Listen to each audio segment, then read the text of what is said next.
Do I keep myself on, do I keep myself on volume the whole time, or do I mute on and off? Okay, so Carrie, that's a good question. And the answer to that is, if there's any background stuff, traffic noise or whatever, it's always best to mute because that stuff like totally comes through. But if it's quiet, particularly, oh, here's the other thing I should say. As you know from having watched the sessions, it's all roll call vote.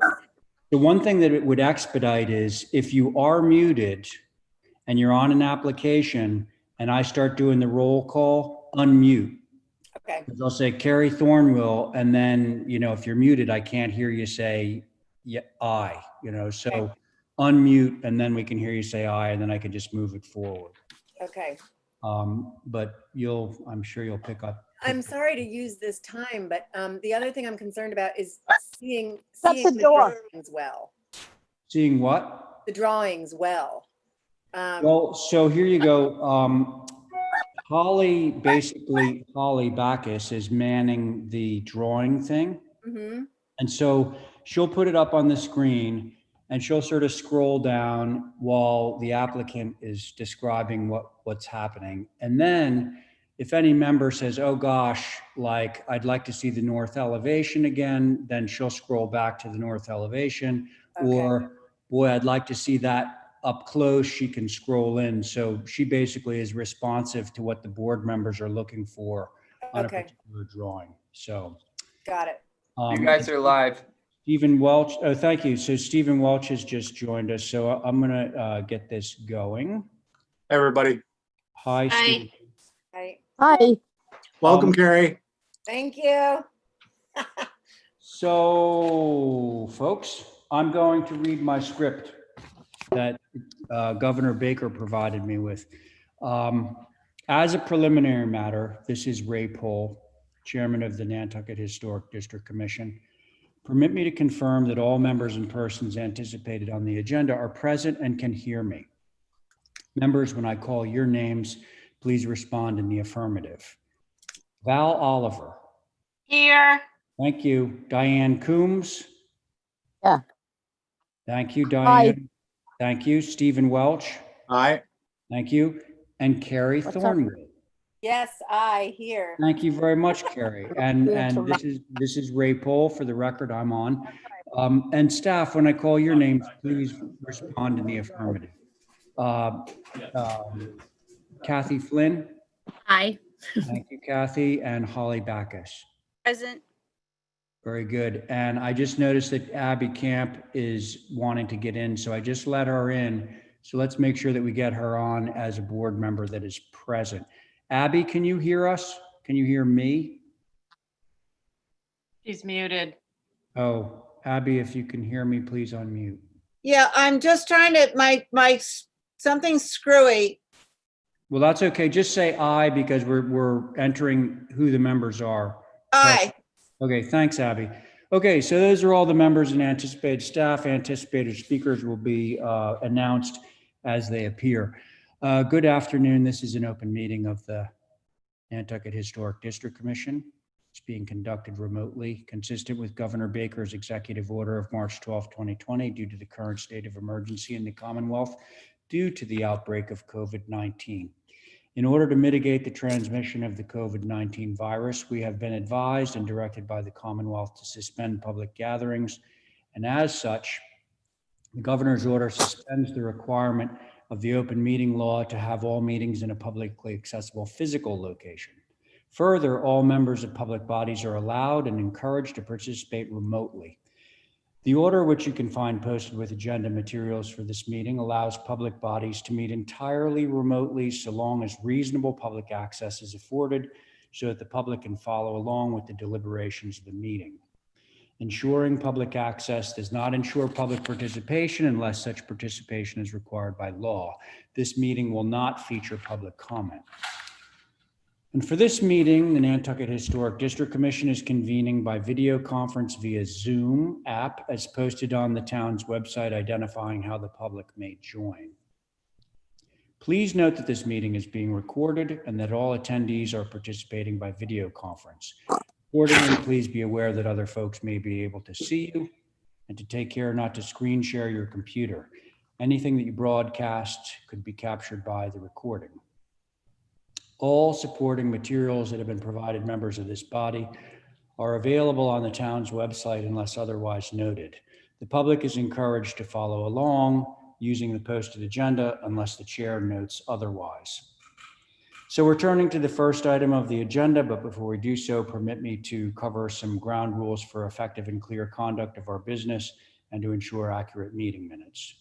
The chair will introduce each speaker on the agenda. After they conclude their remarks, the chair will go down the line of members, inviting each by name to provide any comment, questions, or motions. Please hold until your name is called. And further, please remember to mute your phone or computer when you're not speaking. And please remember to speak clearly and in a way that helps generate accurate meeting minutes. For any response, please wait until the chair yields the floor and state your name before speaking. And if members wish to engage in conversation with other members, please do so through the chair, taking care to identify yourself. Finally, each vote taken tonight will be taken via roll call. So that is the end of our boilerplate. And now we're turning to the first item of the agenda, which is to move to approve tonight's agenda as submitted. May I have a motion? Motion, So Mr. moved. Chair. Up, I believe Val beat you, Diane. So we're going to go with Val's motion. On the motion, Diane Coombs. Aye. Thank you. Abby Camp. Aye. Stephen Welch. Aye. Val Oliver. Aye. And the chair is in favor of motion carries. Carrie, first, let me just, I'm getting ahead of myself here. Okay, so the agenda was approved. Is there any public comment on email that I should know about and read into the record before we proceed? Holly? No, sir, just we do have some emails that have come in for particular items on the agenda, but not Yeah, for regular I public. did see that, and I'm going to have somebody read those into the record when the time comes, but thank you. Yes, sir. But no sort of public comment stuff. Okay, so the next thing I'd like to do is with open arms, welcome our new associate member, Associate Commissioner Carrie Thornwell. Carrie, thanks so much for donating your time. Thank you, Carrie. Yeah, thank you so much. We're all really super happy to have you on board, and looking forward to working together with you on this. Thank you.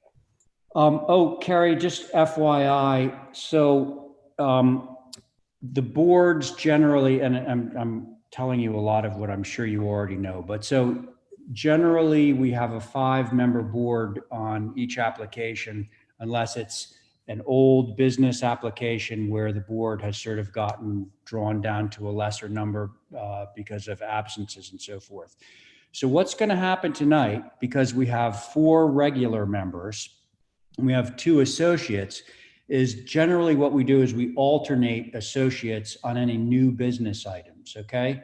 So if Stephen takes, unless they're for the same piece of property, and if it's the same piece of property, for the sake of consistency, what we do is we have the same associate member sitting on all of the applications for one piece of property, okay?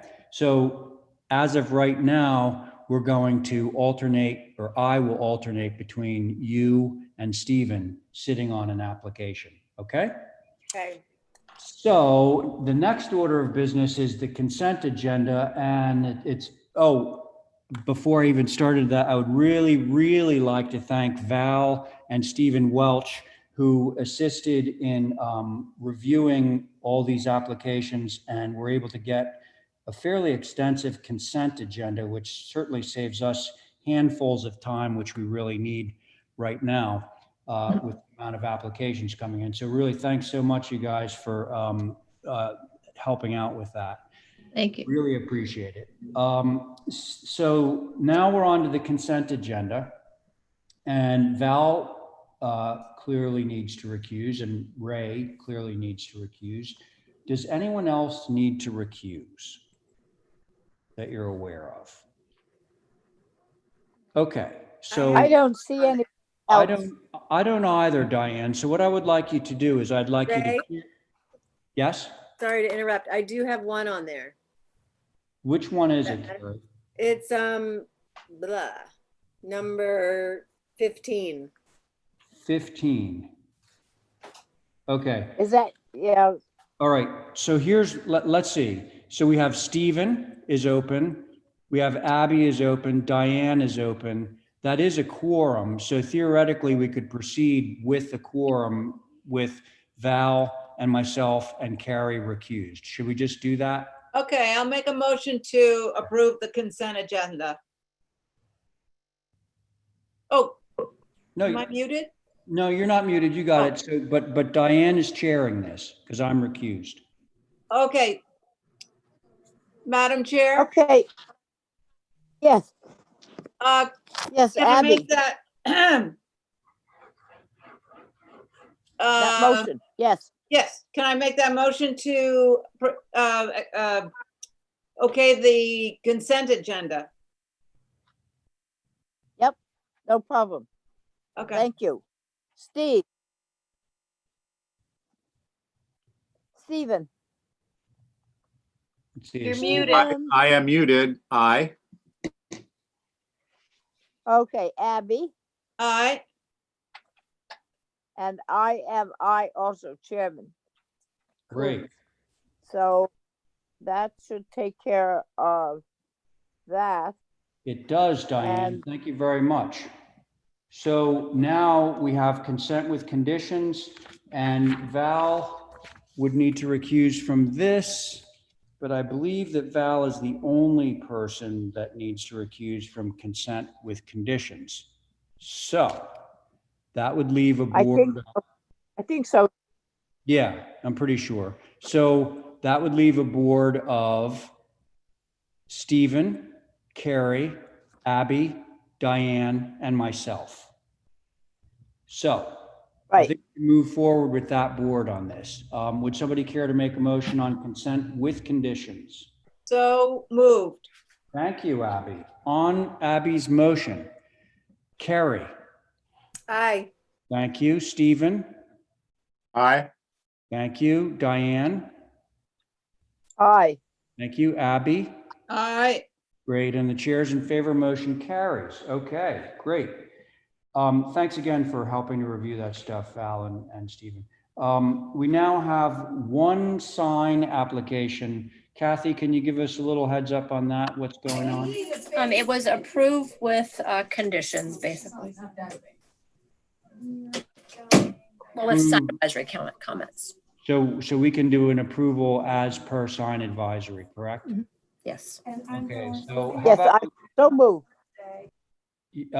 thank you, Diane. I'm going to hold that just to make sure that we have the board. So the board in this case will be Carrie. Somebody needs to mute. And the girls are gonna do their remote school. There we go. Thank you. Okay, so Carrie, you're on this one. So the Okay. motion is to approve this sign as per sign advisory comments. On that motion, Abby, aye, thank you. Val, Aye. that was an aye, right? Yes, aye. Okay, thank you. Carrie, Aye. thank you. And Diane, Aye. thank you, Diane. And the chair's in favor, motion carries. So that's our signs. Now we have two new business applications carried over. New business, so basically, clearly Val needs to recuse because she's representing. So that would mean that everyone else is sitting on these two applications. Okay, Val Oliver, you get the microphone. Okay, 84 Pulpus, Yep. formerly the Hutton House, built in 1968, maybe? No, 1980. Sorry, I'm looking for my application. First application is to move off or demo, Mhm. and What was the date on the house? 1980. 80. I mean, we should probably just look at the information. But, oh, do we have comments from anybody on this other than board members, that is? No. Pictures? I don't see it on the screen though, No, but it's not up yet. okay. Hush. It's a 3,425 square foot, 1-story hipped roof structure at 84 Pulpus, approximately 188 feet from the road. You really don't see it because of the vegetation that's there, which I'm showing in some drone pictures that I have. And it is our intent, while wanting to maybe have somebody take it away, to leave the screening and not take any of it down in order to do this. So we will, we've been advertising, nobody's said they wanted it, but ultimately, I think it's going to end up being a demo because we really want to keep whatever is vegetation vegetated. Yeah. Okay. All right. Thanks. Nice house. I wish I had a lot next door that I could move it on to. So the proposal is for a demo move off of this house that was built in 1980. Does anyone care to speak on this application? Don't all shout at once. Well, I think it's a shame. It looks like a perfectly good house, but I know that's not our purview to just say, it's a waste. I mean, it is a perfectly good house, but I just hope that the one coming now after it isn't, a trophy house or something, or some megalopolis. So I'm okay with it. Okay, thank you. I think that our next application might be for the dwelling that's going to replace it. It says new DU, which I don't know what a DU is, but we'll find out soon. Okay, so Abby, was that a motion? No, yeah, I could, well, don't you want to hear from the other board members? I will. It doesn't sound like anybody is, I'll make it a motion, but, if everybody's in favor, I'll tell you going what, away. if you make a motion, I'll go down to the rest of the board and I'll certainly, if anybody has a different opinion, I'll accept that, on the motion. Okay. Okay, All right. So your motion is to approve demo move off, correct? yes. Abby? Okay. Thank you. So on that motion, Stephen Welch. Aye. Thank you, Stephen. Carrie Thornwell. Aye. Thank you. Diane Coombs. Aye. Okay. Abby Camp. Aye. And I'm in favor, motion carries. And so now we're moving along to, I believe, the new dwelling, right, Val? Yeah, sure. I wasn't sure if anybody got a chance to view it. I think it might have been on the view list.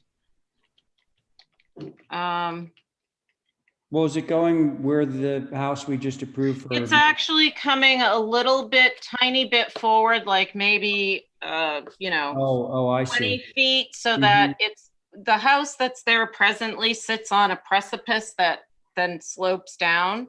In the back, we're pulling it back toward the road to keep it on the level plateau, and which is probably 6 feet or so from in a drop in elevation from Pulpus Road, which also is advantageous.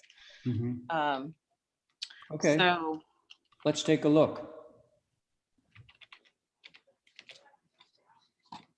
So front obviously faces Pulpus Road, correct? correct. Okay. And so Either Holly or Val, how tall what's that ridge height? I can't read that. so it's 28'10" for 36, only 36 feet, which is pretty much in keeping with the neighborhood.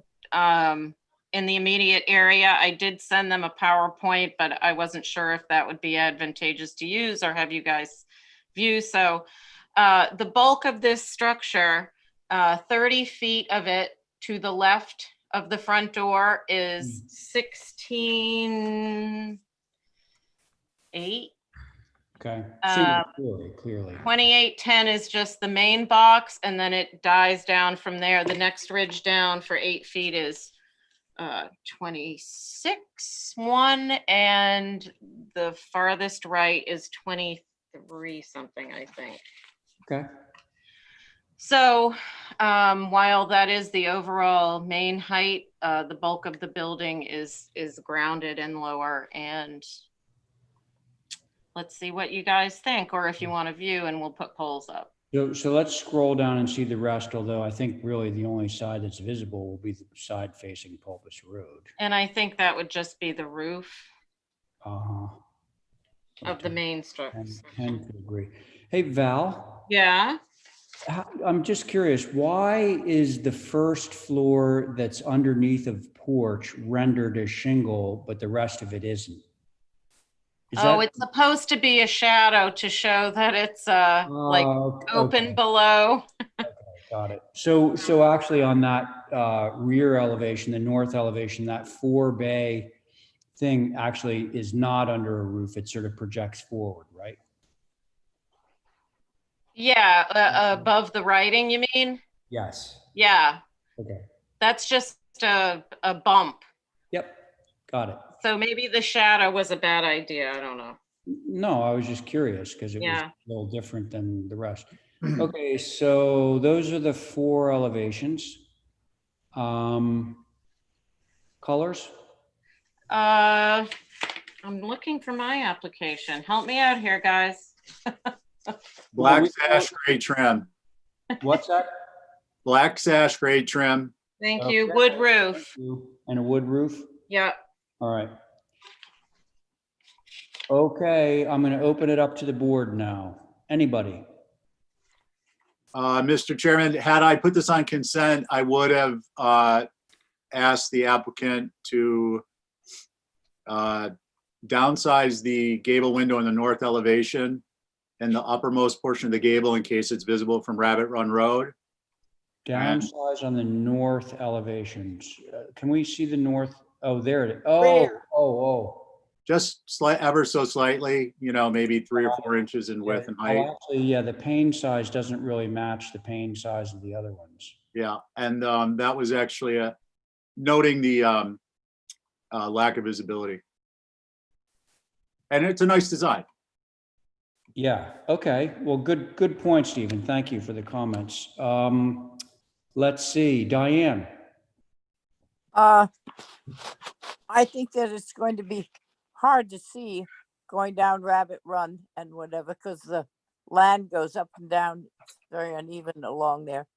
But I don't see any problem that hasn't been mentioned by Steve. So that's what I have got also. Okay, well, thanks a lot, Diane. Abby? Yeah, it doesn't excite me off my seat. I suppose that's a good thing. It is a good thing. I agree with the note about Steve's thing about, I was going to say that too. That window in the gable seemed a little hefty. Overall, I don't know if it's the windows that are, I wish they were bigger, or there's something a little off about it, but I can't put my finger on it. So it's not visible anyway, so I'm fine. So. Okay, thank you, Abby. Carrie? You're muted, Carrie. Sorry, There you I go. thought I clicked it right. On the front elevation, Yep.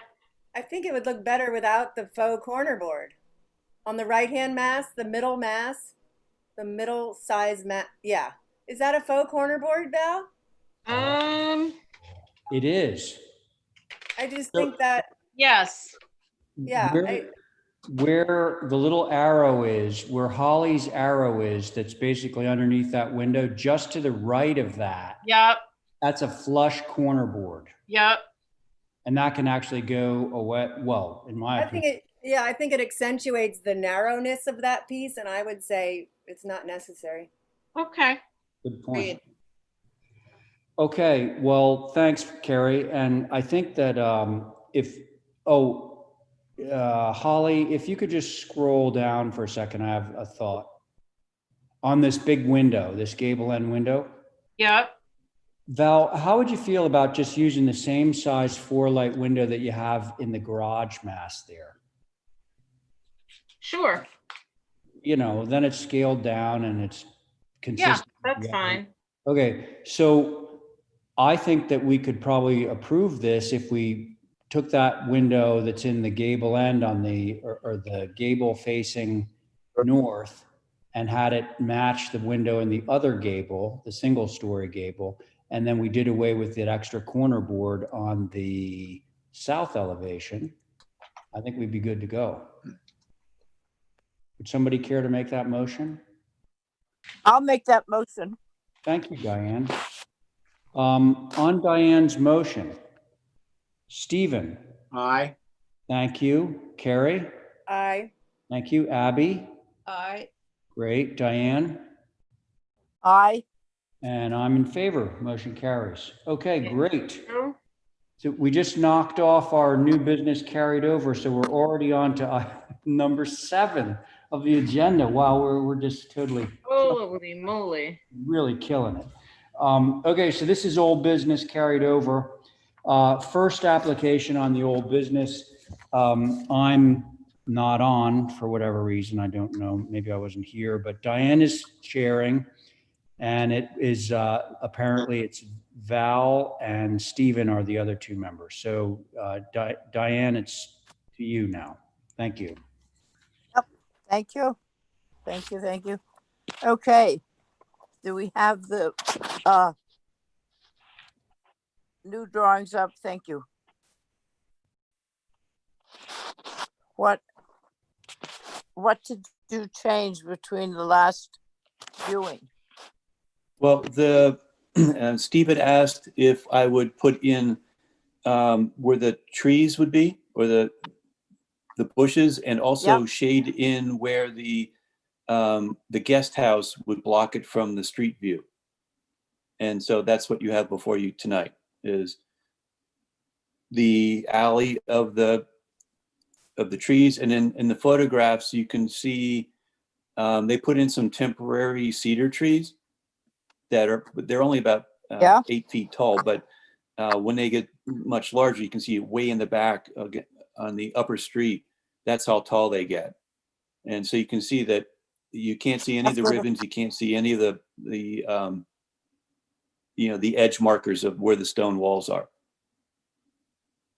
Okay. So that they should get to be 10 to 12 feet tall pretty Yes. quick. Yes, they do. They are. Quick growing. All right. Stephen, do you have any information? Requests? Yeah, I'm just, I want to thank Bill for working through this with us. I think it's important, especially in that particular area, to be clear about what we're approving. So thank you. And, I don't love it. It's a lot of stone, but there's a lot of stone there already. So I'm ready to vote. Whenever Okay, you are. Val. I appreciate the applicant's screening, and I think that's really going to help us move it to an approval. Okay. And I do too approve what's done. I think with the proper handling, it will be a unbusy place. And the trees will be an asset. So I will take Steve a vote. Oh, but I better have a motion beforehand. Diane, am I on this or not? I think No, you're not on it, Abs. Okay. No, I don't see that. I thought you were, but it says no. It's really just us three. Yep, I just have one through you, Madam Chair, if I may. Bill, on your Yep. north elevation, which, number 2. Yes? So, if you, I think I would just like to see this area where the, you've got the cedar trees labeled. Whoops, Yep. that wasn't what I wanted. And I believe these are the Rose of Sharon in front here. Did that come up on the screen? If you go to the north elevation, Holly, please.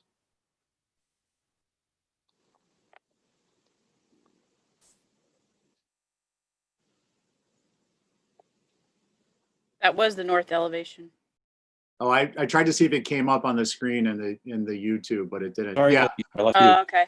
It does now. So the, Bill, just to clarify, it looks like there's 2 sets of plants shown in elevation. One are the cedar trees in the back, and then in a darker black are the Rose of Sharon. Is that correct? On the north elevation? I see the Rose of Sharon on the east elevation.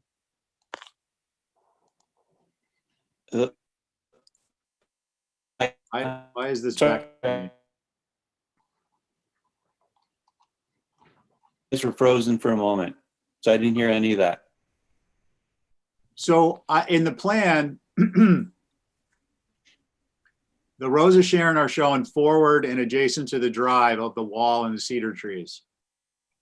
And then on your north elevation, which is below that, there is a set of cedar trees shown, and then it looks like there's a set of plants in front of them, which would be the Rose of Sharon. Is that correct? Yes. Okay. Yes.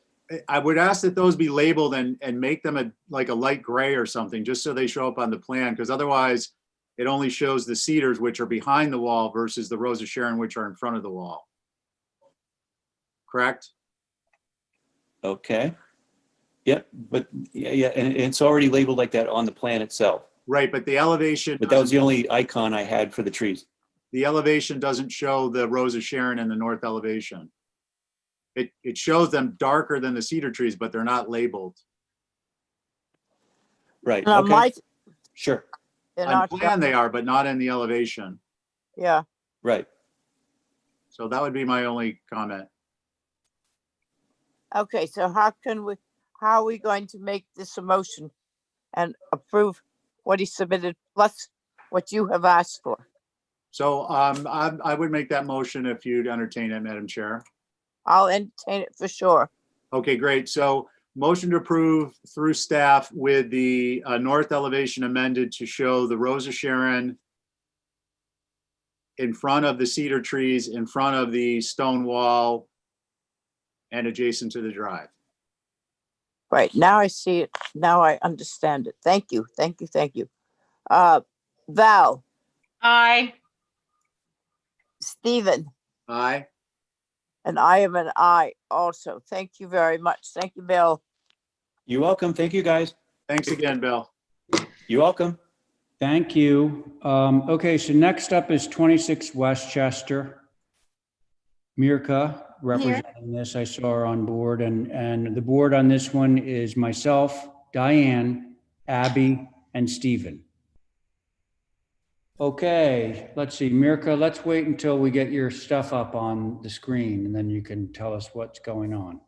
Thank you. Ooh.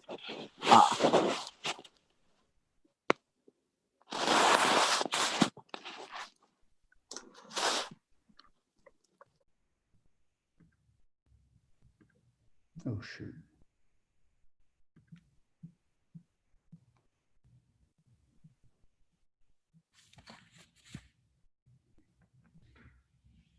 I feel Holly might try to say something, but she's on mute. What? Holly's trying to say something, but she's on mute? I think. Hopefully you heard that, Holly. Oh, there we go. All right. Thank you. This is the submission for the water feature in a backyard. So it's 26 Westchester. It's abutted to Lily Pond, and general concerns were the formality of the vegetation and rephrasing or redefining the water feature purpose. So what I've done, if Holly, if you don't mind, zoom a little bit more so we can, yeah, thank you. From initial, it was just proposed for the vegetation and the screening. Initially, we had just suggested the holly, evergreen holly hedge. The comments were raised that Lily Pond Park is way more natural. So we would like, plus we are in a wetland, so the selection of the plants were defined by the location and the character of the land. Therefore, if it's on your right side, I created natural buffer screening this property, which would consist from the native plants, which are, I don't know if you can see them. I see you guys, but they are a mix of inkberries, winterberries, few hollies for just mix in for evergreen purposes, cletera, and practically just come up with a beautiful natural buffer, screening the backyard plus creating this delineation of the property and Lily Park. The changes to the hardscape itself, you ask for a little bit more information on the grading, which you will see on the next page, but just in addition, I was asked to provide more cross sections through the water feature and the upper patio. The change which I've done here was I eliminated any retaining from the lower part and just work with the grading. As you can see, upper section shows the section crossing from the porch through the set of steps. The dash line is the existing grading. So you can see how I'm already cutting in the area where the water feature will be located. On the second cross section, you can see the sections through the water feature.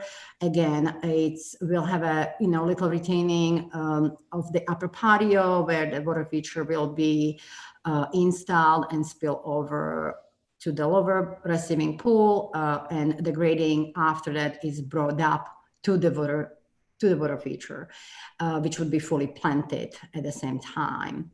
Scrolling one more page down, I try to stake this. You can see, I didn't have a big stake, I just have a yellow flags, and maybe we can zoom in, but on the second page, you will see better showed, but on this, sorry, Holly, if you don't mind, just stay on this page. Okay, that's fine. Okay. Either way, I guess let's go for that. Are those yellow flags. You can see them on the, exactly. So 1, 2, that's the location, but it's not actually the grading. And on the first picture, Sam, you can see a little bit this is the view from the Lily Pond, how you can actually see this property. So it's right there. So now, Holly, if you don't mind to go the last page. In the arrow, I kind of show you top and the bottom of this water feature where it will be.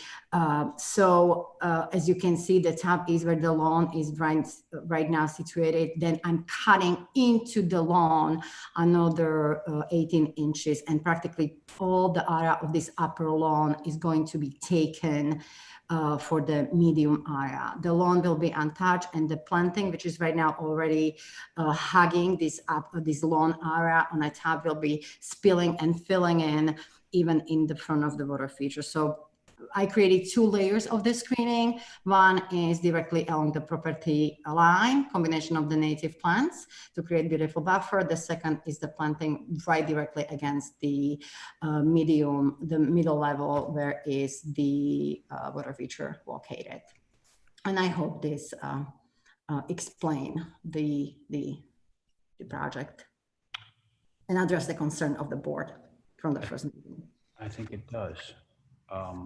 Okay, thanks. Yeah, pretty substantial change. So I'm going to see what our board members have to think about this. Mr. Chairman? Yes. Oh, I do sorry. have some Holly. comments from HSAB for you to Go ahead. consider. Yep. So there was a question about where the pool equipment was going to be and that it shouldn't be visible from Lily Pond. The pool equipment. Or well, the equipment for the Water feature, Right. the pump. the pond. Yeah. That this was that it's too rectangular, needs to not have so many hard edges. The formal view is not needed. It needs to be softer, more natural, and too formal was the overall comments. Thank you. Okay, thanks. Now, was that on the revised proposal? This is the revised, oh, sorry. Well, no, I mean, were those comments on the revised proposal or the original on the? Yes, sir. revised? No, they were based on these plans before you. Okay, very good. Thank you. And Yeah, okay. Mr. Chairman, if I may just quickly add one comment I forgot to comparing to the initial proposal, maybe I should have included.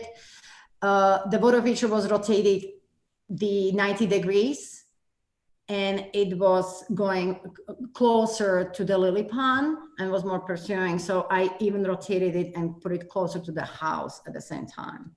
So that's just another change to the design in overall. Okay, thank you, Mirka.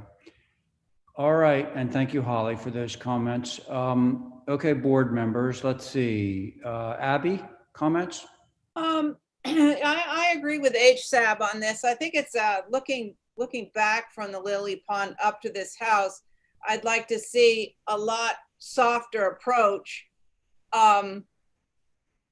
You know, when there's a certain look around the pond that it's natural vegetation, and this looks very formal, very regulated, very hardscaped. I'd like to, in general, see a softer approach, more naturalistic. It looks almost like over designed. No offense to you, Mirka, but I'm just saying that it's so manipulated. I'd like to see a more naturalistic approach. Thank you. Thank you, Abby. Stephen. There we are. Thanks, Mr. Chair. Yeah, just gathering my thoughts on this one. I think that I appreciate, number one, I appreciate the changes. Certainly from plan view, that Goshen stone patio is quite nice.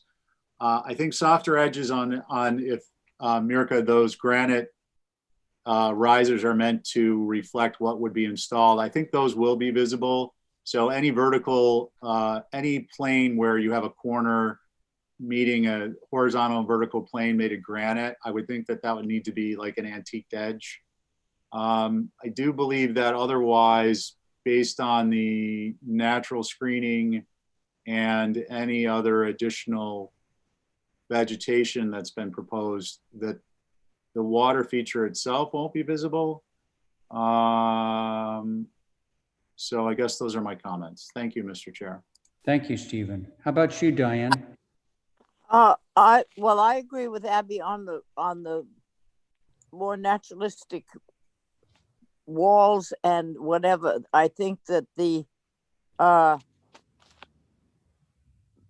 band of vegetation that's closest to the so-called existing lawn, it would be the south, the very south thing. Those I've mentioned it before on other places, that they should more naturally go out and let grow the way they want to, not be confined by edging of any sort. This particular street and whatever, this was a little old house years ago, and very natural, as if it sort of grew up in between all the vegetation there. My mind is blank. Tell me what Clethra looks like. It's on the picture. It's the right about the hydrangeas. It's a shrub. It's a native to wetland. Again, we are in a wetland zone. It's a native to wetland. It blooms in the summer. It's a shrub which goes between 4 to 6 feet, even higher if you let it go. And it blooms in the summer. And I've seen it at the lily pond area as well. You can see it in all wetland areas or overnight over the island. So it's very well. Oh, listen, In Nantucket. Yeah. Holly, if you scroll up, I see winterberry, inkberry, but I'm sure there's a plethora up there. Yeah, it's just, I have it on. Maybe it's down. It's right there. It's down on the right. Plethора's on the bottom. Yeah, it's called sweet shrub. Oh, It's okay. it's an indigenous plant. I know what sweet shrub is. Yeah, that's what it is. I'm not. Thank you. Sorry. I'm not formally thinking that I refer to it as plethora. So that's all I want, because it's a good vine or bush, and it goes all heights, and it will be looser, and let them go loose around the different places you're using them to cover areas, I think. And do we have any picture, or do we not need it, of the water the feature? The water feature? I don't know what it looks like. I can't prove it without it. If it's something that is covered by us, I'd like to know what it looked like. If you mean like a photograph, Diane? Yeah, or is it stone, or is it? Mirka, why don't you answer Diane's question about it? Of course. Holly, if you don't mind to go to the front page, the first page where it's the existing wall, this is the existing wall at the front of the house, which I would like to match. So Diane, it would be partial, just shorter wall. This wall is a little bit higher. The wall would be just 18 inches high with some nice little stone troughs coming out of it. So it will be that just the water spilling through the wall to the receiving area. So it's very subtle, very natural looking, nothing crazy, nothing stainless, nothing. It's just nice little stone trough. Does that answer your question, Diane? Yeah. I've looked through it and I hadn't seen anything of it, so that's good. And in your formality there, those little round pom-pom plants in front of the walls and stuff, let them go as natural as possible, because I think it's important where it is down there and how far it is in, that it not be quite as formal. Thank you. Thank you, Diane. So yeah, in terms of formality, first of all, Mirka, I appreciate the changes. It's much more sort of like the way the house currently is, with these steps kind of set into the grade. I like that. And I think that the reaction to the so-called formality of this has to do with the fact that we're looking at a plan that has a lot of hard lines on it. So this might be improved by, and I think maybe this is what Diane was getting at, but like that area where it says existing lawn, just above that, there's a planting bed that's going to be the planting bed screening the water feature. That's shown as this sort of like very kind of architectural thing. If that was like a little more sort of free flowing, more like the curve that you have down at the bottom of the page, which is going to be a more organic curve, I think maybe it would have more support with some of the board members. But that's all I have to say. I really do appreciate the changes. I think that a lot of this vegetation that you're adding down on the southerly property line is going to block most of what we see. So who would care to make a motion on this application? I have one more thing, couple things Sure. I want to add to this. Go ahead, Abby. Because the left side is not really designed, and you can, that's where you can come in from the land bank and look actually right into this yard, and it hasn't really been dealt with how you're going to screen that or the water feature. In fact, at the moment, I think that water feature is going to be very visible from the little winding path that the land bank has provided for people to walk out to the end, through the lily pond and out to the bottom of Wesco Place. Wow. I think that has to be okay. looked I It sounds like Mirka wants to address that, but yeah, I didn't even notice. So that's a little right of way going Yeah. down the left-hand side? And I do want to say that I don't think I will be in favor of any kind of water feature there. It's going to be Oh, very exposed. So okay. That's just my 2 cents. Thank you, Abby, and thank you for bringing up that right of way thing. Mirka, what do you have to say about that? Yeah, to Abby's, that's correct that there's a little tiny opening right at this property has pretty established hatch. And actually the interesting fact is that land bank property cuts through this people property. So it's, they just been practically how the people use the path, it keeps chopping through the property corner. So actually the path is a little bit cutting through the property itself. And actually that's where you can pick into yard from that path. Otherwise it's pretty well screened on that corner, just through that, where it's literally cut through the property, which obviously that's the part of the planting I would like to bring, just kind of redefine the path as it goes and kind of close off that peekaboo view of that path from the land bank. And that's correct. You can see it through, but it would be addressed along the all lily pond screening because there is practically none. So all this entire area from the corner on the left, let's say west side and towards the east would be all planted fully to ensure the screening period. Mirka, I'm seeing maybe potentially a little bit of an issue here.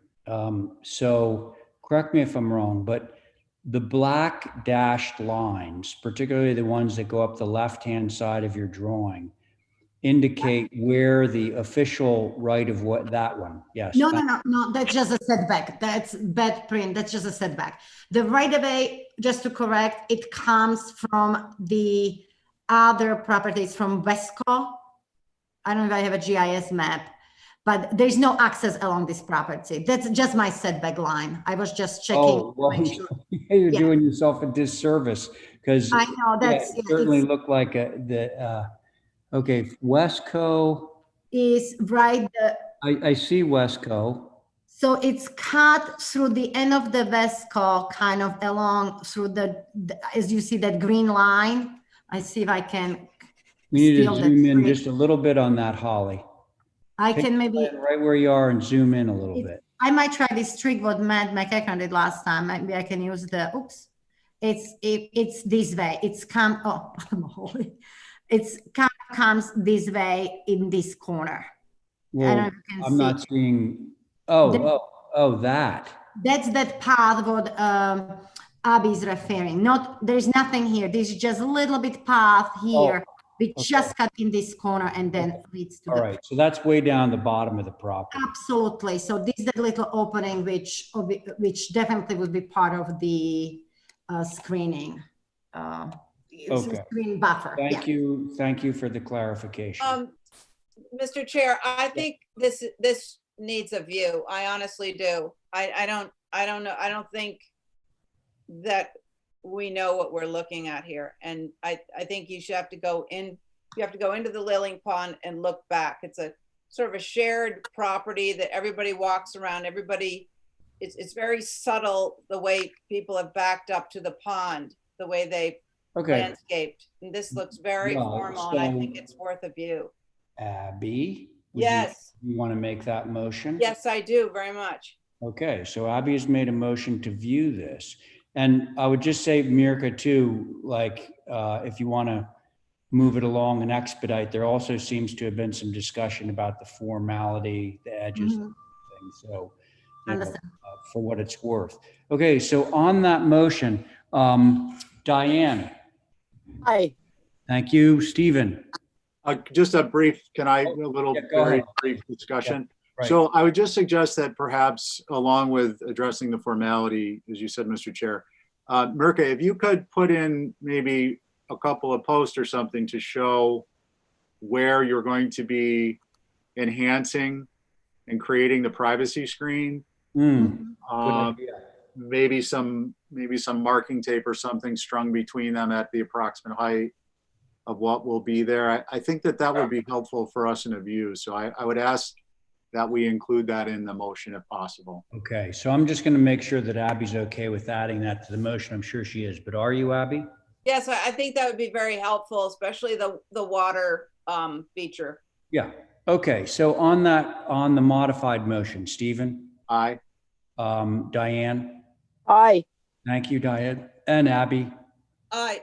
And I'm in favor, so motion carries. So we'll see you in a little while, Mirka, thank you. And well, actually, we're going to see you really soon, as in the next application. So, I'm not going anywhere. I've been waiting for this, I think 3 meetings. So, okay, so we're now at 28 Eel Point Road Sports Court. On this one, we have 4 members, myself, Diane, John not here, Val Oliver, and Stephen. Okay, Mirka, Sport Court, go. Thank you.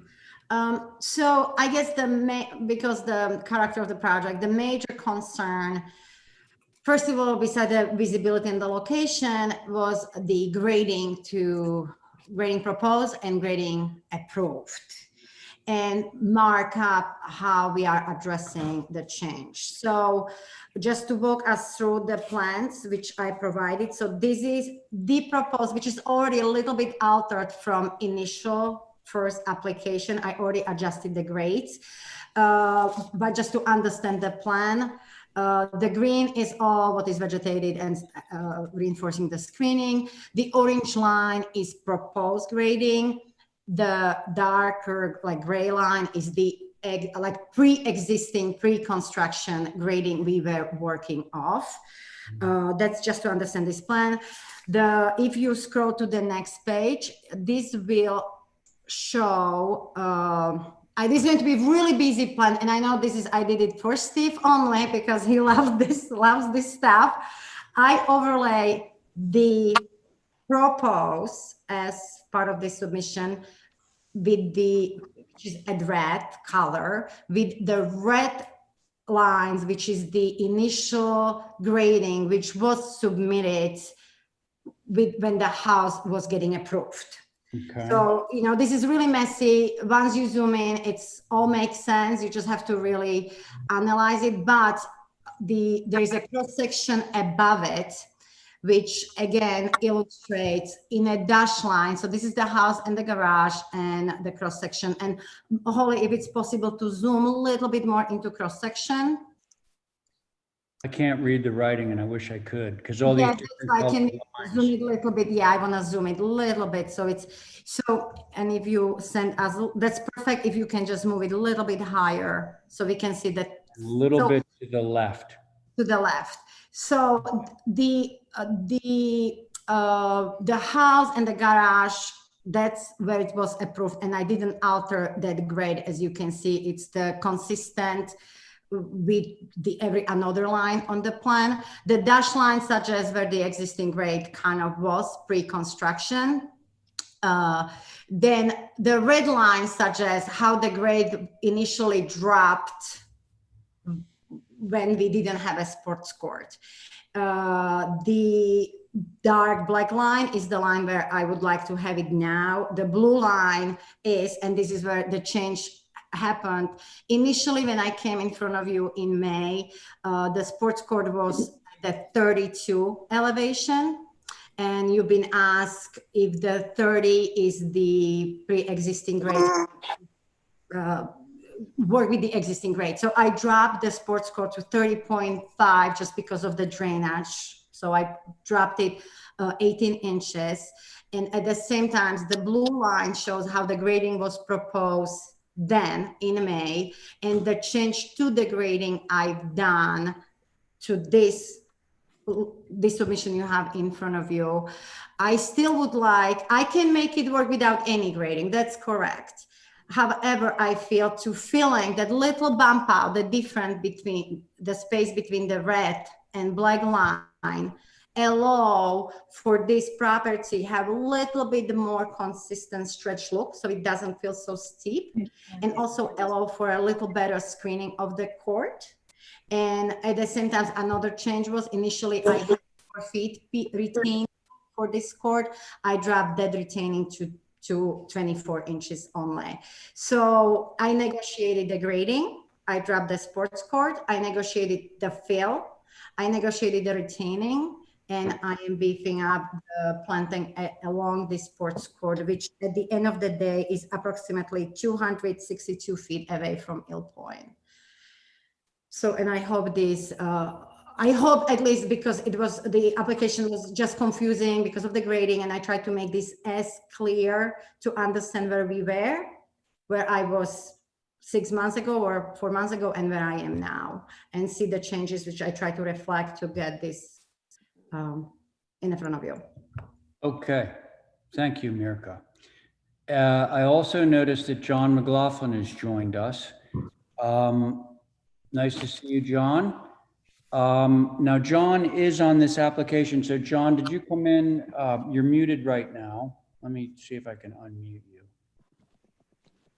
John, can you hear me?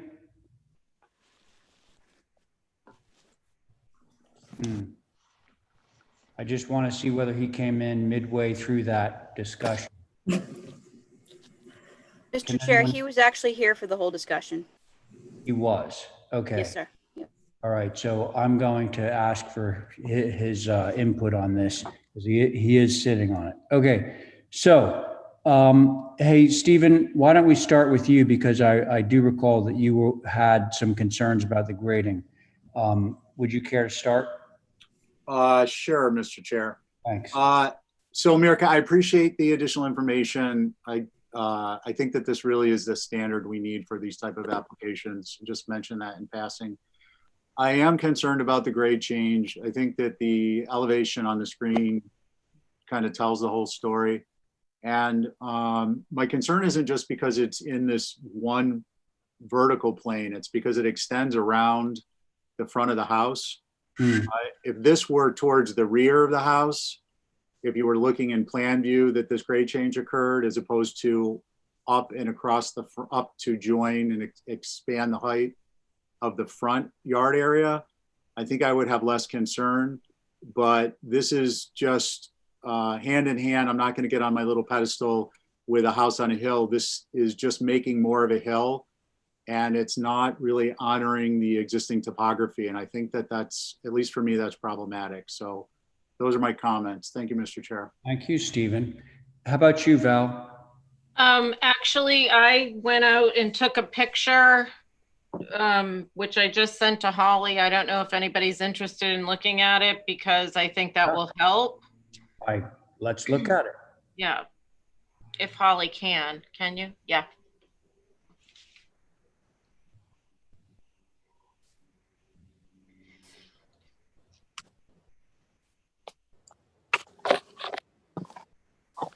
Hey, Val. Yeah.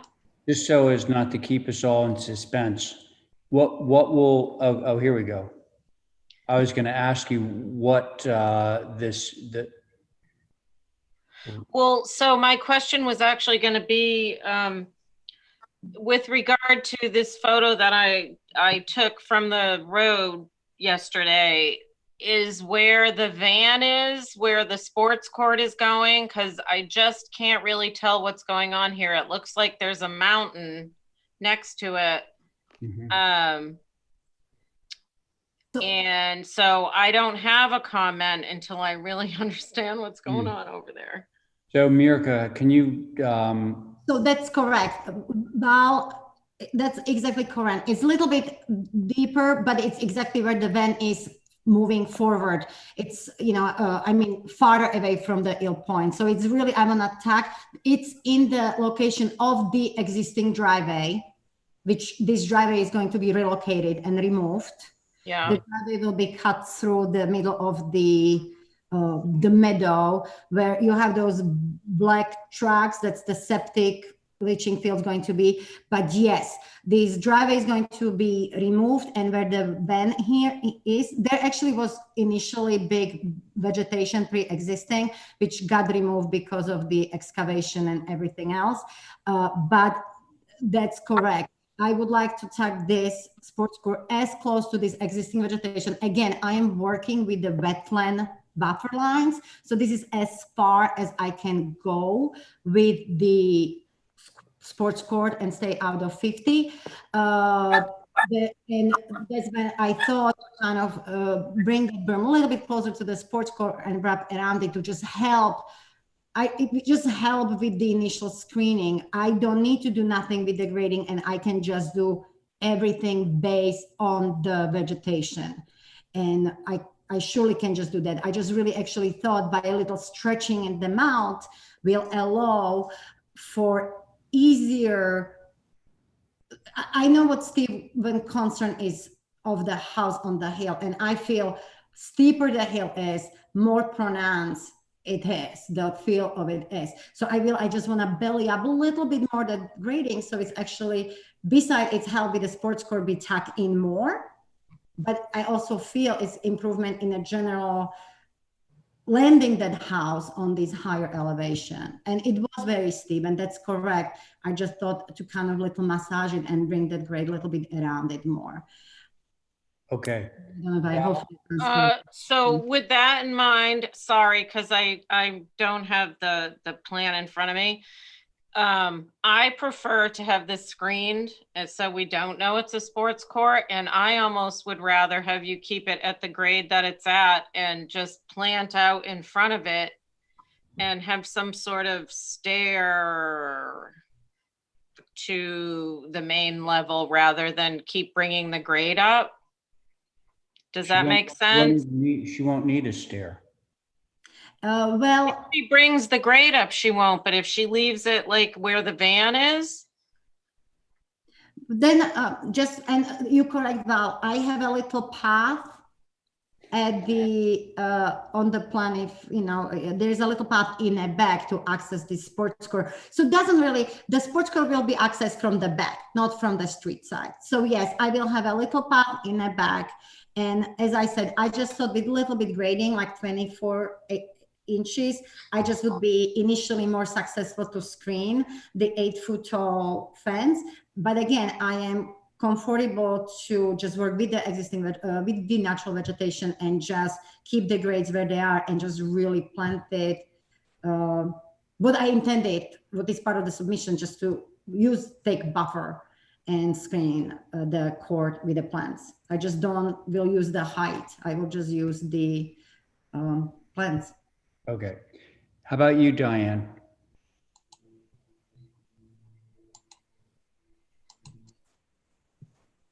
You muted, Diane? Diane is muted, yeah. Mr. Chairman, can you hear me? I can hear you. Yes, I can, John. Well, you're on this. So while we're waiting for Diane to unmute, how about your comments? Oh. Yeah, okay. As long as I didn't know you could hear me. Well, I couldn't a minute ago, but I can now. So do you have comments on this application, John? Comments on this application? Yeah. Not at the time. I'm not into it yet. Yes. Okay. All right. Thank you. Okay, Diane. I would like to see the elevation remain the same. For one reason or another, I was reading Building with Nantucket in mind today, and God, I was thinking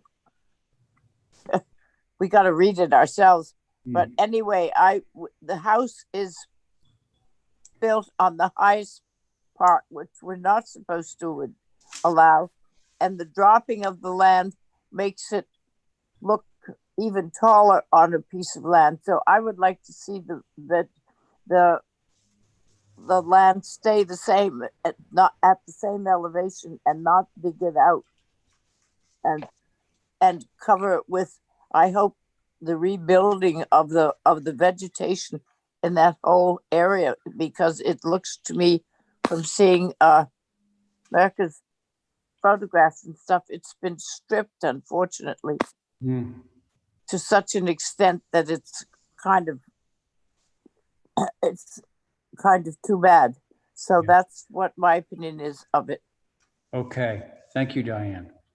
Okay. So I'm going to do a little bit of the split the baby thing here. You know, if we look at the section, I don't like the red line. I don't like the blue line. I don't like the black line.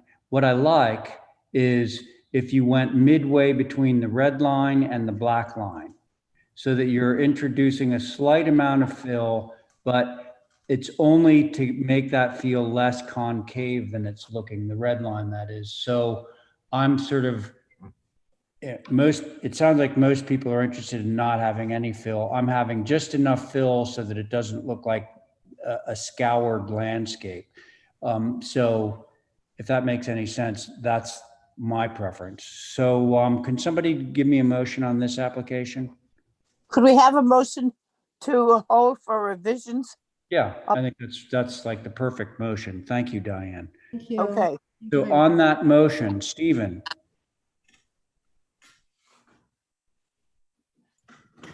I'm an aye. Okay, Val. Aye. Thank you, John. Diane, how about you? Aye. Okay, John, are you unmuted? Let's see. No, are you in favor of the motion, John, to hold for revisions? Yes, but I had a comment. Oh, okay, go ahead. I had a question. Looking at it here, my computer isn't fully operational. Yeah. What is the length of the building from, as you look at it here, that's a garage on the left, I take it. Yes. And then far right is some trees.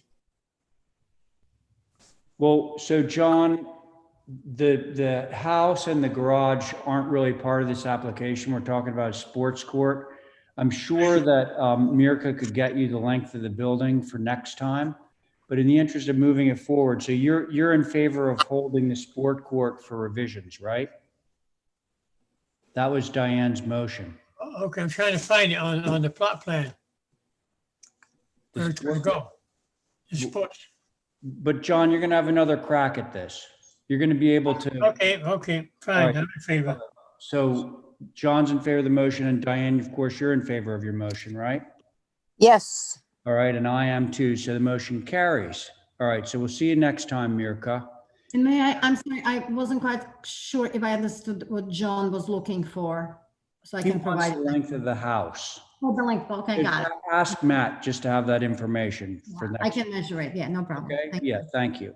All right, bye, Mirka. Oh. Okay, next up is 4 Sleet Wing. And the board on this is myself, Diane, John, Abby, and because Jesse is not here, we can bring Stephen into the conversation, okay?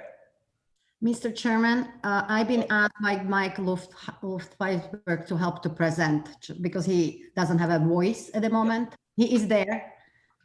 I'm here, but I can't really speak. Oh, no. Yeah. So America has a prepared statement. Speechless? Okay. Okay, well, so you're going to represent it, Mirka. Me again. Yeah. Okay, all right. I'll stick around though, just in case. All right. No, I don't want to hear that voice. Don't talk. Mute that guy. Okay, 4 Sleet Wing. Mirka? So reading from statement by Michael. As a reminder, this is part of the combined application for number 4 and 6 Sleet Wing, where the board has approved the house and garage on 6 Sleet Wings already. Correct.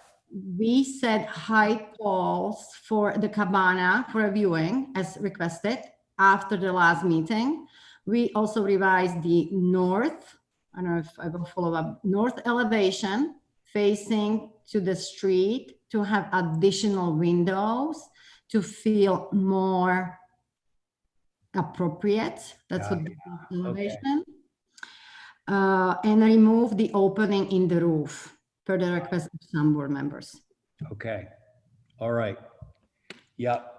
All right. So thank you, Mirka, for that. Okay, board members, let's see. Abby.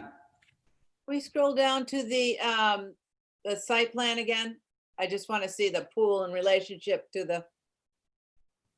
So keep in mind that right now we're reviewing the cabana. Oh, the cabana, I appreciate the changes. Thank you. Oh, okay, great. And we're going to get to the pool right after this, okay? Okay, so thank you for that, Abby, on the cabana. How about you, Diane? I think the cabana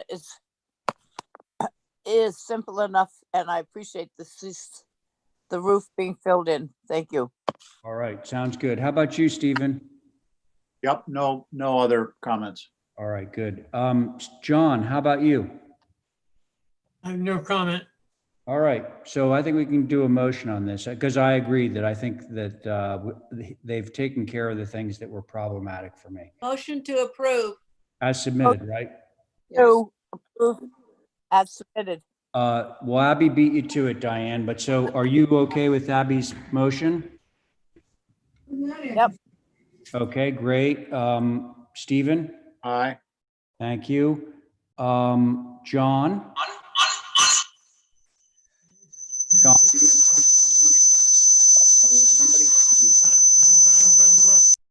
I think that might be John.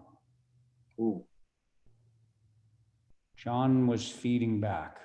He might have another device going in his room there. Okay, no, I guess. Okay, I'm going to try and move this along. So let's see. I got Diane. Abby, you're in favor of your motion? Yes, I am. Okay, I'm in favor of. Let's give John one last chance because obviously this motion is going to carry. He's muted.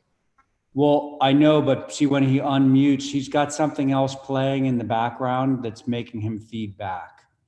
So, hey, John, if you can hear me, do you have something else that's making noise?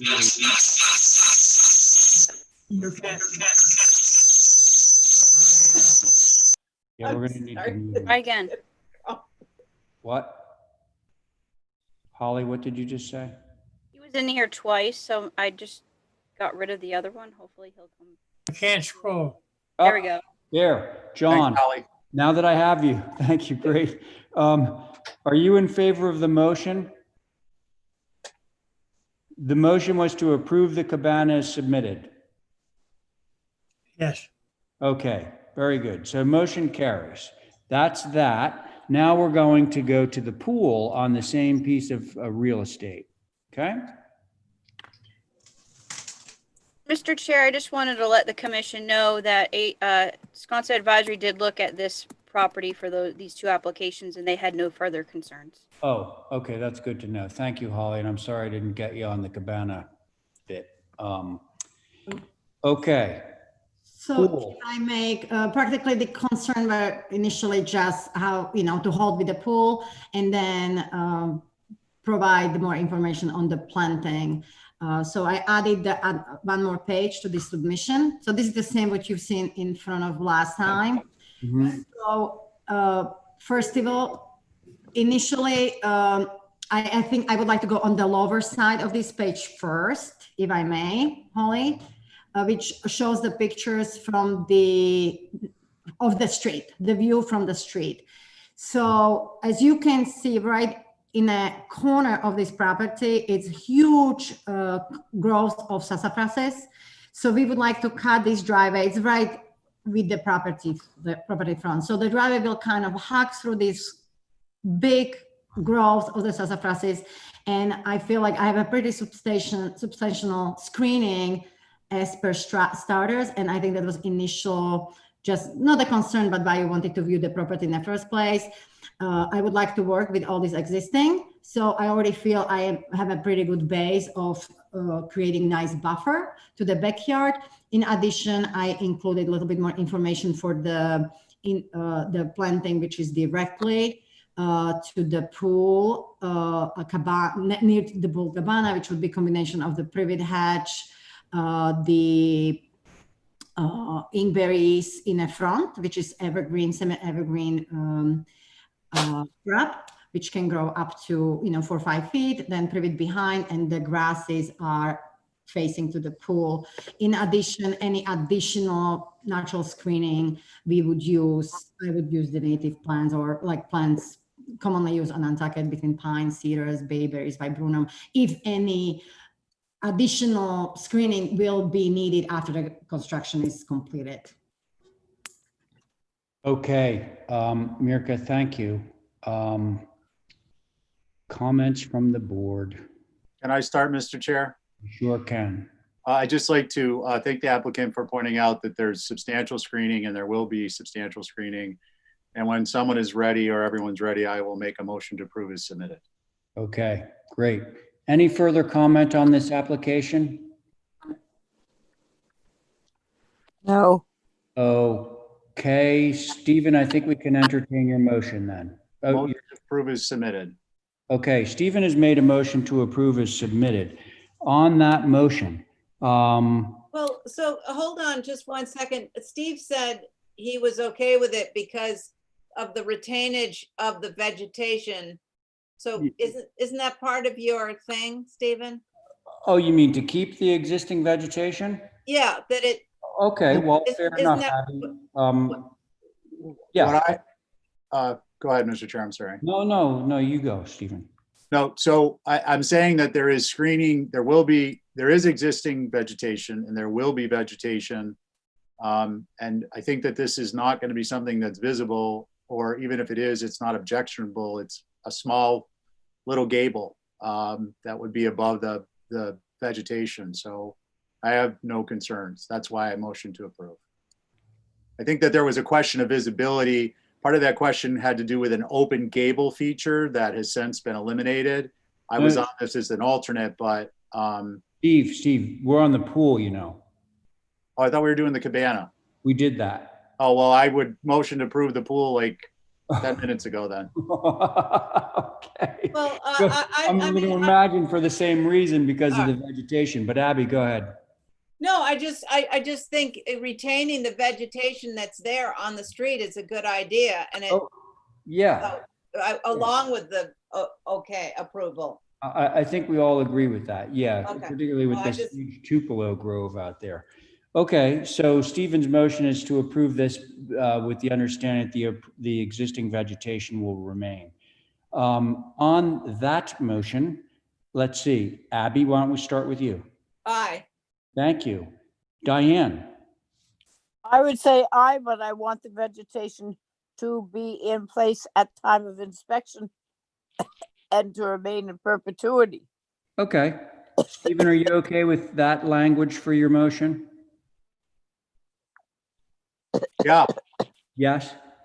yeah. Okay. Well, I just want to be clear, Mr. Chairman.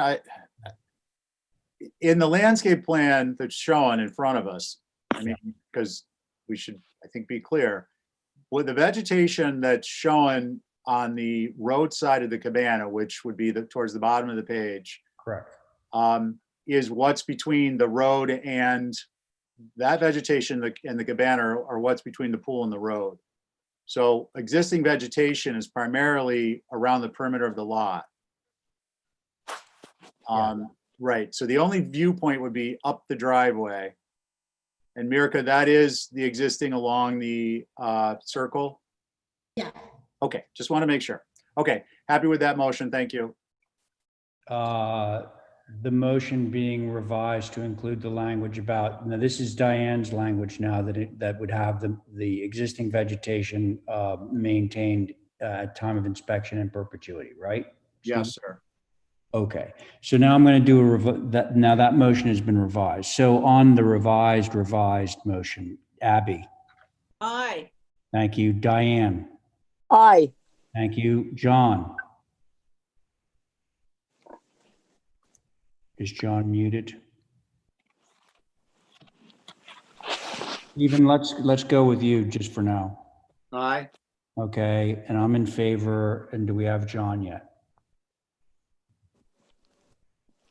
No. I don't see John anymore. Oh boy. Okay. Well, listen, the motion does carry. So that's that. All right. Now on to 45 Westchester Street.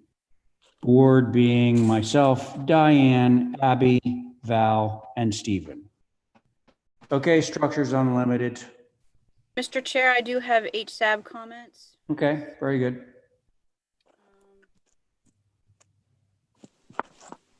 get to the site plan for you all first. So it's been recited parallel with the road. Yeah. HSAB said it should be on the other side of the hedge, gable forward, behind the hedge is best. And the north elevation facing the south should sit on the other side. So if you look at the elevations, this is the way that they're proposing it. It should actually be the other way.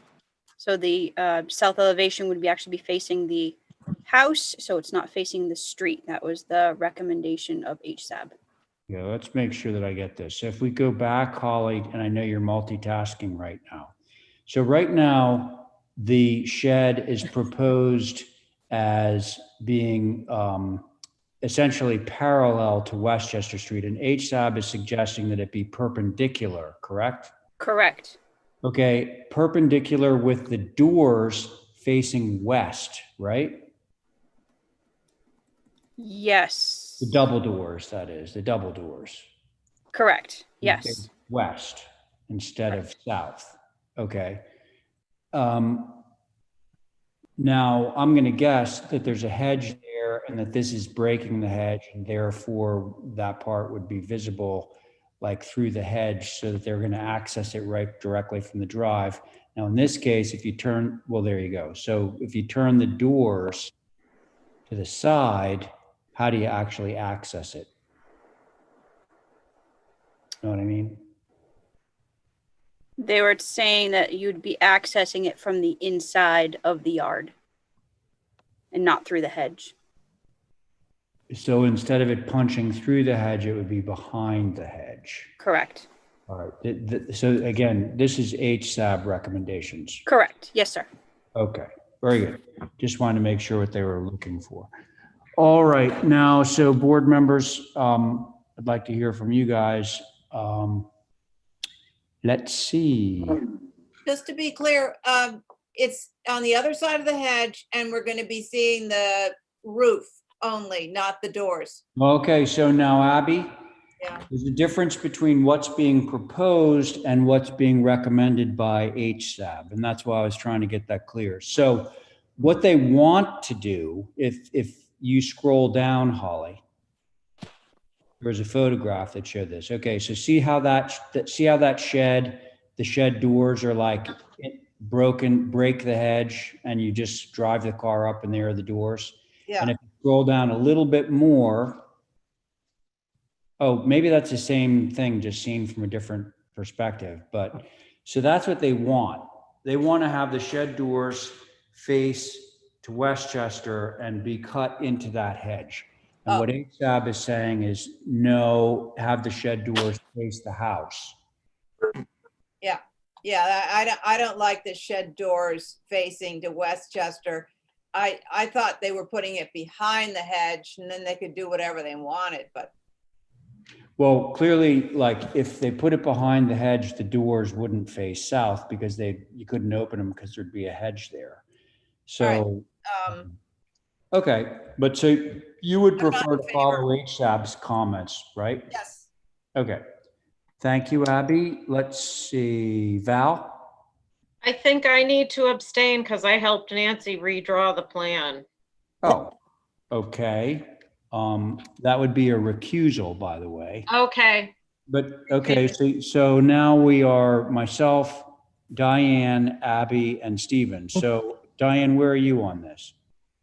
I have no problem with the garage coming through the hedge because it saves all the land behind. They come up the driveway, they go into the garage.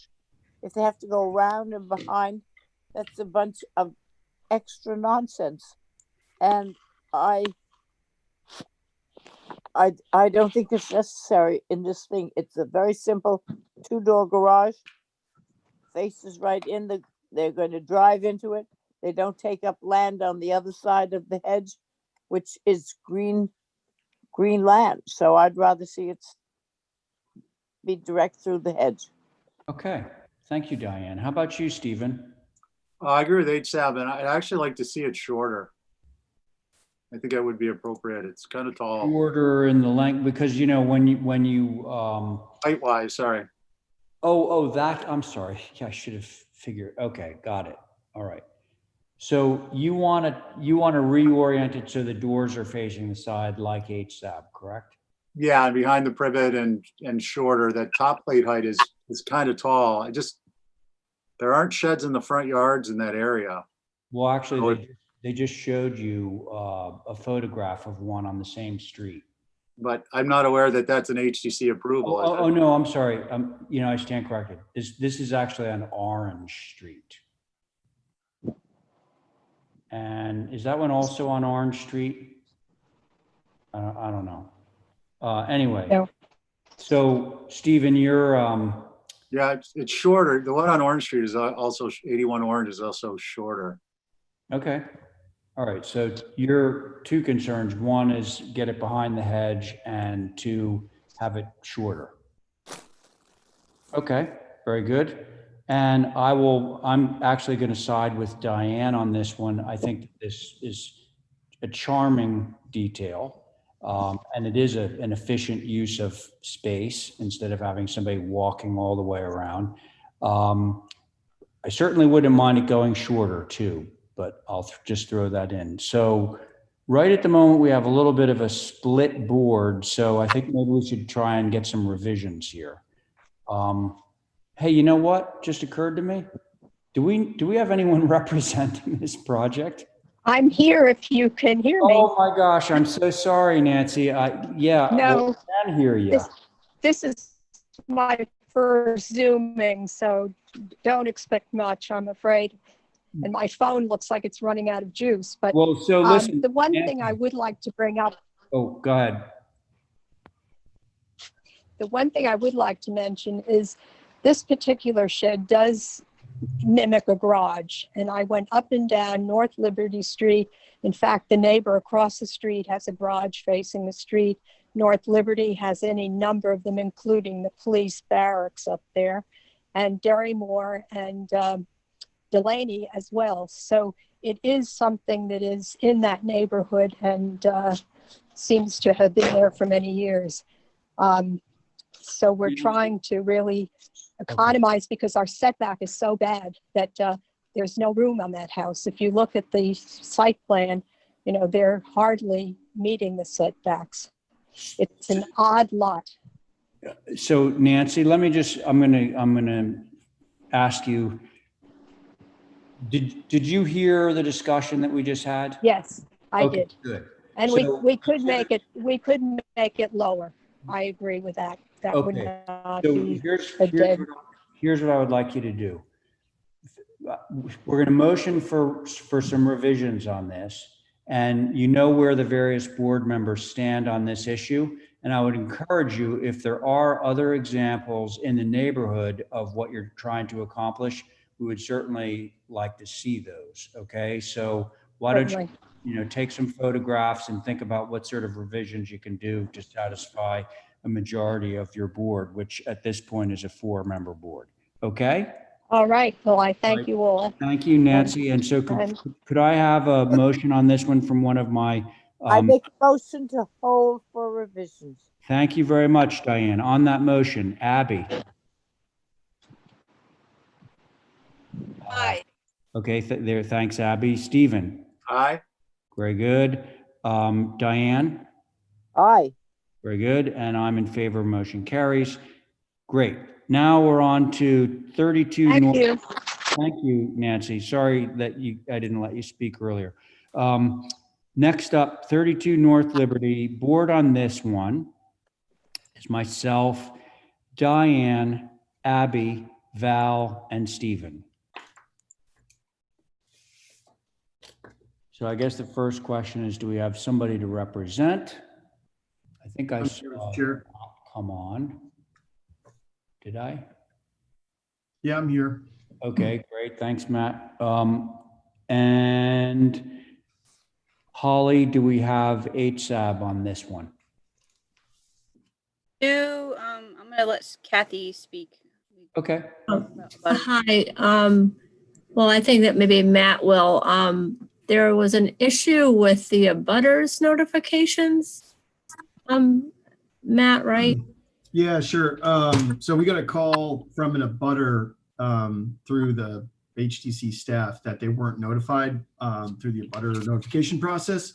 So we looked at it. We did notify abutters, but I think that when we got the assessor's list, I think that they basically gave us not basically the wrong parcel. And I think when we looked at it, it looks like there was a number 1 that was mistaken for a 4, because so basically I don't think the abutters were notified for this. I don't think it was any gross, negligence on anyone's part. I think it was just a mistaken number. They sent us the abutters list through the normal process, and we notified all the abutters that were on the list. When we looked at them this afternoon after receiving that call, we noticed that the actual abutters on the list didn't make a whole lot of sense. And the only thing we can think of is that there was a 1 mistaken for a 4, because when you put that map and parcel in, it looks like that's the parcel that they gave us the list for. But like I said, we followed the process. I think that's how it happened. They gave us the list, and that's who we notified. But it looks like the direct abutters for this property weren't noticed. Okay, so Matt, I think that due process is going to prevail here. And I think that you need to get the correct abutters list. To do otherwise, I think would be improper. So I totally agree. Hold this application until you get that sorted out. I was anticipating that that's what was going to happen. Is there any, understanding that we will have to get the abutters notified, is there any value in hearing what we have? Review you want us to move forward with the review with the understanding that you'll get the abutter notification in order? If that's at all possible. I honestly don't remember what this is all about, but Mr. Chair, I do have some comments from an abutter that was not notified on YouTube right now, who's at next door at 30 North Liberty Street. And were they favorable or unfavorable? Well, they were concerned the fact that they were just notified. Okay, got that. The comments into it, they couldn't stay because they had another prior engagement, so they couldn't stay for the meeting. I think, to be fair, Mr. Chair, we should just wait till the letters go out and then finish our review. Because we could have this conversation and, come to some sort of consensus, and then we'd have to wait anyway. So. Yeah. Right. Yes. And then the other thing I might add, Mr. Chair, is if we're going to be bringing this back and there's going to be new abutters involved, which appears pretty clearly to be the case, could we please get the approved minutes added to the application versus the proposed? Because they've been revised to accurately reflect. Yeah. Okay, good point. All right. So those are just suggestions. I don't think we need to take actually, let's move to hold this. Again, for the sitting board, we can move to hold this pending Stephen's approved minutes, and the real abutter notification being in process or having been completed. Okay. Somebody make that motion for me. So moved. Okay, thank you. On that motion, we have Val. Aye. Thank you, Abby. Aye. Thank you, Diane. Aye. Okay, and I'm in favor. Motion carries. Sorry, Matt. Yeah, no, like I said, I don't think it was, again, we followed the protocols and trying to figure out, and I would say the assessor's office is phenomenal. They've always been so great with us. And I literally think it literally looked like the letter Y on the text line above it crossed through the 1 and made it look like a 4. Yep, that's exactly what happened. Yeah. Yeah. Okay. Oh, well. Mistake. Sorry, but Yeah, it's the right thing to do. I just wonder if there's any way I could fast track, like a hand delivering maybe the butters, or. I doubt There's no it. way to prove that. Yeah, it has to be certified mail. Plus, how about videotape?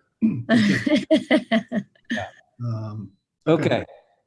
So next up, we have 287 Hummock Pond Road. So this application, Mr. Chair, is obviously reflective of prior to the erosion that's happened over the last 2 weeks. Oh, yeah, right. So we were mid-process of hopefully getting the approval for moving the house to this location and doing an addition. And where we are right now is what we want to do is basically just take the house and essentially put it where this kind of red section is. Basically move the house into that location and not do an addition. We have to go to the Concom Board of Health, kind of re-permit a lot of things given the state of the coastal bank. But our hope is to actually just move this structure, don't make any additions to it, any changes to it, and literally move it to where this pink or. Wow. Okay. I mean, this thing seems like a no-brainer to me. So this is no kind of addition or anything like that, folks. The sitting board on this is myself, Diane, Abby, Val, and Stephen. Is there any debate on this at all? If not, No, does what we would look at reflect that? Or was this like an old application with the yeah, see, addition? this still has the addition on it. Yeah. But he's not even requesting that anymore. He's just Okay. this has basically gone to a house move on the same piece of property. I'm good with that. Yeah, Okay. come on, let's go. This is easy. Yeah, A no, motion I to know. approve. Motion to approve through staff subject to removal of the proposed addition and covered porch. Sounds perfect. Thank you, Stephen. On that motion, Val. Aye. Thank you, Abby. Aye. Diane. Aye. Thank you, Stephen. Aye. And I'm in favor. Motion carries. Okay, that's that. 1 Jefferson. Thank you. Mhm.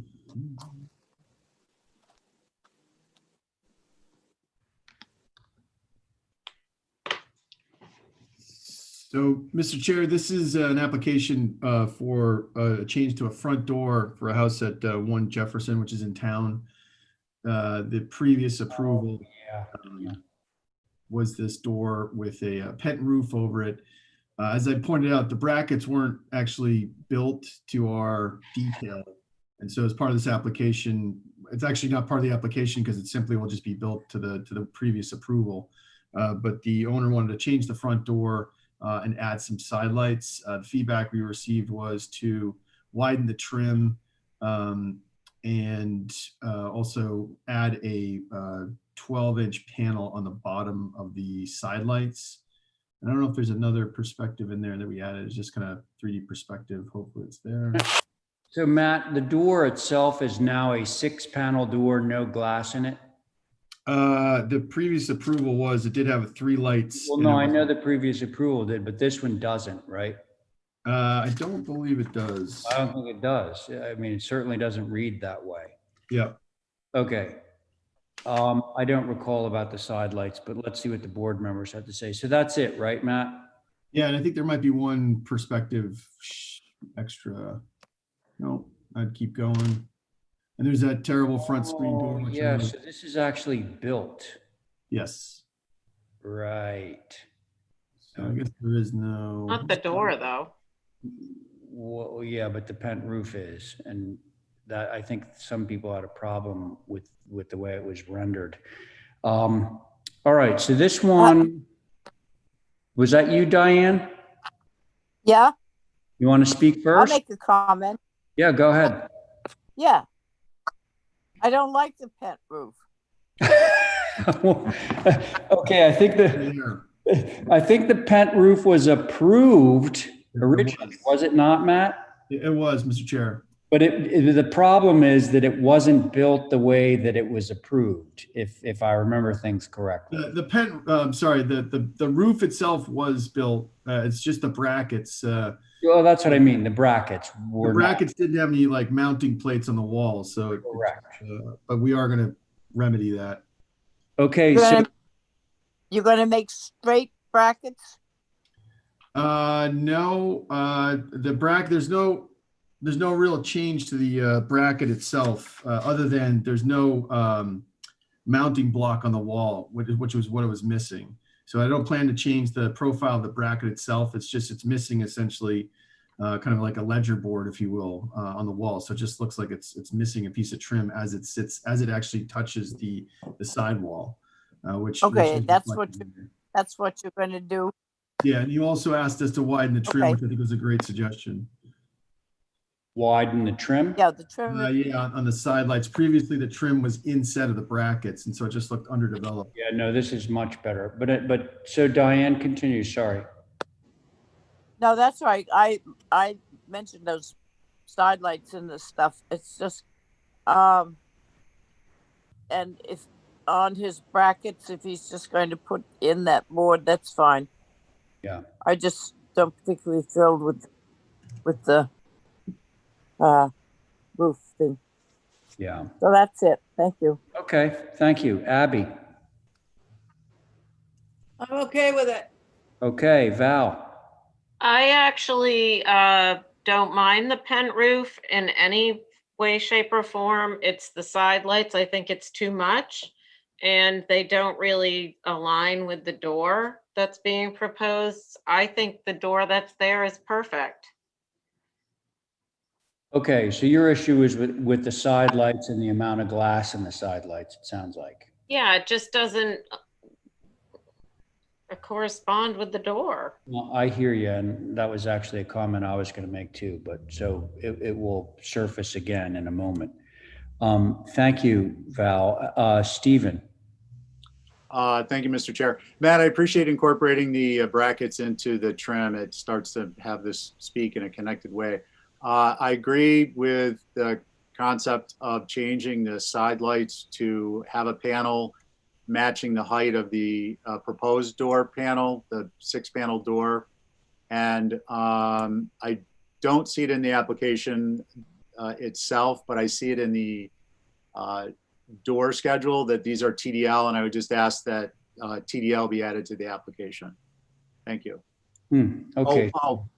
Lest I forget, I just saw a picture of that storm door. This is only acceptable to me without that storm door on it. Yeah, I hear you. Door, but it's in terms of appropriateness. I'm with you 100%.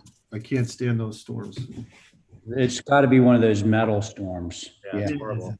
Right on the front of the stairs. Okay, well, listen, thanks, Stephen. And so, Holly, if you scroll back to the elevation of showing the door, yeah, okay, the next one's better, yeah. Okay, ordinarily what we're doing is the side lights, the bottom of the side light aligns with the top of the parting rail. So that would mean that you would have 3 lights vertical on either side. And then there would be a panel that would essentially be a narrow version of the bottom panel on the door. That's the way these are normally approved by this board. So I'd prefer to see it that way. Yeah, whoever is doing that sketching is doing an incredibly good job in the yellow. Not me. Yeah, that's totally spot on. That would be me. Yeah. Nice Good job. job. Thanks. Yeah. So would Hey, you care to make a can motion I ask on it? a question? Is this not in the old historic district? It is. So It is. TDLs, we don't have. They have to have TDLs, don't they? Yeah, it is a TDL. Oh, I thought Steve said something about. No, he just wanted the language. It says TDL somewhere on here, and he said he wanted that incorporated into the door schedule, which is just a good sort of belt and suspenders kind of idea. So it's on the door schedule, but it's not in the application. Oh, okay. There you go. So, that could be Read it part on of the the application. So I make a motion to approve through staff, subject to changes. If Holly were to, well, let's just put it this way. The side lights to have lower panels consistent with the 6-panel door, and TDL added to the application. Perfect. Thank you. Okay, on that motion, Val. Nay. Oh, right. Yeah, I'm sorry. You had other objections. Abby. Aye. Okay. Diane, Aye. Stephen, Aye. and I'm in favor. So that motion carries 4 in favor, 1 opposed. Thank you. Thank you. Okay, we're now on to our last item under old business. Woohoo! 5 South Water, second and third floor addition. Oh, this could take some time, right? And I am not on this. No, you're not. So the board on this is myself, Diane, Abby, and Stephen. 4-member board. Okay.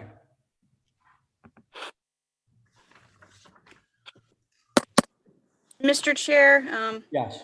I will, for the record, that last application did not go before HSAB, but this application did. So my apologies, but it is what it is. May I read their comments based on? Of course, I would appreciate that. Thank Okay. Entire concept overwhelming. Revisions are improvements, but want volume reduced. I think that was a good takeaway. There was a conversation again about competing with the Pacific Club, and I mentioned the 3D drawing and 3D models that Emeritus did provide. Roof walk is too much. On the west elevation, it's orderly. It's the south and north elevation that seem to have some concerns about massing, needs to be reduced, need to have a subordinate massing. Let's see. Would like to see it lowered, and it shouldn't be in competition. And that would be it. Thank you, Mr. Chair. Okay. Yeah, thanks, Holly. I'll go first. Oh, Diane, go ahead. Do you want me to make? I'm sorry. Yeah, Diane, hang on. Oh, all right. There is this guy, who's called the applicant, and I'm supposed to let him talk first. I'd rather hear you go first, but let's let Matt let's let Matt go first. Go ahead, Matt. Sorry. I just wanted to, Diane, I just wanted to kind of walk through some of the changes that, so you know that what we did. On the A 2.1, which is up on the screen here, we actually reduced the dormer width and we pushed them back into the face of the roof system, if you will. And I think that was kind of a universal comment. That was also something that the Historic Structures Advisory Board had suggested. The Historic Structures Advisory Board has seen this a number of times. You know, I did attend a meeting probably just after COVID, and so this was something that they had suggested we do. So I thought it was a great suggestion. It was also something the rest of the board had mentioned. You know, as far, and then on the, I think if we go to sheet A 2.3, which is technically the rear of the building, I guess you could call it. We had a previous, an existing shallow pitched roof that we changed the height of. It's actually, I'm sorry, 2.3, Holly, my mistake. It's elevation. Yeah, it's the east elevation. So on this back section, we actually had a much shallower pitched roof and it was much lower. And so it was translating into a higher percentage of shingle area. The first floor ceiling height on the structure is actually pretty tall. And so that's why it was resulting in this large area of shingle space. Ray, I think you had suggested changing the pitch, which I think was a great call. And so we're actually able to change that. So it filled up a little bit more of the wall area and looks a little bit more, I guess, proportionate in terms of the window to wall ratio area. While I'm on this elevation, I know a lot of the board members had talked about this hip roofed element. Just to remind everybody that there is an accessible lift in this portion of the building. And so pretty much essentially where this eave line is where we need to maintain a height. Now it is a Lula lift, so we don't actually have to do the full elevator shaft, if you will. We did look at a couple of different alternatives for this roof line, and we actually have some supplemental street perspectives that we just finished. We just got back today, so we can have those. And in that packet, I have like a supplemental option that shows you what this would look like if it was just a straight gable, which in my opinion makes it look like a little bit more tall and vertical. I think the other revision, the other sheet would be is if we went to a 2.4, the south elevation.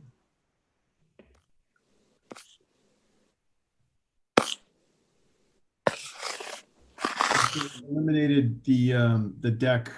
We did have a cut-in deck on the second floor. I think universally everyone just didn't like that, and so we've eliminated it. So I don't think there's any. We don't have any second floor decks that are visible.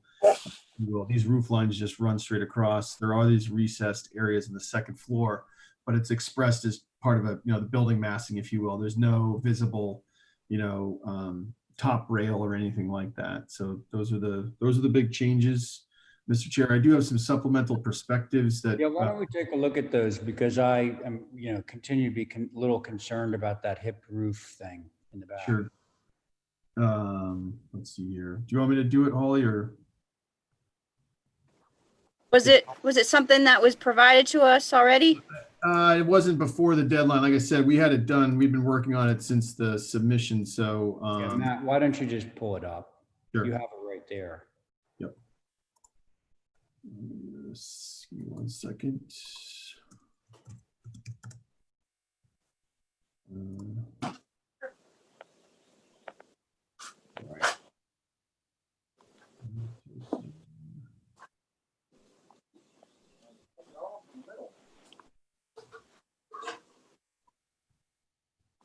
All right. Let me share my screen.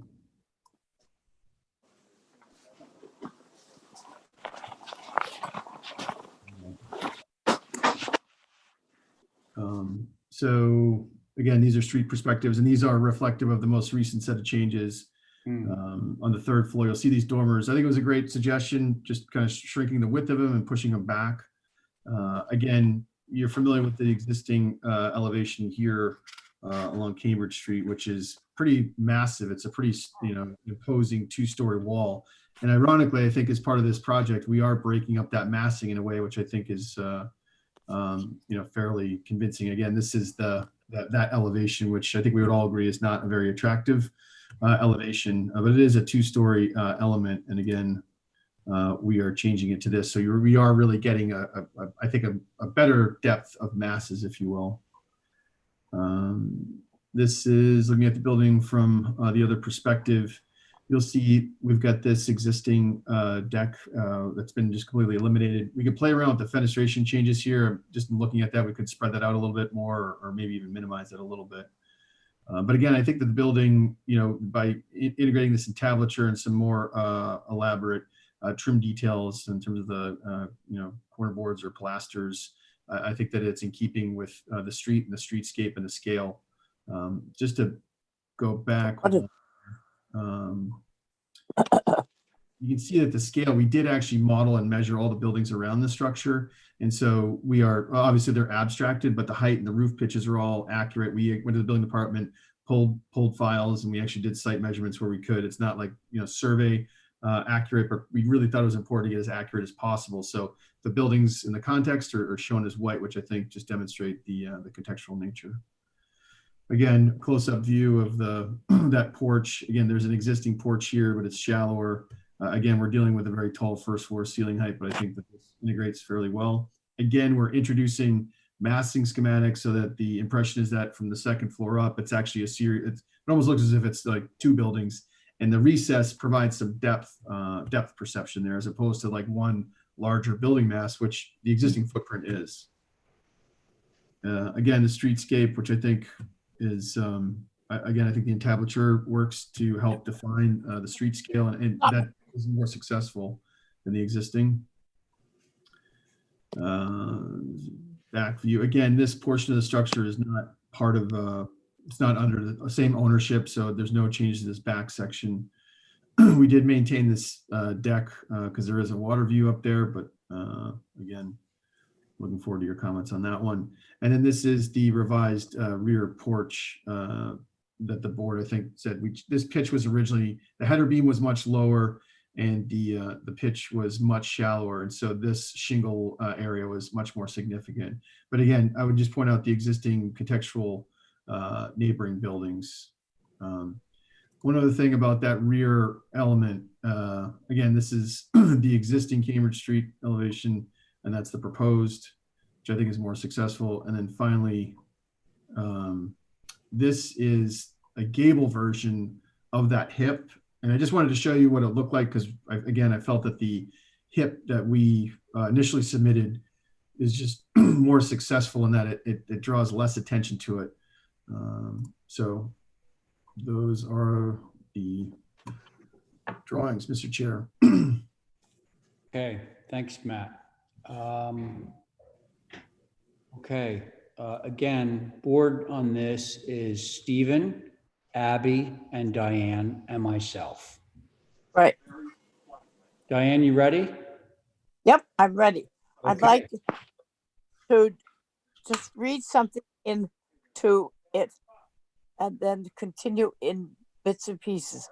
It Okay. says, the charge for the HDC mission is to promote the general welfare of the inhabitants of the town of Nantucket through the preservation and protection of historic buildings, places, and districts of historic interest through the development of an appropriate setting for these buildings, places, and districts, and through the benefits resulting from the economy of Nantucket in developing and maintaining its travel vacation industry through the promotion of these historic associations.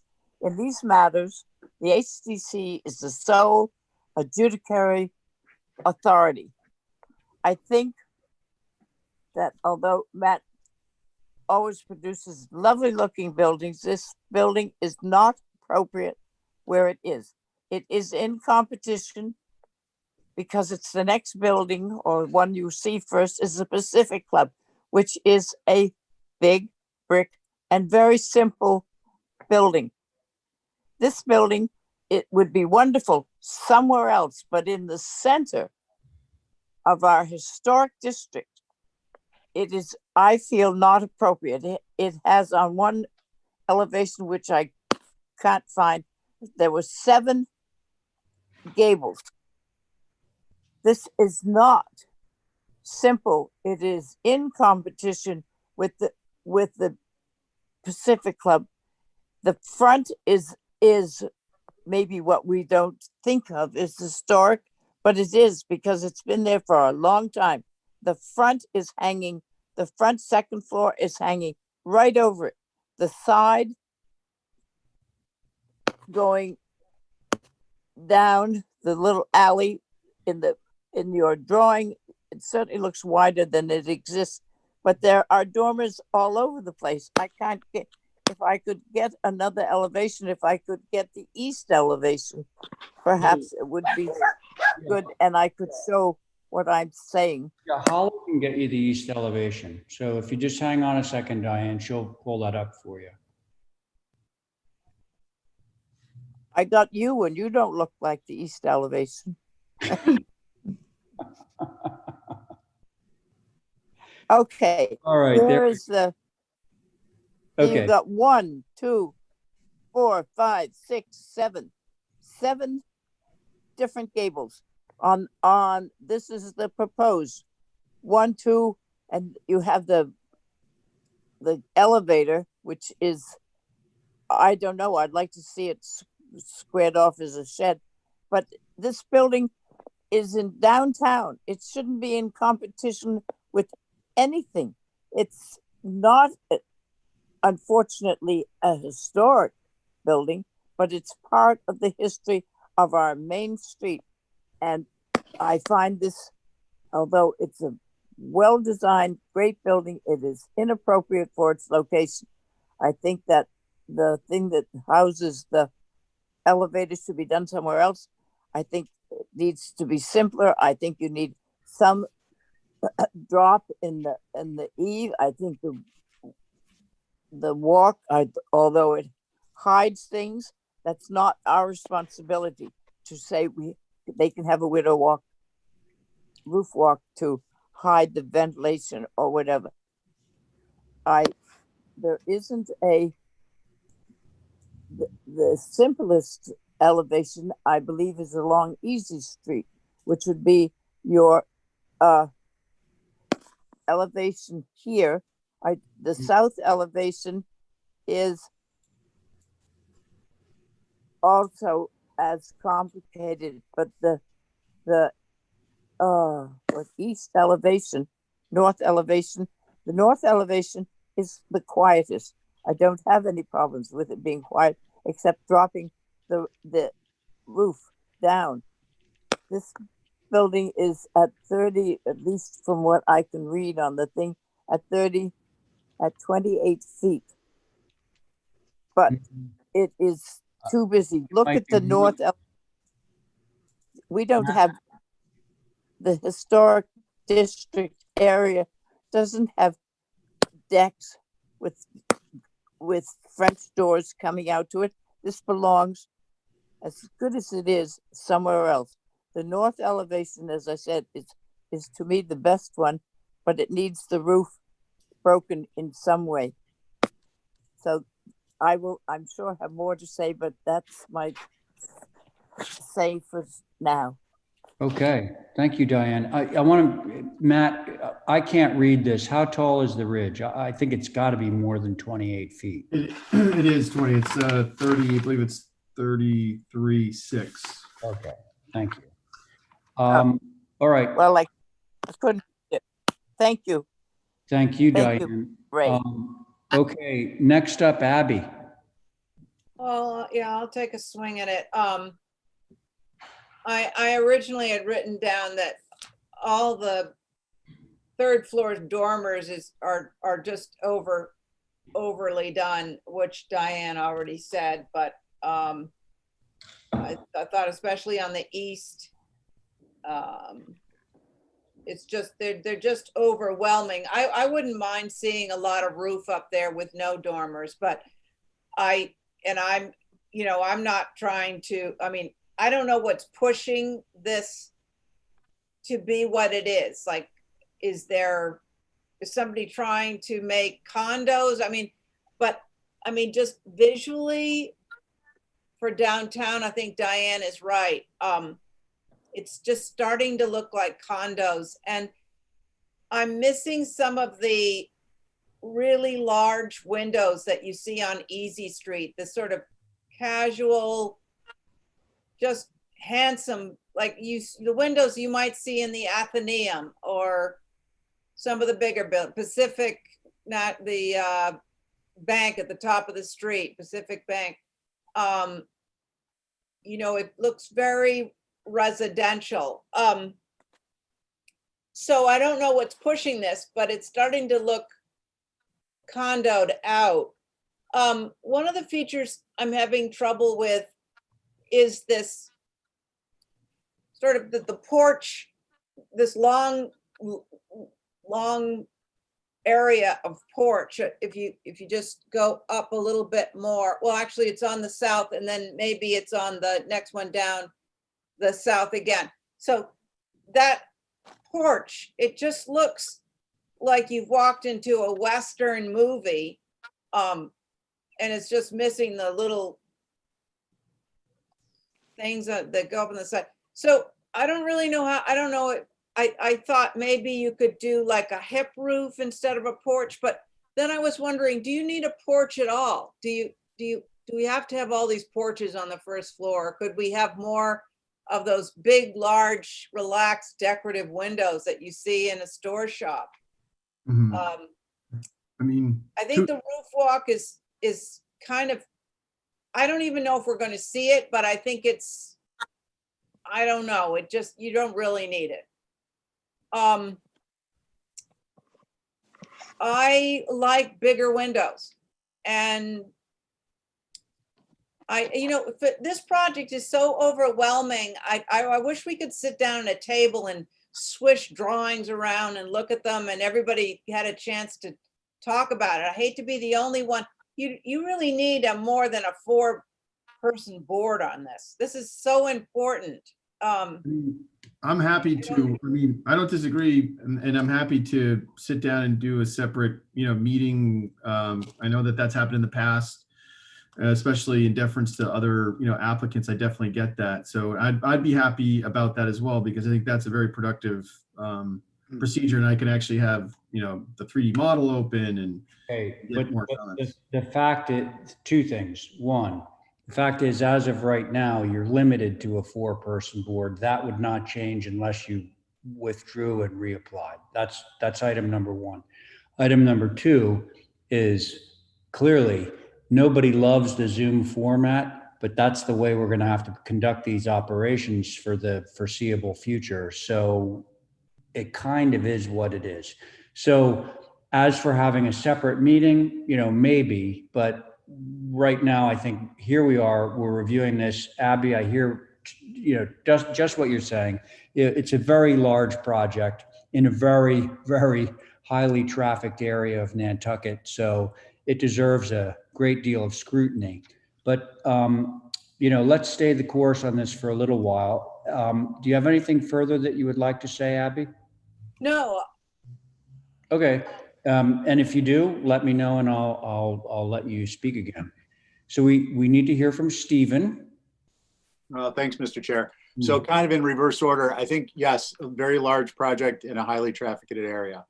On the west elevation, I think one of the comments was made that there are a lot of residential elements. And I think that part of that, the nature of the residential elements, is also that it's a little too refined for this particular street, noting that across the street, the buildings some of the buildings, they wrap around from Main Street. So there's just slightly a different identity. I think larger windows on the west elevation on the second floor, removal of the shutters, perhaps less refinement of the dormer trim, the rakes, the returns. Matt, the entablature I think works well. On that comment, I think what reads oddly to me is, and I understand that it affects your fenestration above, but the lack of at least one more column. So you have the entablature and it's being held up across this very wide span. In terms of perception, the structure above is being held up from 2 columns at the far corners of the structure. So I think that this would support having at least one more column element, and then your fenestration on the second floor may have to change. I do believe it's very successful. I don't disagree with Diane's comments. One of my initial comments, however, was up front that there used to be a smaller building on the left side, which was, I think, the Firestone store. And then there was the main structure. There was I believe it was the Firestone store and then the main structure. So I appreciate the fact that you're kind of hearkening back to that history and breaking the building up so it's not one large, long building. Along the lines of one large, long building, I know it's a bit of a bear to you about getting the existing and the proposed on the same sheet, but I think it actually helps. It certainly helps me to understand that what you proposed is not actually, refinements and a lot of details aside. There is a sense of additive massing. Mostly, I'm referring at this point to the west elevation. On the north elevation, and I think overall, the second floor and third floor outdoor spaces, I just don't think are appropriate for downtown. Noting that this is more residential than commercial use. And in addition to that, I think that this side also kind of projects a residential sense on the second, a sense of a residential structure on the second floor. The simplification of the dormers here, I think, is appropriate. On your east elevation, I would note that on your north elevation, your proposed, you might want to get rid of that note that says no visible changes this view. I think that was just a drafting error. Yeah, I apologize for that. No need. I just, I'm looking at the details. On your east elevation, I think fenestration is a big part of this. And I think making some changes to window sizes and placement on the second and third floor would be very helpful to you. Sure. I think on the south elevation, it's very complicated with the recessed area of the second floor deck. The comments with respect to the residential nature stand on this side also. But I do appreciate the kind of sense of additive massing. It would be helpful, I think, if you were to break up that covered porch from on the south elevation from the street side, south water, towards the rear somehow. And that would help to, I think, break up that sense of mass if that covered porch didn't extend the full way or there was a break in it. Other than that, those are, the perspective drawings, again, I didn't mean to be a bear on those, but they are very helpful. So thank you for that. Yeah, I find they're very helpful for us too. So, but thank you. Appreciate that feedback. Is that it, Stephen? Yes, sir. Okay, thank you. So I'll start my comments on this east elevation since we have it up on the screen. I continue to be concerned about the very turret-like elevator shaft that goes to the third floor. So I'm sure that there is some other solution that would allow you to drop the eave of that and still have your elevator shaft in the middle. Like, I can't believe that the shaft is that wide, you know, being like 18 feet wide or whatever it is. And you know, you don't need to explain any of that to me right now, but you know, I know that only a portion of that needs to be that height. So I would like to see the plate of that come down so that it wasn't so tower-like.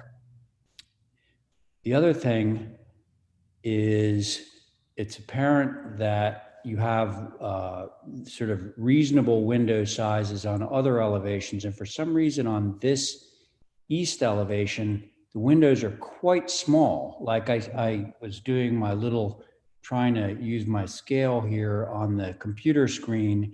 And so the windows, for example, well, basically all of the windows, all of them on the east elevation are markedly smaller than the windows which are already small that are on the existing piece that you're not touching, that little story, you know, story and a half gable right there. So they're smaller than that, but they're like way smaller than the other windows on the other elevations. And I think that it would actually benefit if you made those windows larger. That would get rid of this phenomenon that I'm always drawing attention to, which is this idea of like from the top of the porch roof that you have bubbled in red to the sill of the windows is a wide space. Here we have this existing porch on the existing piece that's down really low, far lower than yours, but because of the situation of the windows on the second floor, that all seems natural and the proportions are correct. So that's the east elevation. So let's see, can we go to any other elevation? I don't care.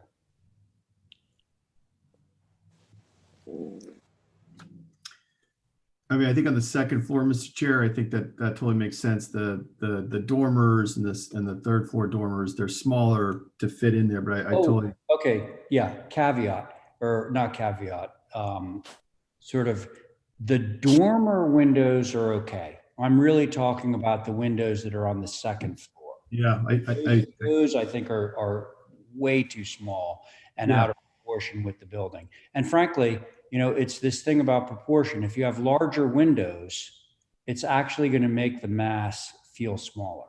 Yeah, no, that's a great point. So let's see. So that was east. If we continue, if we scroll either which way, it doesn't matter, Holly. So okay, so this elevation, not much to say there that hasn't been said already. You know, I'm going to express some concern about the roof walk, but everybody else has. I'm going to express some concern about the third floor deck, but other people have. Oh, so if we continue to scroll. Now, this is interesting, this, you know, south water elevation. I liked Stephen's observation about the pilasters supporting that very, very long lintel. I think that's a good idea. And interestingly, originally I kind of liked the shutters because they sort of filled in the mass, but I'm thinking maybe they're just a little bit too much. And so the removal of them, I would actually like to see. And maybe those windows get bigger too. That's it for that elevation.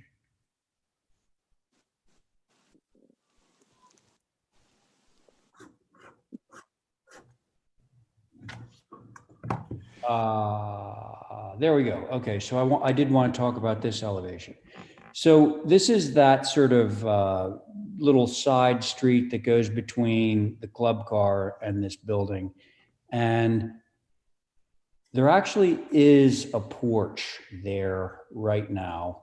And I feel like that porch is very successful. It has a low pitch roof. So Matt, I got this feeling that maybe you increase the pitch of this roof so that it was the same pitch as the roof on the other side, just for the sake of consistency, but I'm not sure that that's a good idea.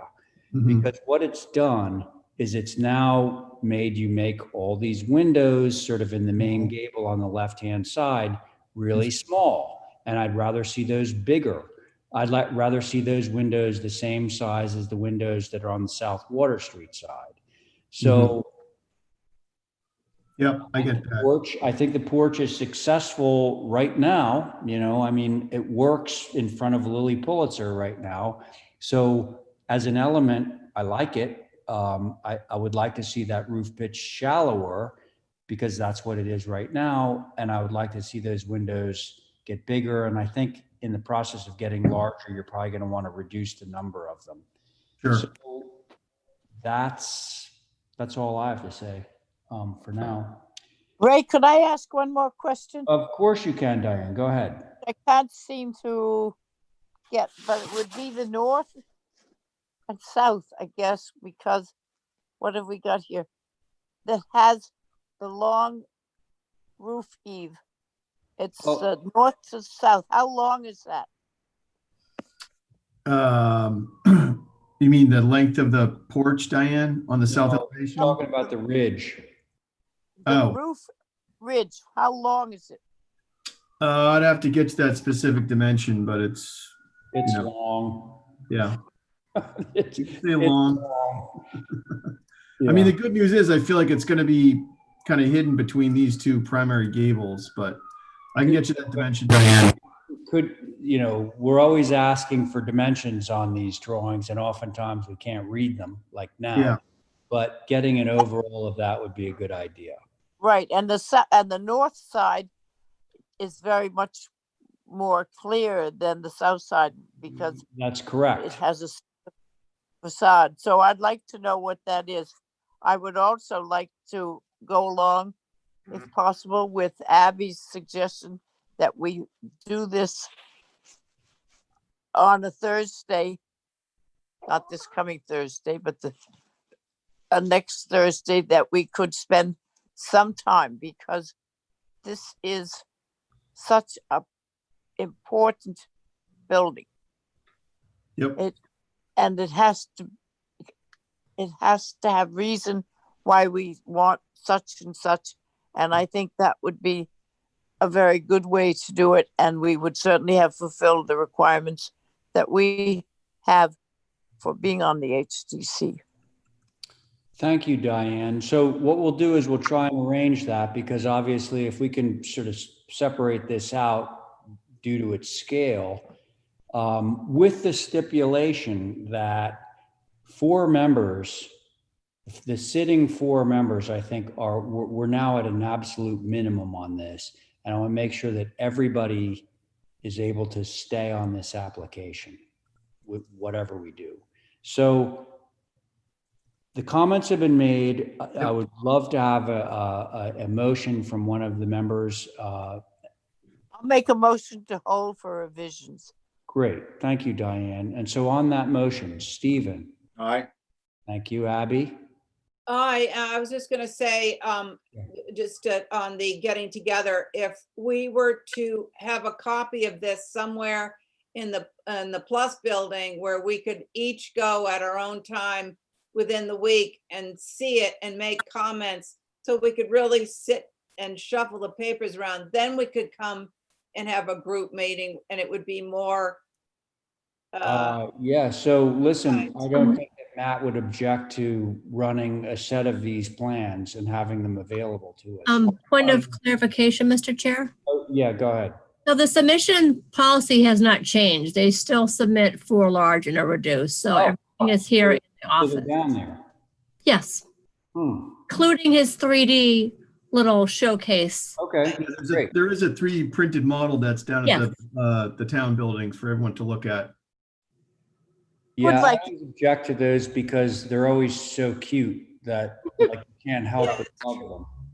I would like the things that like Abby suggested we look at, put on the iPad, because I, as one of the members reviewing this, cannot get there, as you all know. Yeah. Right. Well, we can arrange that, Diane. Yeah. Okay, I would appreciate that, because I have a lot to say, and Well, let me change that then. What if they were sent to us, or maybe they are sent to us already and I just don't know it, but if you send them to us, we could make more, like right now it's jumping around and the elevations are going up and down. I'm getting seasick. Yeah. If I had them right, I'm lying down on my couch and I'm looking at it, I can make some more better observations. Abby, I'll call you and walk you through it, how to download it and all the other applications. Well, but Because these are all available online right now. You could just click on them and download them. Okay. Well, she can download them, but so Abby, Yes. want them plotted, we can plot them for you, like on paper. Oh, gotcha. I like that a lot. Okay. Yes, that can be done. Okay, easily. thank you. Okay. All right. So let's see. You guys have to help me. So did I already? I said yes to holding for revisions. Yeah. You'd already. Oh, that's right. And so you were the final person other than me to approve that motion to hold for revisions. And so I'm in favor of the motion. Motion carries. Me too. Oh, I'm sorry. I thought I had already gotten you guys. Right. I don't know. Just to be sure. That's all. It's because I interrupted. Sorry. Yeah. Okay. But I thought you were the penultimate person to vote it. And so, yeah, so that motion carries 4 in favor. Thank you. Thank you. Okay. So now we're on to new business. First up on new business is 3 Mariner Way offense. Okay, so to be clear now, let's make sure that we get our board straight on this. Stephen, you've been sitting on a lot of the recent applications. So what do you say we Carrie, hopefully you're still on. I think Carrie's been waiting patiently. Let's get her up to bat. Oh, goodness. on a fence, no less, to start. Yeah, It's right. always difficult. Okay, so Carrie, you'll be sitting on this one, all right? Okay. All right, thank you. Mike, do we have Mike on board? Yeah, Mr. Chair, I'm here. All right, great. Why don't you walk us through it, Mike? Sure thing. So good evening, everyone. The application in front of you is for a fence in 2 arbors along the property at 3 Mariner Way. This was a property where incoming buyer would like to fence off the section of the yard just for, I think, for their dog who needs some privacy. The property's under agreement. They'd like to install a fence. Proposals for a 3-foot type 2 picket fence, similar to what is adjacent at the corner of Washington Street Extension and Mariner Way. And in this instance, this proposal also notes a wire mesh fence screened behind the privet that's installed. And the 2 arbors, one located right at the corner of the intersection of the house in the privet, and the second right along the brick driveway. Okay. So really, to recap, we're looking at 2 36-inch wide arbors, example of which you have in your photo down the lower left. Okay. Those are shown in yellow. You have a privet hedge that's existing, correct? Yep, absolutely. You're going to run some wire fence behind that, i.e. on the property. Mm-hmm. Right, okay, so that's going to be where we see the green, okay? And then you're requesting a type 2, 3-foot high type 2 picket fence, natural to weather, where you're showing the red. Correct, which surrounds the brick parking area. And now the brick parking is existing? Correct, yeah. And if you, Holly, if you go to the next page, there's a couple photos just for reference.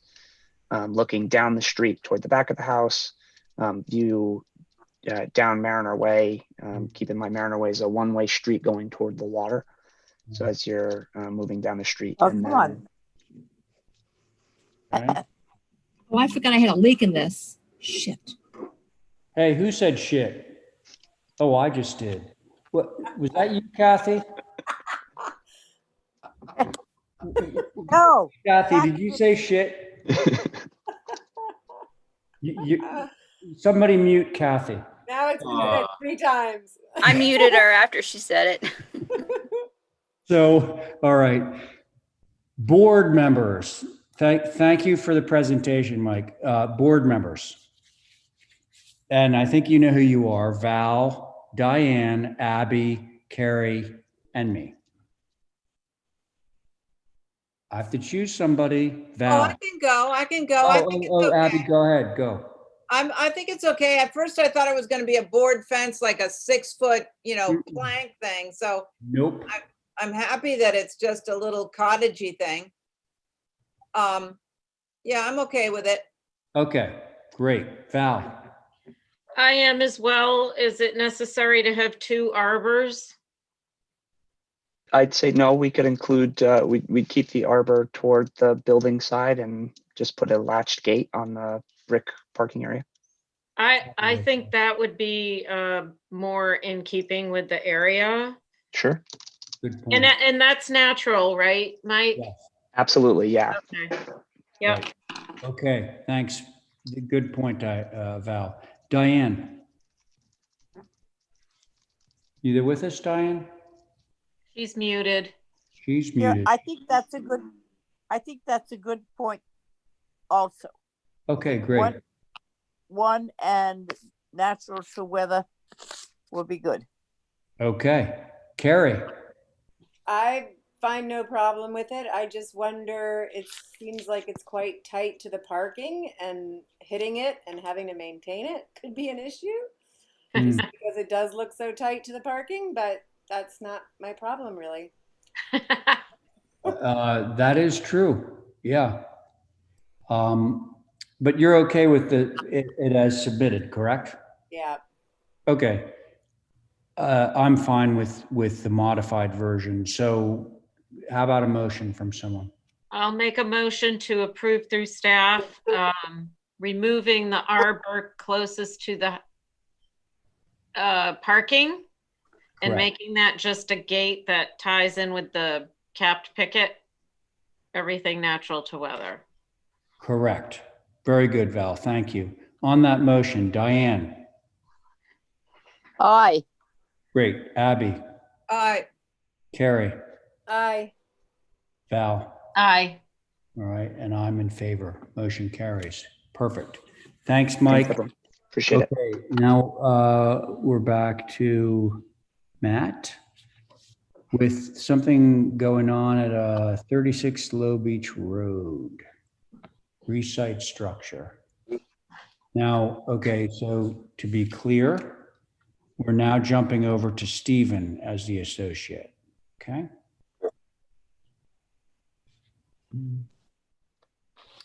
So while they're pulling up the drawings, Mr. Chair, I can give you just a brief summary of what this is. Yeah.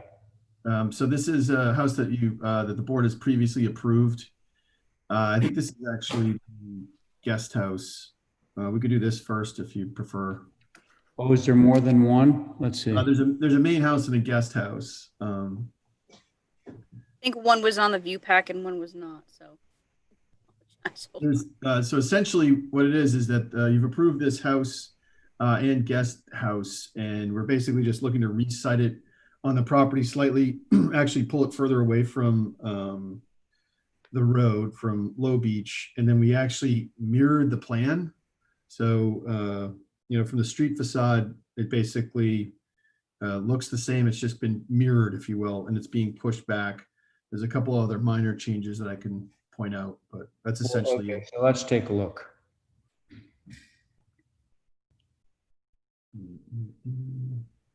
Matt, what's that book you have there by your window with the colorful cover? It's actually a visitor's guide to Bulgaria. Oh yeah, I have a copy of that, so that's why it was so familiar to me. Gift from Right. Okay. All right. So this application is for which building? For the main house. And Okay. here. All right. The dash green line shows the previous HTC approval, and on the elevation we basically mirrored the structure, so that the left became the right and the right became the left, if you will. So you'll see it on the elevations. Right. But okay, so let's move to that, and so it sounds like maybe you did some other miscellaneous things to the elevations, perhaps?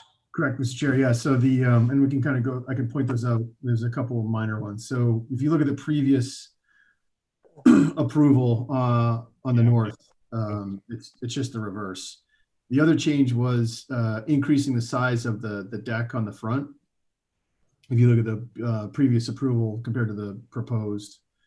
And then we also added a walkout on the left side of the north elevation. So the primary change is mirroring it and then increasing the deck size. On the subsequent east, you'll see that again, the east was the west and vice versa. And then you have this walkout. All right. You mean you added the walkout? Correct. Yes. Okay. Got it. All right. Yeah. This is the rear elevation, which I think that we all agreed that wasn't visible. But we did make some changes where we had, I think it was all doors in this right here. We went to double doors in the center and then flanked it with windows.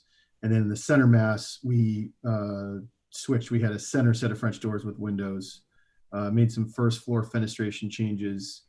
I think that is essentially it. And then I think it's the west. Again, other than just mirroring it, I think it's just the same elevation that was approved previously, except for the the deeper deck.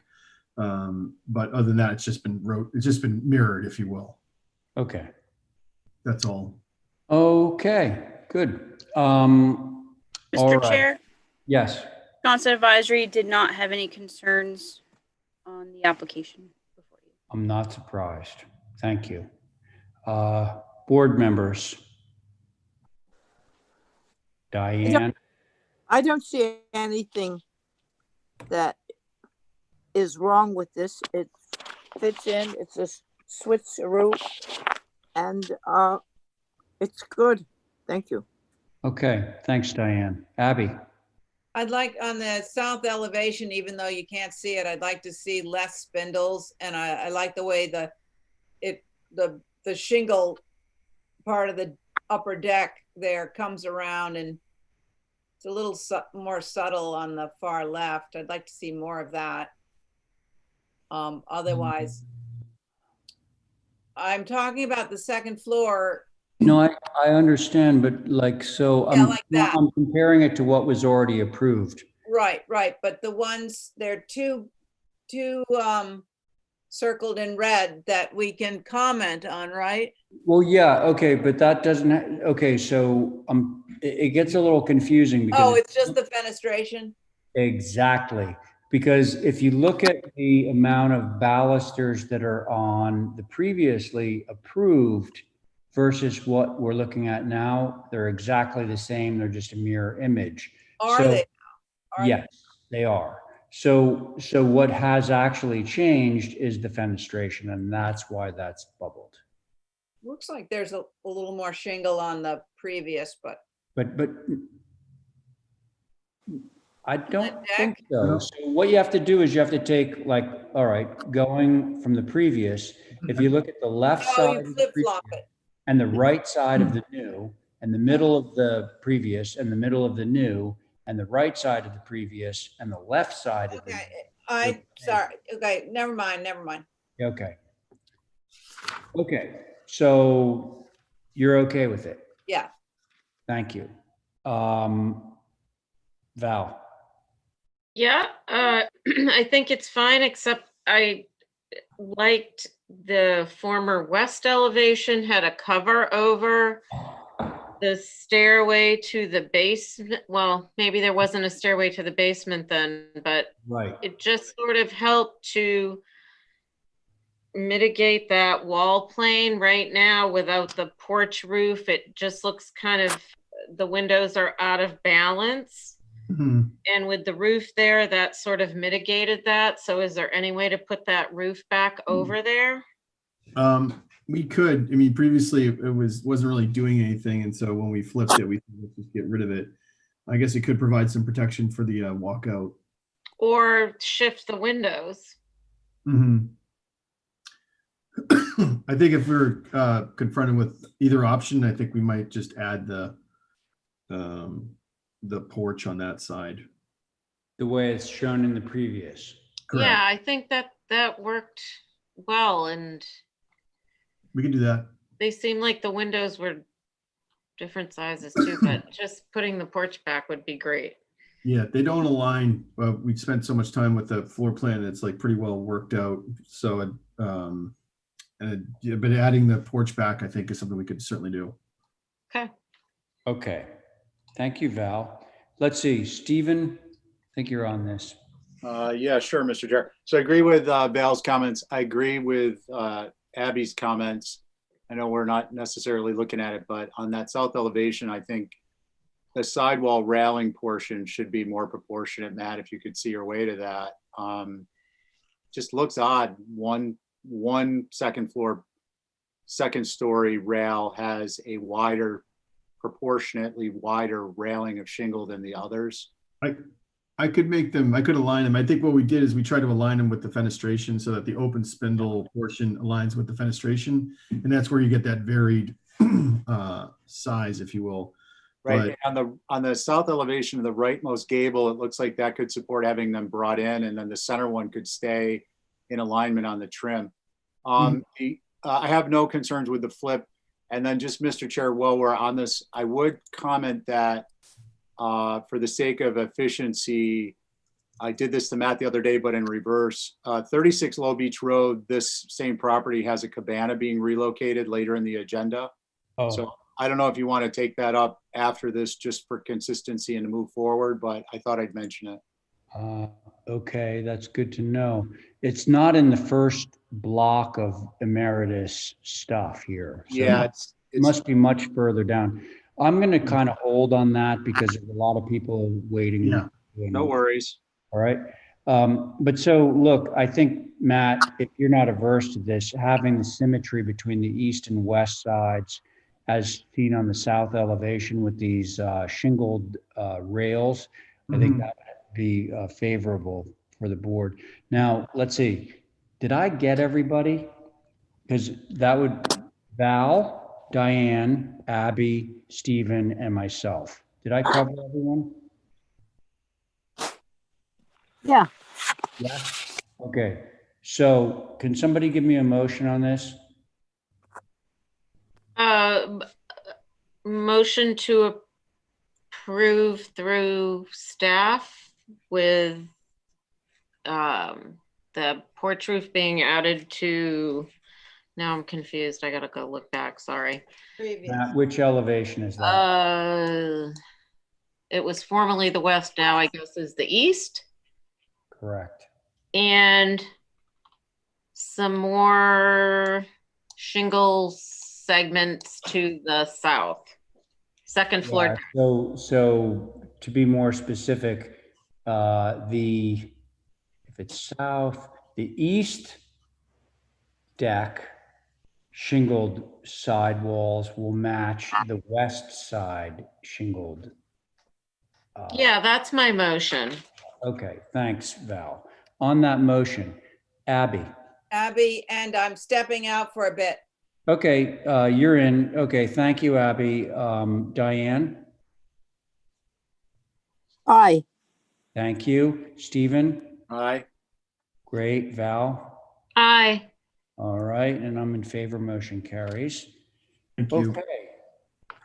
So now Abby has stepped out, so that means that we have both of our associate members, Carrie and Stephen, on this next one, which is 69 Surfside Storage Facility. Okay. Okay. I can provide a little bit of brief summary while they open up the drawings, Mr. Chair, if that Please helps. do. Thank So you. this is an existing property. It's technically a Surfside Road address, but it is off Maya Common Ave. It's kind of tucked behind a fairly random, neighborhood with a mix of commercial and residential, structures. And so the property has a single family residence on it. But this is, it's a big building and it's intended to be a commercial storage structure for a moving company, a local moving company. And we will be before the planning board in the next couple of weeks, but we've kind of done a bunch of due diligence in terms of the use and the zoning, and it is allowed by right. I do think a site visit would probably be helpful for the board just to get a sense of where the structure is.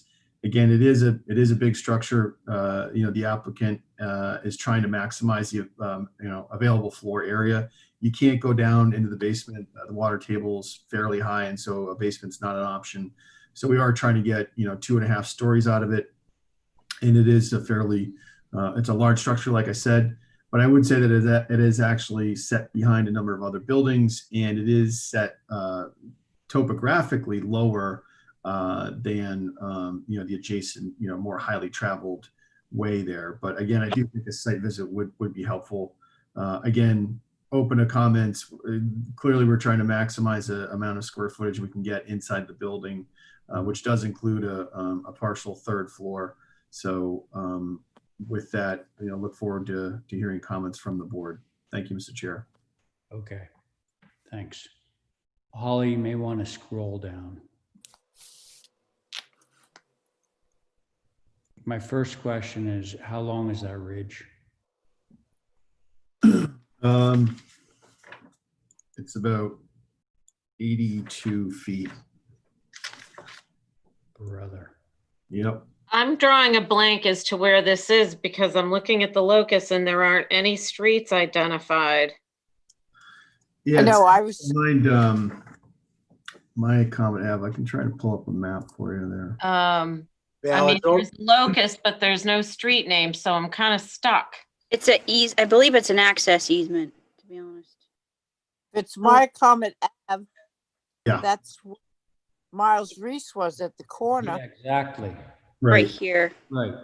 Where? This is a little further along. I think it's past across from Mr. T's and ranch. It's got the really high Leyland cypress. So it's Hemingway owned a barn back here, I think. Yes. Right before you get into the Myacomet Village turnoff. It's that there's like a dirt road that you make a sharp turn and down around the bottom of the hill. Down into the hill.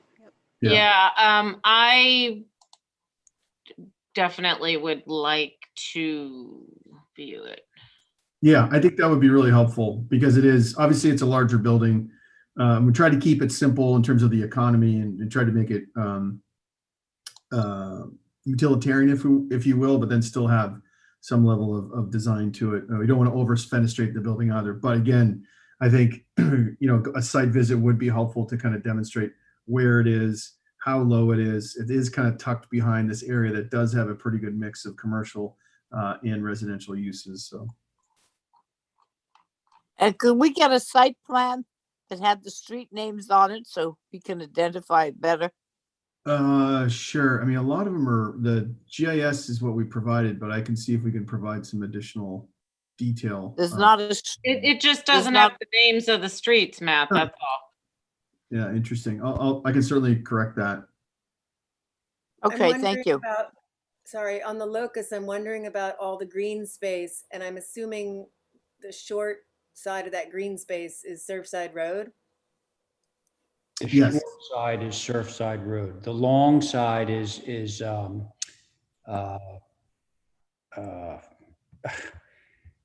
goes down to the sewer beds. It's the four Oh, corners. that's South Shore. No, South sure. Yeah, this is not that.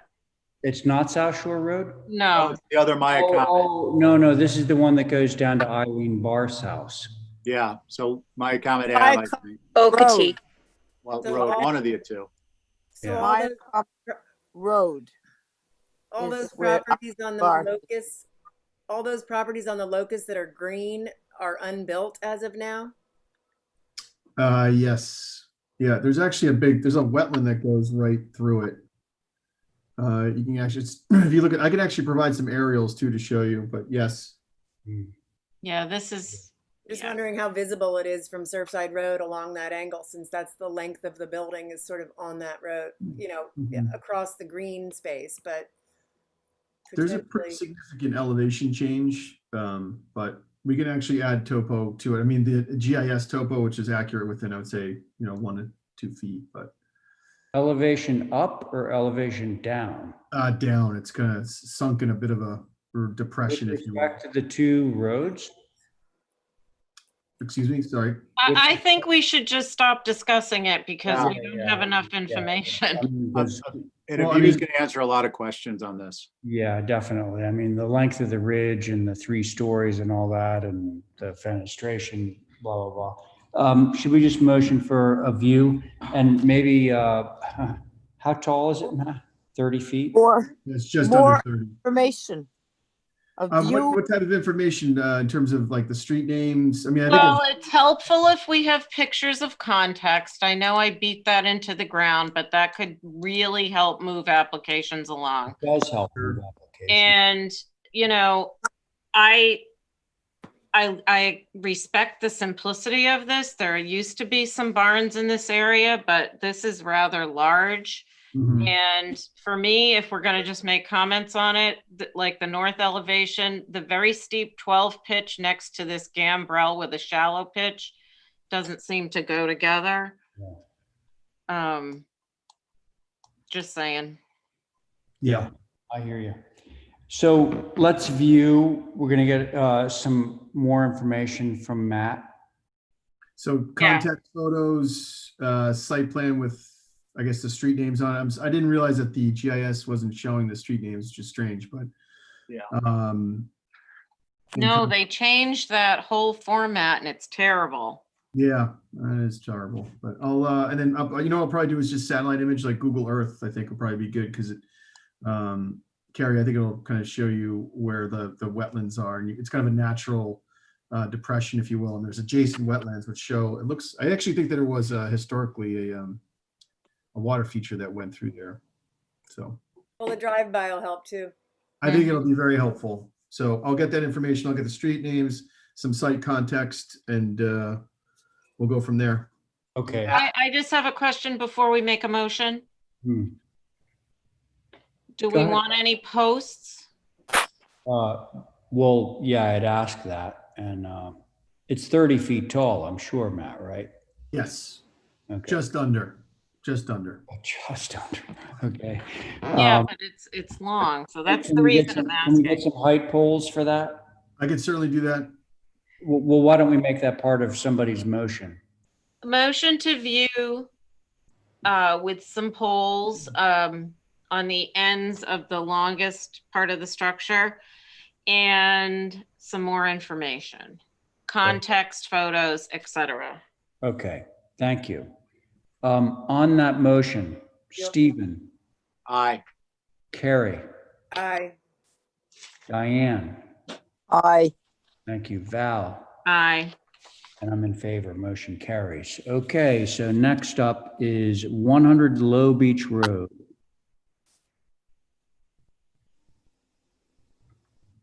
And somebody will let me know when Abby's back, okay?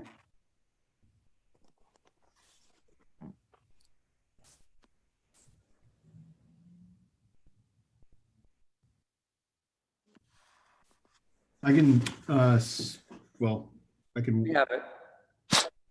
Yeah. Okay, so this is an existing dwelling. It's an odd footprint, if you will. It's a pre-existing structure. We're not proposing to make any additions to the structure in terms of additional footprint. I think it might be helpful if we could zoom in on the site plan just a little bit in this area, just so I can give everybody some context. Right there, yeah. So the area that's shaded is the existing footprint of the existing building. And it's obviously very long and kind of skinny. And I think that's primarily a function of its proximity to the wetlands and the coastal dune. Portions of the building are already over the coastal dune. It's been here, not for, I think the original date is 80s, somewhere in there. It's historic. But currently by current Concom standards is too close to the coastal bank.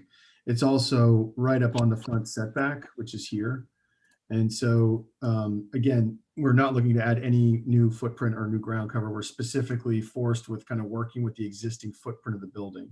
The massing schematic of it is a little, it's rambling. The primary mass of the structure is, I'd say that it's fairly disproportionate to the rest of the structure.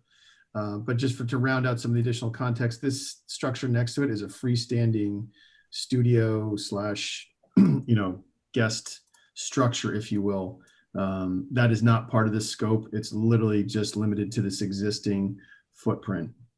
So just reiterate that we were tasked with kind of staying with this existing footprint, and we really didn't have any ability to bump out or change or move any part of it. And so the massing schematic was a bit of a challenge. So with that, I think we can scroll down to the elevations. Matt, that was quite a lead up.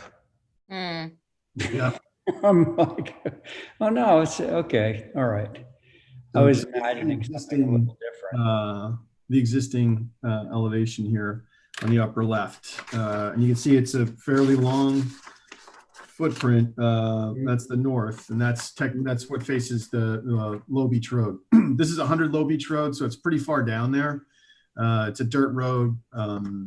There's less and less houses as you work further down there. We did a structure across the street a few years ago. So there are some houses down there, but again, I wouldn't identify it as a highly trafficked area. So you can imagine, presented with the existing footprint and this existing massing schematic, I felt that the existing wasn't very successful, somewhat inarticulate. If you zoom in on the existing structure, you'll see that there's a lot of just quirky kind of details in terms of like dormers with the plate heights that they're too tall with too much shingle space above it. And so our proposal here is to essentially remove portions of the, most of the second floor and come up with a new massing schematic. And this is what we're proposing on the north elevation. Again, I would submit to you that this is, what faces the road. We are right now, it is kind of set behind some vegetation, but obviously you will see it. And so I think that this is the primary. Again, this doesn't change any footprints, Right. which I was surprised to try to come up with something that I thought looked somewhat cohesive. Okay. Thank you, Matt. A few things. One, do we have Sconset advisory on this? Actually, no, this wasn't placed on their agenda. I don't know why. So no comments, but this is, circa 1975. Right. For what it's worth. Yeah. Okay. And it's not near the historic district. Or is all of Sconset? Correct. This would be outside of I believe, Sconset Advisory's review. Yeah. Fair enough. Why don't we keep scrolling down so we get the full. Sure. So that's the street side. Again, because we're so limited with Concom and access, et cetera, the garage on the east elevation there stays where it is. Maybe you keep What are scrolling. what are the colors on it, Matt? The existing trim is all white. And so we plan to maintain that. Yeah, we do actually, it is cottage corners. And that was kind of intentional to minimize the amount of painted trim on the structure, which I think will be good. So it's a red cedar roof, white cedar sidewall. The rakes are fairly de minimis, try to keep it fairly minimal in that regard. So, again, try to make it blend as much as possible. The north-south elevation here obviously faces the water.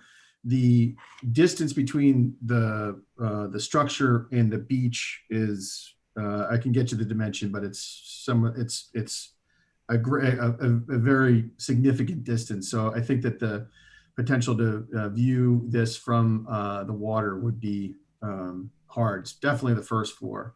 Obviously, we have higher concentration of fenestration, but it is a really beautiful view of the dunes, and we kind of have the advantage of it facing away from the public way, and have a great distance to the ocean itself. So, again, we were challenged with a pretty awkward footprint, and trying to make sense of it resulted in some quirky details. You can see some of these smaller dormers to the right side of this rear elevation.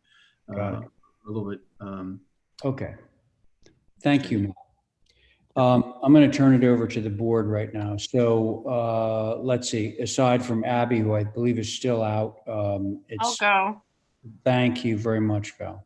Sure. So I went out and looked at this, and first thing is it is very close to the road. This is right on the road, and while somebody could make an argument that, there are large houses in the area, but across the street but they're so far back from the road, this is right on the road. It will loom over the road. The house that's there, so you can see it. I took pictures and sent them to Holly and Kathy if anybody wanted to see them or didn't get out there, but I think we need to keep that in mind. It really is right on the road, and it's 135 foot, 8 feet from end to end.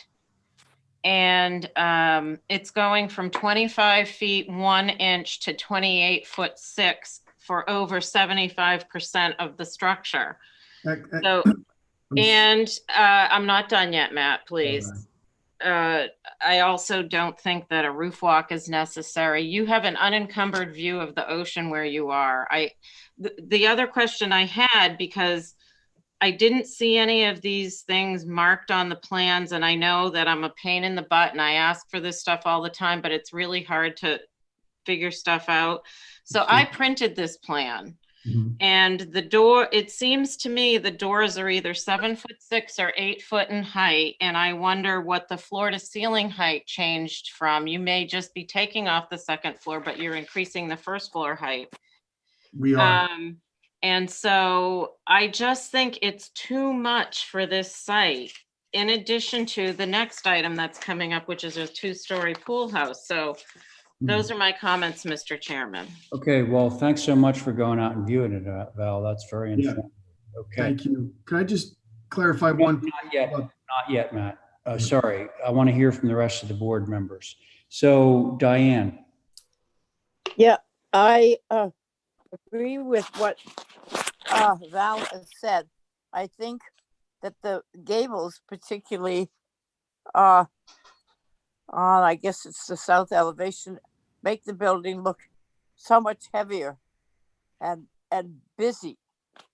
And granted, those, I don't know what you want to call them, on the existing, those 2 wonderful dormers that hang out.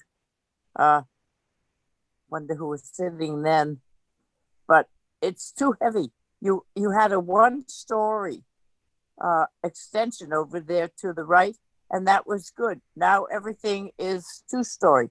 That's not good.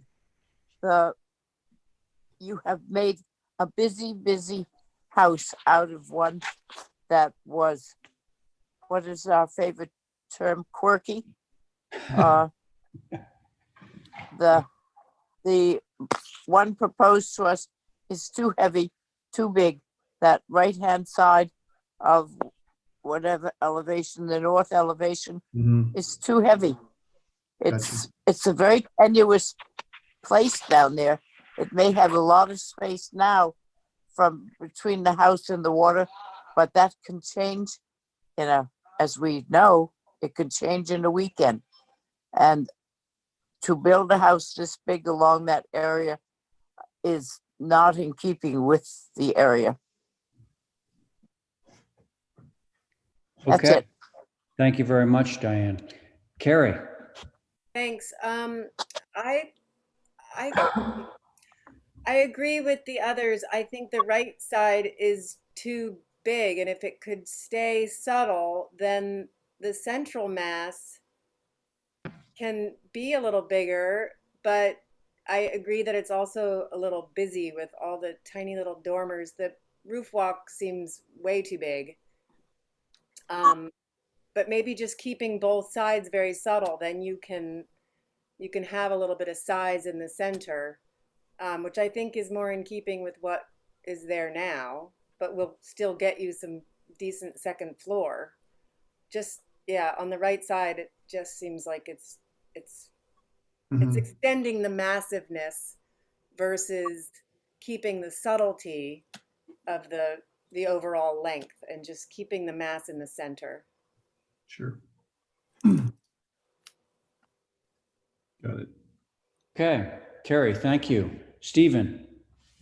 Thanks, Mr. Chair. So Matt, I'll start by saying it's a really nice design. But I do agree with many of the comments. I think the key is going to be quieting some of the elements like the dormers, removing the roof walk, and then scaling down the overall height. And that'll kind of attenuate on the mass overall. And then I think that we often think of colors last or sometimes first when we think we're just going to improve something. But white, I just think is too much for the structure. Again, I think quieting is going to be beneficial. And along the lines of quieting, you may look at more a shed dormer approach on the front, primary mass, shed dormering. That may help. Thank you, Mr. Chair. Yeah, well, yeah, thanks, Steve. Yeah, shed dormers, that was on my list, as opposed to the little gable dormers. You actually net out at getting more space with the shed dormer and they're just more calm. The roof walk, I was going to say it certainly occupies a lot more than a third of that ridge length. But then I sort of doubt its necessity at all, given the fact that you can see 180 degrees of the water from the first floor.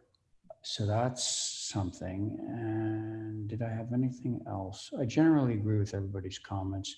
Okay. Holly, can you scroll back? I'm not sure it's necessary, but I just want to make sure. To the back side of that. Oh, there you go. Yeah. Oh, the comment about Stephen's comment about the white trim, I think is appropriate. And again, we have this little sort of gable dormer with a shed infill that's very strange. I think just a plain old shed dormer would be the better alternative in that case. So that's it for me. Can we have a motion? Motion to hold for revision. Very good. Thank you very much, Diane. On that motion, Stephen. Aye. Carrie. Aye, sorry, I was mute. That's okay. Val. Aye. Diane. Aye. Great. And I'm in favor. Motion carries. And so now we're on to the pool house.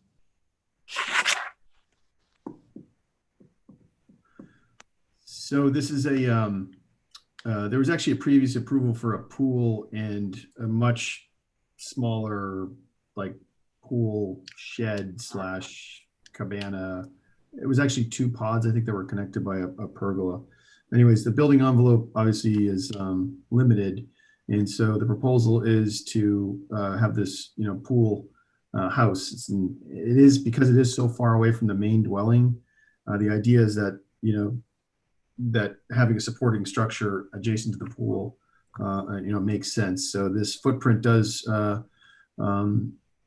fit within our allowable building envelope. We did try to keep it, 1 story. There is a loft area on one portion of it, so it's technically not a full 2 stories. You can see here that second floor lofted area. One port is cathedraled. We did try to keep it fairly simple in terms of its design and not over fenestrated on the roadside, but again, not overly detailed or busy. Try to keep it fairly simple. So I'll look forward to what the board has to say, Mr. Chair. Thank you. Thanks, Matt. Who would care to begin? Val? Yes, sure. I think as an accessory structure, this is ridiculously large. We have a house now that's wanting a huge increase in height. We have a guest house that exists. And now we want a pool house that's almost bigger than the guest house. I think these accessory structures are getting out of control, not just here, but all over the island, and it is too much. I think this is something we're probably going to have to deal with per zoning because people are just taking it to the nth degree, but I don't see the need for a size like this. And and again, Matt, your structures are beautiful. It's just too much. Thank you. It should be a very simple backup structure to the pool. It doesn't need to be a whole other house. Thank you, Val. Diane? I think Val's absolutely right. It's I don't know what goes through people's minds to say they have to have this much for a pool house.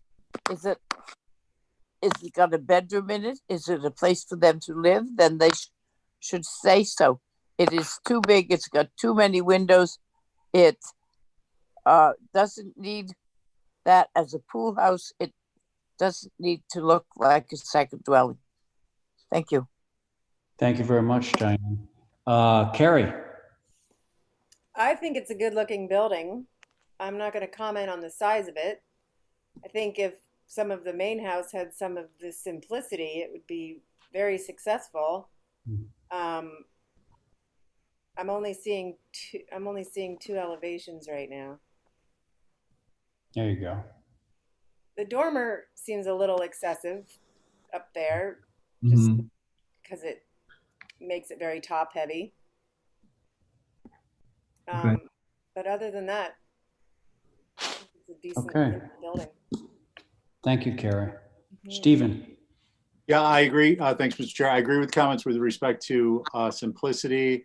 I think if this were 20% overall smaller in terms of height and massing, it would be more successful as a house by the pool or otherwise. Thank you, Mr. Chair. Okay, thanks, Stephen. Listen, I feel like all my concerns have already been addressed. The only thing that I'm going to sort of underscore is this. Let's see, I can't see which elevation it is. It must be the west elevation, the one that has the very long dormer. Yeah, there you go.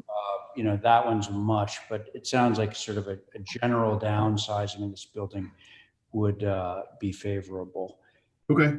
That's it. So motion from someone, please. Make a motion to hold for revisions. Very good. Thank you, Diane. On that motion, Val? Aye. Carrie? Aye. Stephen? Aye. Diane? Aye.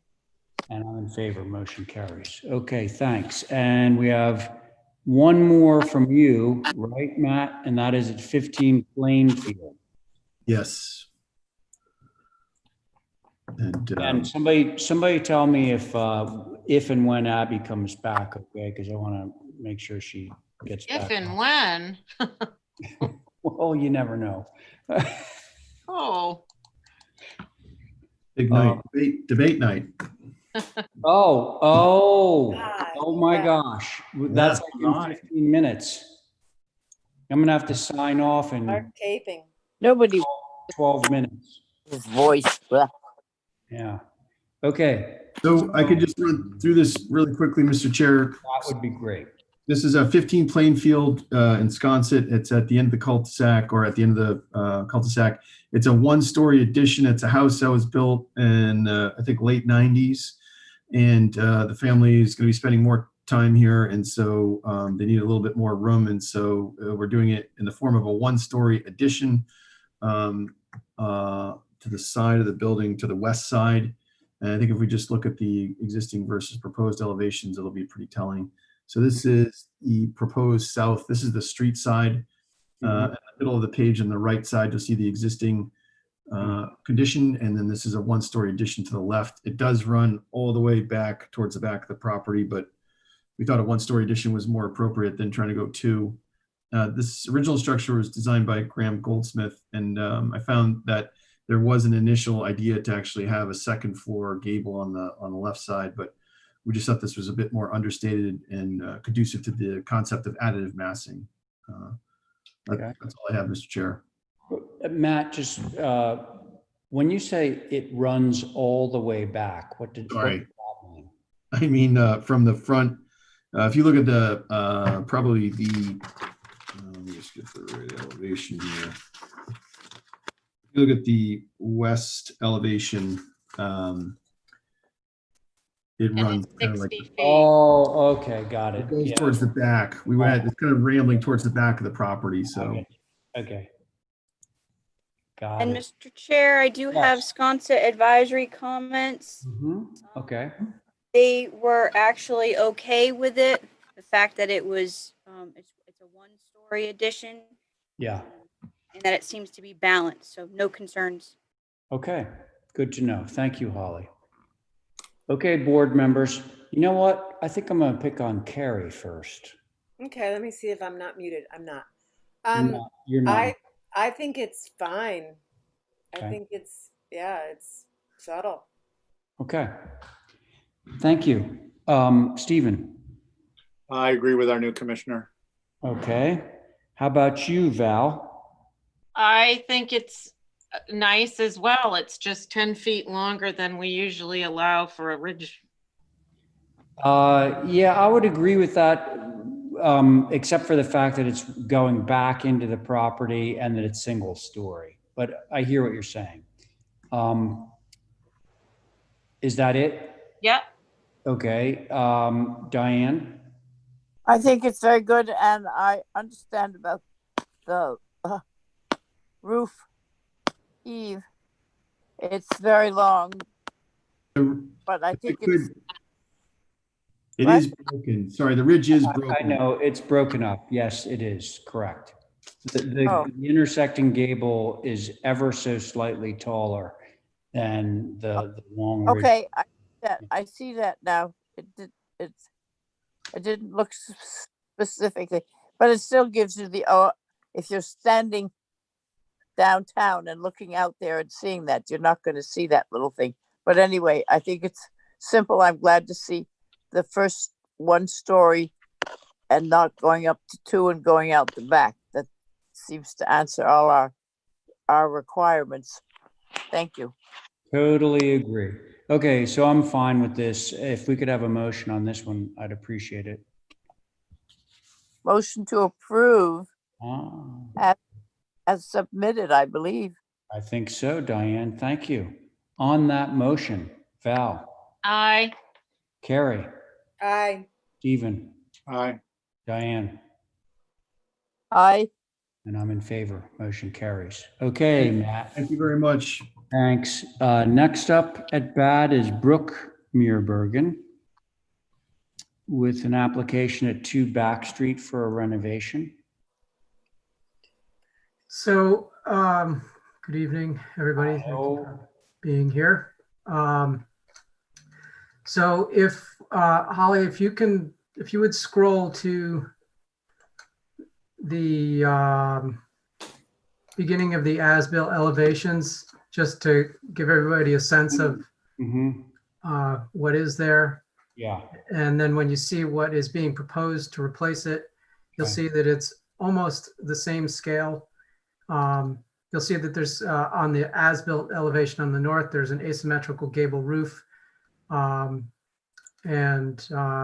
if you scroll down to the proposed elevations, it's just been, the elevation has just been disciplined a little bit. We're not going outside the footprint for a few different reasons, but basically its perimeter is going to stay the same. It's going to get a little taller, and again, we're changing the fenestration too, from those 8/8s to the 2/2s. And I think the rest of it's fairly self-explanatory, but if you have any questions, of course, I'll try and answer them. So Brooke, I have a sort of point of clarity. Okay, well, thanks a lot, Diane. So Brooke, we have you down as a renovation, but this is really kind of more like you're going to tear this wing off and rebuild it, right? Well, so technically, if you're looking at the north elevation of the proposed, that left wing is in the setback, and we don't want to disturb that. So, okay. I mean, yes, you're correct. It's a redo, but because we're leaving a wing on, I didn't know what to call it. I mean, it's a reno. Okay, but I mean, essentially what we're looking at. I'm not trying to pull the wool over anybody's eyes here. No, I understand. I just wanted to make sure. Okay. Mr. Chair, I do have HSAB comments. Thank you. So this structure is dated from the 50s. So it's not, an older one in this area as far as that goes, but it is considered contributing. The comments were that it's an improvement. There was a discussion about the foundation itself. And overall, they didn't have any main concerns on it. Brooke had mentioned that the windows were changing from 8/8s to 2/2s. There was a question on where any AC units were, but I believe there's none for this particular structure. That they were going to be doing, and correct me if I'm wrong, Brooke, Boston sash. And the client would like Anderson's. What's existing in this structure are Anderson units. The client would like Anderson's. They are sand tone, so they're not going to pop like your standard white Andersons. Okay. And overall, the elevation was just going up a little taller. With no major concern. Yes. Yes. And that's it. Yep. Okay. Thank you, Holly. All right, board members. I'll go. I am familiar with this house, and it's down sort of in a bowl. And really, the bulk of this house is squeezed in between 3 other houses. So what they're asking to do is fine. I have no problem with this application. Okay. Thank you. Diane. So I know it pretty well, and I have no difficulty with it either. Okay. Sounding good. Carrie? I don't know it very well, but I also don't have a problem with it. Okay. All right, good. Stephen? Yeah, I guess the only question I have is, I don't know very well either, is the issue of SDLs versus TDLs. This is... So, Steve, may I answer, or Mr. Chair, may I answer, Steve? Well, I think you already did. You said that the house already has all Andersons in it, right? Well, that forward part does. I think it's been something that's been, replaced over the years, like in this 80s and the 90s when nobody was looking. Yeah. Well, okay. So you're saying that the forward part does, and you're just wanting the back part. Yeah. That you So there are photos at the end of this. If you want to scroll down. Oh, there they are. And the rear of this house is really squinched in there, so. Yeah, Hmm. it's all CMU. Right. Yeah. Okay. And right now it's sitting in the water, and it's one of the reasons why they need to rebuild. They've definitely had some moisture issues down there. Okay. So Stephen, continue. Sorry. That was my only comment. Thank you, Mr. Oh, Chair. that was it. Okay. I think I got everyone, and I'm fine with this. So do we want to do a motion of some kind? What about the motion saying that the SDL's windows or whatever are being used as a replacement for like kind, since this is in the old historic district, is it not? Yeah, it is. And so I think that's actually a good thing to append to the motion, just so it's clear why we're allowing it. Because otherwise, if we don't, we're going to have 1,700 No, applications yeah, SDLs in town. I think that's good. So can somebody encapsulate that for me in a motion? I will Okay. say motion to approve Mhm. with the notice that the SDLs are being used to replace the existing windows like kind. Okay. Sounds good. Although Thank these you. are 2/2, does that matter? They're not exactly like kind. No, it doesn't matter. If you got a better way of putting it, then Just because he's going from 8/8 to 2/2, so it's Maybe instead of saying like kind, we say same manufacturer. okay. Match the manufacturer on the existing windows on the house. Then we avoid the whole issue of so-called like kind. Okay, that's my motion. Okay, thank you, Diane. And thank you for the clarification. So on that motion, Val, Aye. thank you. Carrie, aye. thank you. Stephen, Aye. okay. Diane, Aye. and I'm in favor. Motion carries. Okay, Brooke, you've got two more, both at 38 Prospect. Let's take a look. And Abby's back, Mr. Chair. I'll step back. Oh, okay. All right. Thank you. I don't have to be back if, No, you can be back.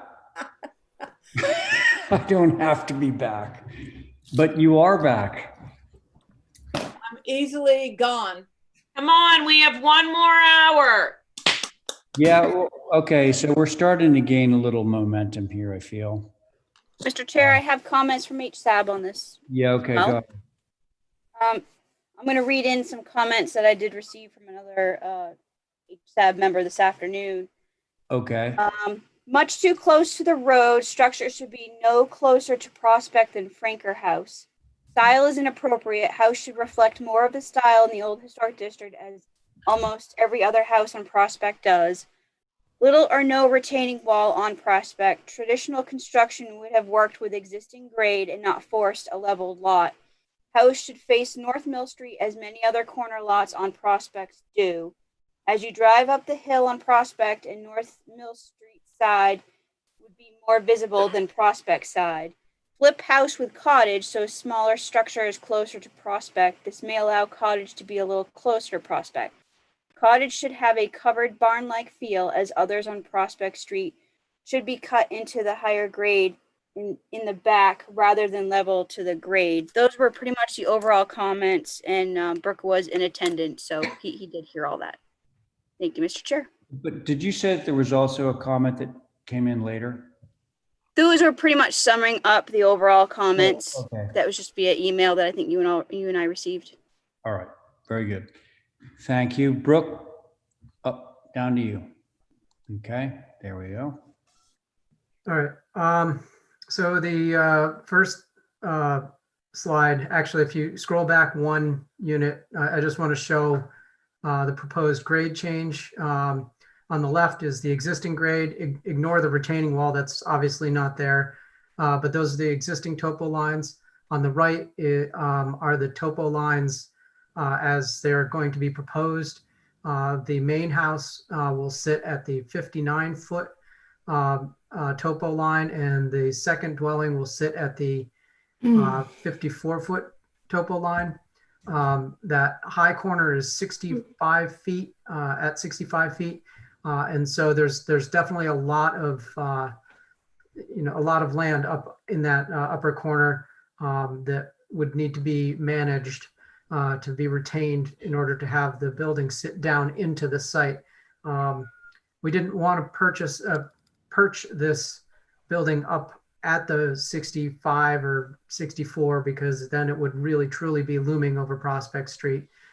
So it is dropped down about 5 or so feet from that high corner. The retaining wall itself, at least in that high corner, it's going to be bermed up nearly to the top. So it's not going to be like a vertical wall that will be completely visible. You'll probably see the top 2 feet or something like that. When you say bermed up nearly to the top, you're saying like the bottom of the wall you're going to fill in, because I want to say something to the board before we proceed. When I first saw this diagram here, because of the fact that I'm looking on my computer, I thought that the retainage was so that you were filling the site and bringing the grade up, but actually that's the opposite of what's going on. You're actually, the retainage is actually facing into your lot. Yes. And you're holding back earth that's higher so that you can have a level platform that's lower than everything else. Correct. So, okay, just wanted to make sure that everybody knew that. And if Holly, if you would scroll to this section that shows, I think it's that right there. Right. That shows the idea. You'll see in the upper right-hand side, the 65-foot, you'll see how it's set at the 59, and that the building, the second dwelling is at the 54. Well, and from this diagram, you also see how you're going to roll the grade up so that you're not seeing a full vertical wall surrounding a portion of your house. Exactly. Got it. Exactly. Okay. All right. Okay.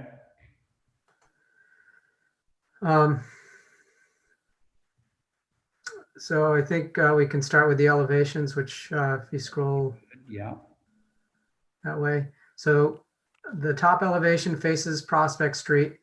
The elevation right below it faces the back of the lot, and the retaining wall, that's rolled up into that berm, or where the berm rolls up into that retaining wall. And then if we go, and you'll actually see that there's the 65-foot line that goes across the front. That will give you some idea of how the building sits right there. Yep.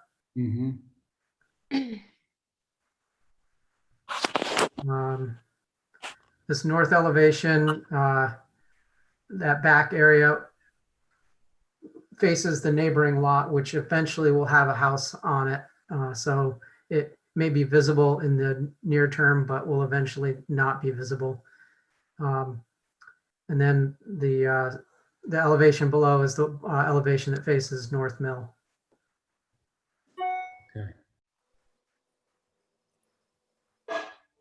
Okay. Thank you, Brooke. Let's see. Abby, you're all relaxed now, so why don't you start? Oh, God. Well, so my first take on this is that I think it's lot line to lot line. And I think in this little area of small houses, I think you're maxing it out with, a main building, a cottage, and a 2-car driveway.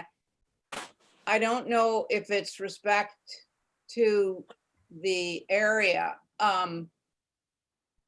I think something's got to give here. And I don't know what it is, but it really looks like every inch is taken up. Maybe there's a little yard, but so that, other than that, I mean, if this were on a, half an acre lot, I think it would be fine. But I just think I'm not sure if it's respecting what's around it. So that's a general comment. Okay, well, thank you. Diane? Oh, I think it is lot line to lot line that I see, and I don't think that is particularly what is usual there. I'm trying to place it how the south faces Prospect Street and the west faces Mill Street, North Mill Street. As a building, as an architectural building, it's fine. I just would like to see if I can get it placed on the lot a little better in my mind for the moment. Okay. Yeah, that sounds fine. Val? Yeah, so this wasn't on our view list, so I didn't view it, and there are no photos for context. So I really am trying to picture where this is, and I would like to view. Oh, God. Who said that? Sorry, that's me. I lost everybody.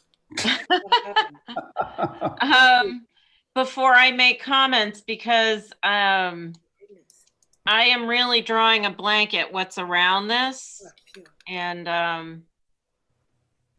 that's all I'm going to say for now. Okay. Should I pipe up because I am familiar with this area? Oh, please. Well, I think we miss, the context stuff. That's what's frustrating. Well, I don't know if I should even, I don't know. I actually had a client who was thinking of buying this property. So I'm really familiar with it. I don't know if that's a recusal or not a recusal. No, it's not. No, okay, good, thanks. I actually think I'm a little bit confused too as to which is facing Prospect Street. I think the front of this house should be facing North Mill. It's a new development and it's a new private road that's North Mill. And the traffic goes by quite quickly on Prospect. So that elevation in my head is one that is minimized because of the grade, the way the road is going uphill, but the grade is sinking a little bit, or his top grade is not at the top. But so Brooke, could you explain the south elevation is facing Prospect and that's where the front door is? Yes, the south elevation, it has the covered porch facing Prospect Street. Right. Because the lot line to lot line thing, if you could lose some of that porch, it would reduce the footprint. And I personally don't think the front of this building has to be on Prospect at all, because it is the quick, fast traveled way. North Mill seems to be the street that would be the front of the house. But can you go and show which side is facing North Mill? This one. This one. Yes. Okay. So that's sort of your side, but that to me could be front. And some of that porch might reduce the lot line to lot line feeling. But this is a new development and it's just above that cute little pocket park down. Do you know what that road is called? You mean Dead Horse Valley? No, the other end, towards town. Chicken Hill? No. Can you go back to the locus? Sorry. Oh, Old Farm Road? No. Yeah. Down from where the red square is, sort of at the top of the page. The top of the page, it's going down to, oh gosh. Well, no, that's the mill, the red square, and then the top, right around there. Oh, Angola. Yeah, Angola. This was part of the Mueller property. Right. that older structure up on the hill, and it was subdivided. It went to the planning board a few times. Yeah. Right. The park, Carrie, that you're referring to is that one that's, I think it's an NHA property that has a split rail fence all Yes, around. and it's just a grassy field. Exactly. Yep. That's the pony farm. Yes, Exactly. that was part of Mueller property at one point. Yeah. Right. So Carrie, anything further to say on the Well, I application? think it's a good looking house. But I do think the lot line to lot line thing could be easily sort of mitigated by having less porch, because the front on Prospect, I mean, how would you ever come to the front door, really? No. Your parking's on the other side. People, if they're walking to town, would go out North Mill down towards Angola. Prospect to me is sort of the busy road that goes by that you don't want to acknowledge because it's busy and more noise and all that. Mhm. Okay, thank you. Stephen? Hi, Diane. Oh, wait a second. We don't have Stephen, right? Because Abby's back. So we did Val, Diane, Abby, Carrie. Oh, that leaves me, right? Mhm. So actually, I think Carrie's observation about the front door of the house facing North Mill is spot Where on. he is. I feel like this front door, the I haven't seen them south all. elevation That was front door, is going to feel submerged. So I'd rather sort of shift the orientation of the house 90 degrees so that it's really more addressing North Mill. Also, I too am concerned about the lot line to lot line thing. Although in this case, it's the east-west lot line to lot line, which is really where the problem is. So that's it for me. Do we want to make a motion on this one? Motion to view. That's a good idea. Could you include maybe some revisions in that? And revisions as well. Okay, thank you, Abby. Okay, so on that motion, Diane? Aye. Thank you. Val?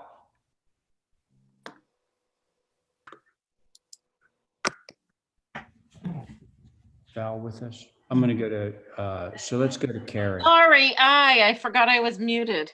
Okay, thanks, Val. Carrie? I'm I also. Okay, Abby? Aye. And I'm in favor, motion carries. So now we're going to look at the second dwelling on this same property, same board.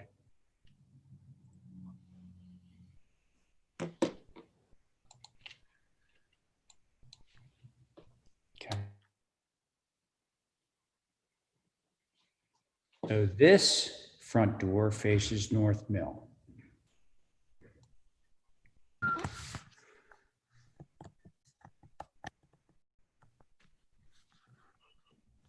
Brooke, unless you want to, I'm not sure if we necessarily need an explanation of this. I think we can just start right into it. What do you think? No comment. I mean, other than that it's 22 feet. I did see that. Thank you. Mr. Chair, may I yes. just, there's a couple of comments from HSAB that this should be made to feel like a barn. And there was a conversation about switching the placement of the second dwelling versus the main on the lot. To have the cottage on the Prospect side. So that was an overall look, and interesting concept. That was overall concept. Yep. Okay, thank you, Holly. Board members. Now that I understand where it is, I just want to remind you guys, this is where, if you remember, Chip Webster was revamping the big house on the hill next to it. And then there was some accessory structures in back of this down the hill, just for context. Right, and there was a garage and a driveway. Yeah, and I don't know that we ever approved anything there. No, I don't remember.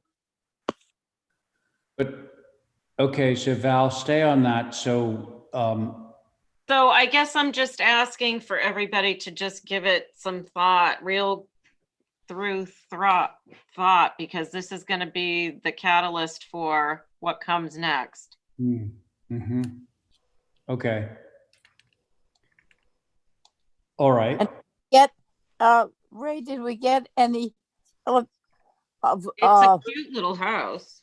It's a very cute little house. This isn't my worry, but you stand down there at the pony field and you're going to look up towards Prospect Street. And that's quite a hill. And I don't see anything that gives you what the elevations are. And I'd like to know, because they're going to have to put something in. I mean, I don't know. It was, I think, originally divided, that Chip said, for 8 houses. And actually, maybe Brooke, you should bring in the subdivision, because that's really going to be telling. Yeah, that would be really good to see. There is another lot in front of this one towards town. So we're from Diane, where you were saying to stand down at the bottom and look up. Bless you. There's another property between that and this, and then the rest of them go to the which Angola south, I guess. Yeah. No, they go towards Frakers east. this goes up the hill, and Lepre is your house on the right. And the other house used to belong to a woman from Boston Herald. And we went all through, not destroying it, not changing the facade. And we did allow the garage, but placing houses there, there's quite a hill. There's a difference between where the pony barn is and Prospect Street that we have really no idea of. Yeah. The subdivision would help, Brooke. All right. If anyone is interested now, I can forward the subdivision plan to Holly, but I think in the interest of time, I'll just include it in any further application. That would be really great. Yeah. Thank you. Why don't I make a motion to view and revisions? Yeah, well, okay, so to the revisions point of your motion, we really haven't requested any revisions of this guest house. I thought they had suggested we relocate it. Well, that was a possibility. That was a recommendation by HSAB. But so then do you want to have just a view? I think maybe just a view at this point, because we are looking for revisions on the main house. So if we view everything, maybe it will give us some more insights as to, the appropriateness of this. I need more context to make a good. Yeah. View with the subdivision plan forwarded to us so we can understand it, because it's a real wonky subdivision. Okay. Yeah. So Good. Diane, is that your motion? Yes. Okay, great. So on that motion, Carrie. Yes, aye. Thank you. Abby. Aye. Thank you. Diane. Aye. Val. Aye. And I'm in favor. Motion carries. Very good. Brooke, I think that does it for you for at least the time being, right? We have a few, Yes, have a few more coming up. I've got a few coming up, but I'll say goodnight for now. Well, hopefully we'll see you again. I really hope to cut through like at least a third of this. Okay, so now hopefully Lisa's on. I'm on. Okay, Lisa's on. I'm going to step down and mute for a little while. And Diane, if you could take it over, that would be great. Yep, I'm right here. Thank you very much. Hi, Diane. Hi, everybody. Hi, Lisa. Lisa, what do you going to show us? This is a house that we've had approved 3 times now, and it keeps changing. And it's on East Tristram, right before you get to Westcliff, where the windmill is. It's the last house on East Tristram before you get to Westcliff. And so it's always been a gambrel. We had it shifted further north previously. There's just been a lot of changes. We submitted with the previous approvals just to show you, but the main change to the architecture is that we flipped the house and moved the kitchen to the west side. And so more of the larger massing goes to the east. And then also I think you'll see based on the other approvals, I think the massing is improved just because it's a little bit more additive. I think if you look at the other approvals, there was a lot more, the kitchen had been a much taller mass in the previous approval. And we've brought it back down to a single story. The kitchen was in the previous approval on the right side as viewed for the south, and now, which is under that tall gambrel. And now it's on the left side as viewed from the south. So we didn't circle anything because it seemed that the changes were dramatic enough that it would, or you know, there were enough of them that it would be hard to circle. So we just we submitted the new plans almost as a new application. So you'll see that the east and the previously approved west are very similar. The north, I know, has a lot of fenestration. I think we had gotten a lot of fenestration approved in March of 2020. I think the thing that I would point out is just the visibility is so limited. If you look at the site plan, he is right in that area where there was a small public beach. There's a lot of erosion, or a fair amount of erosion happening. He happens to have a rock revetment, but it's very hard to see it's impossible to see the house from the beach. And I think in terms of seeing anything, you'd have to be really far out to the ocean to see any of the fenestration. So you want to recite it all? It's going further back from the previous approval, further back, so further south. The previous approval required us to move the septic system further north. So it's gone closer to the road again. We didn't show the other previous approvals of the house location on the site plan, but you can see the existing house that's currently dotted in. Right. There's been a lot of. Lisa, is that West Cliff to the left there? To the right. West Cliff is to the right. What's the building to the left? The Gewirtzes, Carl Gewirtz, who just recently passed away, and Nancy. I'm just trying to place which house. You know, this is the lot that has the really cute little beach shack that we did a couple. Yeah, it's the same lot as that. The beach shack used to belong to West Cliff, and then Whitey Willauer owned this house, built the house that's there that has been approved to be demolished. And again, we've been working on this for a couple years now, and have just keep refining the architecture a little bit more, but now they're getting ready to actually start construction. So I don't think the massing. Now I remember who owned it. It was Whitey. Yeah. Couldn't remember. Okay, so Stephen, would you like to begin? Sure, Madam Chair. So, Lisa, I think it's a nice design. That's number one. Number two, I think kind of finicky concerns. Your doors check, your fenestration checks. On your south elevation on the left side, the hip roofs make those additions to the left, the one-story additions, look longer than I think they would appear otherwise, which I understand what you're trying to do, having looked at the roof plan. But that is a little bit of a concern. I think that on the west elevation,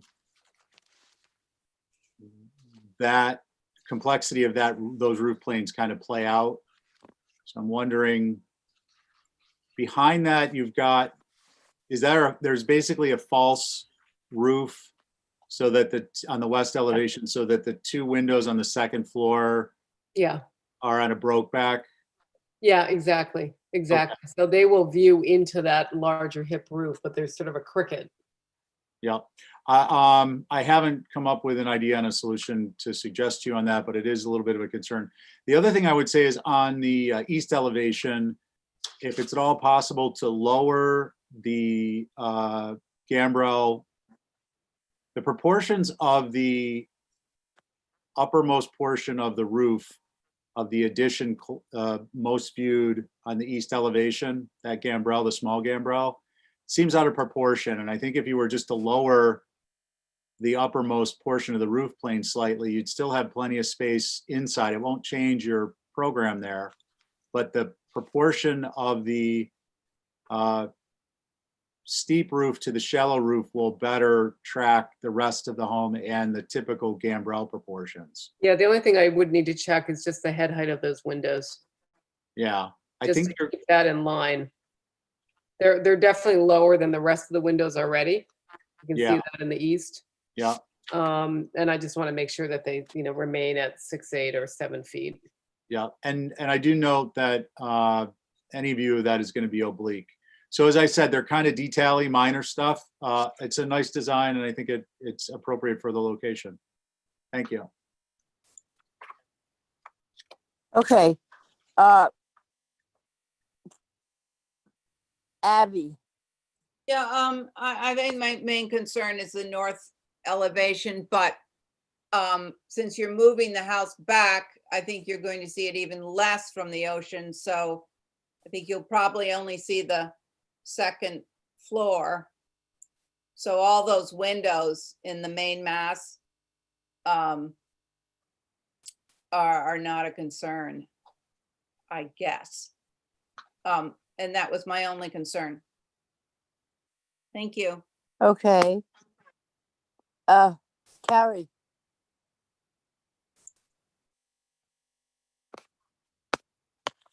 Yoo-hoo. Woo-hoo. Is Was she it there? Carrie? Val? I was on Yes. mute. I was on mute. I apologize. I was saying have- I think it looks good as it is. I'm wondering what color the trim is. It was previously approved as white, and that's what we're sticking with, even though the beach shack is yellow. The beach shack is historically was done as yellow to continue to match with the West Cliff. Right. We got this approved as white. I think it looks good, and I don't think anyone's going to see anything from the ocean. It's so far away, but I think it's good. Okay. Val. I have nothing. I think it's nice looking and appropriate for the area. And what we will see is the south and probably the east, but that's about it. So I have nothing to change. Okay, so it seems to be good. Could I get a motion? Motion to approve. All righty, thanks, Abby. Stephen. Aye. Carrie. Aye. Val. Aye. And me. Aye. Great. So, Thank you all. All right. Okay. So now, okay. Thank you. Diane. Bye. All right. So You're next welcome. up- I should, so next up, of course, is 48 Ochre Wall.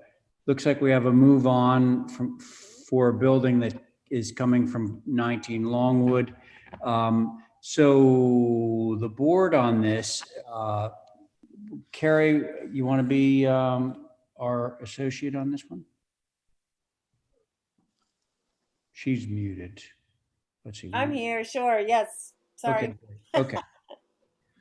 We sort of lose the rotation every now and again like that. So, okay. Do we have a representative for this? I do. Okay, good.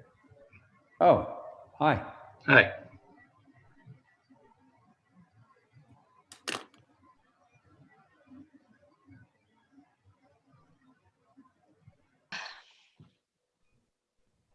So Mark. Yep. You all set? Is it Marketone Architecture Plus? Like, do you have two different labels? I think they abbreviated it when they run it on here because it's Architecture long. Yeah, MCA plus. Purple label. This is a building that you have approved for a demo / move off from 19 Longwood out in Tom Nevers, and the Housing Authority is trying to locate this onto one of their properties at 48 Okarwa. There's a small cottage in the back, which we provided a photograph of on the cover page, and then the photographs of the elevation with their orientations as noted on the second page. Fairly self-explanatory. They have planning board approval from, I think, a year or two ago as required to locate this house on the property. It's a simple cape, natural weather, no changes architecturally to the building as proposed. It would go as is. Okay, very good. Thanks. Thank you. And again, we're looking at the building. That's correct. And the south elevation Will face the road. Is the one that's going to be facing Ochre Wall, correct? That is correct. All right, very good. Thanks. Okay, board members. No problem. I would approve. Thank you. If there's no other comment, I'll just go straight to a motion if someone can do that for me. Motion to approve. Very good. Thank you, Abby. On that motion, Carrie. Aye. Thank you. Diane? Diane's probably muted. How about you, Yes. Val? Aye. Diane? Still Aye. Oh, there you go, Diane. Thank you. No, I'm. Abby? Aye. And I'm in favor. Motion carries. Boy, Thank that you. was quick and easy. I love that. All right, next up, Jeff Morash, our associate on this one will be Stephen. Roof walk at 13 Primrose, and I believe Jeff might be on for this. I am here, Mr. Chairman. Thank you. Jeff. Would you like me to speak now? Hey, Jeff, do me one favor. I have a feeling that you might have a TV going in your background. I'm going to turn that off. Thank you, sir. Sorry. Yeah, no problem. It just tends to reverberate. You might get some feedback and stuff. Okay, so 13 Primrose, you want to add a roof walk to? Yes, sir. Okay, and there it is. Right? We might want to roll back to the site plan so you can show us sort of where this is all situated.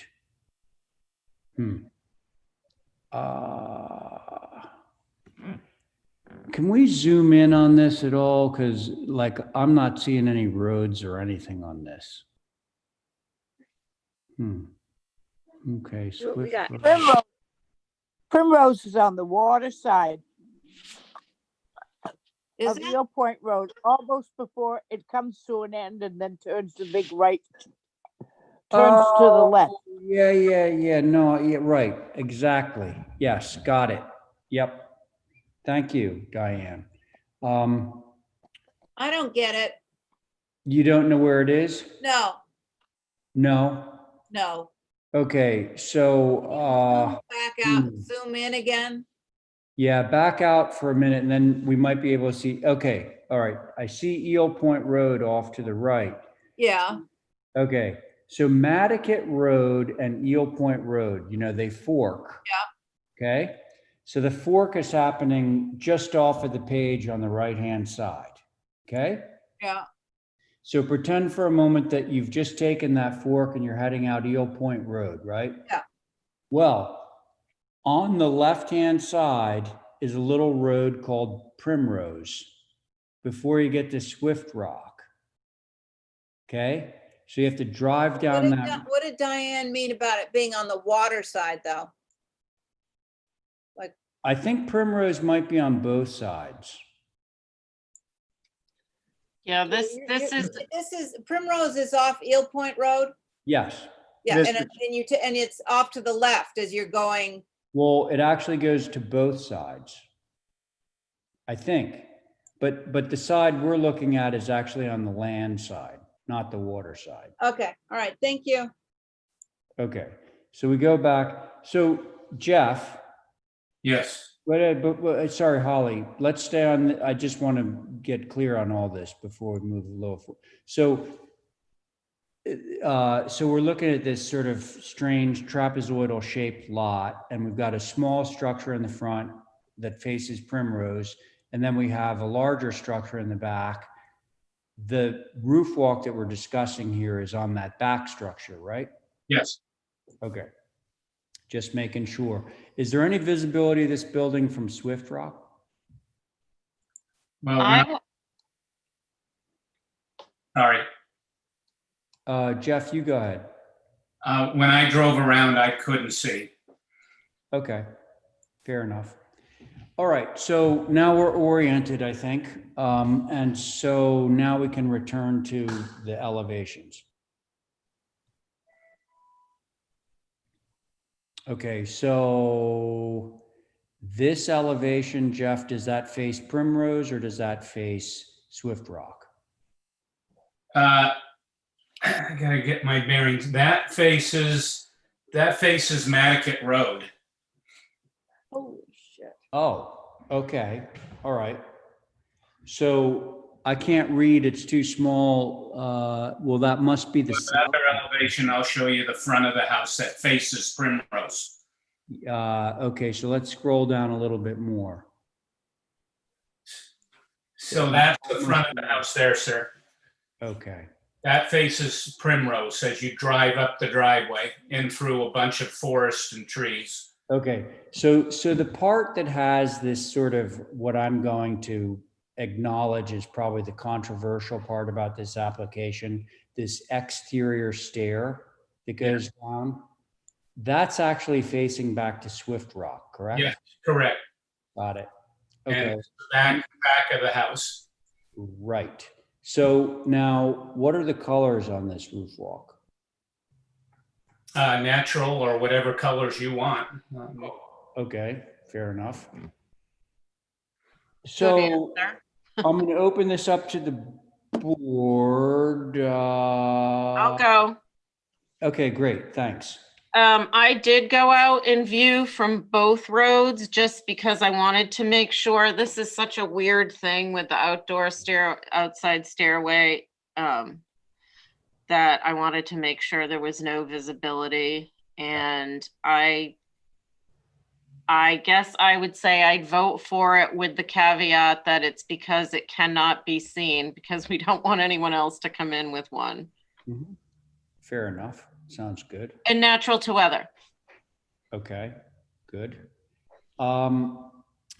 Hey, so I didn't mention this before, but I believe Stephen is next in the rotation. So Stephen, you're on this, right? Yes, Mr. Chair. So you want me to go ahead? Yes, I do. Okay. Yeah. So this is pretty far away from Swift Rock and Primrose.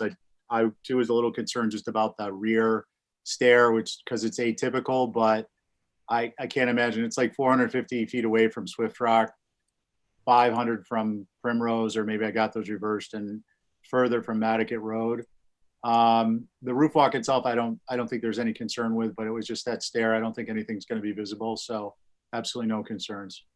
Great. Thank you, Stephen. Abby. Come on. Thank you, Stephen. Oh, well, Diane, you can go. It sounds like you ready to go, Diane? Uh-oh. Yep. I think that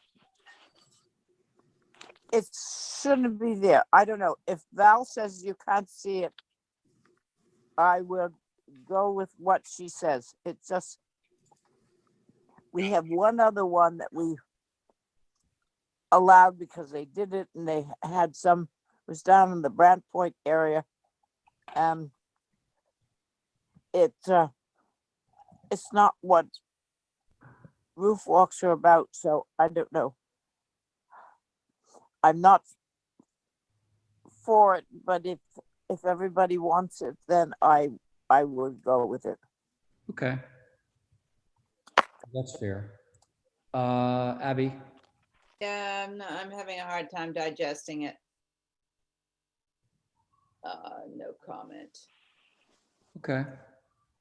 I'm okay with this. You know, I know that area back there, and it's really remote from both Primrose and Swift Rock, and it's natural to weather. Look, you know, the outside stair, I can't think of other that have that. So not that we want to make that the norm, but I'm okay with this particular application. So can somebody give me a motion of some kind? I will. All right. Motion to approve due to lack of visibility and that it's natural to weather. Sounds good. Thank you for the motion, Val. On that motion, Stephen. What? I like some. Muted. When it's done. Hang on. Stephen? Are you muted, friend? Let me see. Oh, sorry. Yes, sir. Aye. Okay, thanks, Stephen. Val made the motion. Diane? Aye. Okay, Abby? Nay, That was a nay? it was. Okay, just making sure. Val? Aye. Okay, and the chair is in favor, so that motion carries 4-1. 4 in favor, 1 opposed. Thank you, Jeff. Okay, next. Hi, Kathy. Okay, so 26 New Street. Again, rotation now is to Carrie. She will sit on this one. Mr. Chair, may I take a 5-minute break? Oh, sure you can. And so that means that both Stephen and Carrie will be on this application. Okay, BPC, let's go. Hello? We have somebody to represent? Hopefully. Good, nothing. I hear nothing. No, they're not here, Mr. Chair. Oh, seriously? Motion to Yeah. hold for representation. Okay. On that motion, Stephen. Aye. Stephen, who cares about protocol? After 8 o'clock, protocol goes by the way. Okay, so Stephen's in favor. Carrie. Aye. Thank you. Abby. Aye. Diane. Aye. And I'm in favor. So that's going to get held for representation. And the same with 14 Lowell. So moved. I'm here. I'm representing 14. Darn. Oh, Ah, we spoke too soon. Damn it. Oh, come on, guys. It's smiling. Oh, man. Mr. You're Chair, doing so well. I have comments from HSAB. Okay, that's fine. Okay, so there were some kind of confusion on what exactly was going on. Although I know we did have somebody in attendance, Miss Linda Williams, who knew this a little bit about what was going on. But there was a question on where the pool equipment was going to be. They wanted to see the new dwelling. We were told that this was going to be a future subdivision. Basically, give you a little bit of story. So town meeting obviously is coming up, and there's going to be another potential proposed warrant article about pools. So the people are trying to obviously lock in their rights. And that's the intention of this application based on from Miss Williams' discussion with HSAB yesterday. So therefore that's why it's all one property still. If you look down on the locus, you can see this how it's laid out now. But there was discussion on wanting to know where the proposed future dwelling will be that would be associated with the pool that's here. Obviously a plan showing where the pool equipment is. And there was a discussion about, if you see this, there's going to be a view from Lowell place through the proposed privet to the pool itself. And they would want to have that obviously maxed for visibility purposes. So those are the comments based on what was submitted. Okay, that's fine. The only thing that I'm going to say is it's not subdivided yet, right? Right. Correct. Correct. It's not. You know, in fairness to the applicant, we sort of have to judge this on its own merits and not necessarily anticipate something that might happen in the future. So that's all I'm going to say about those comments, but thank you. Okay, so board members. Can I say- Oh gosh, I suppose. Go ahead.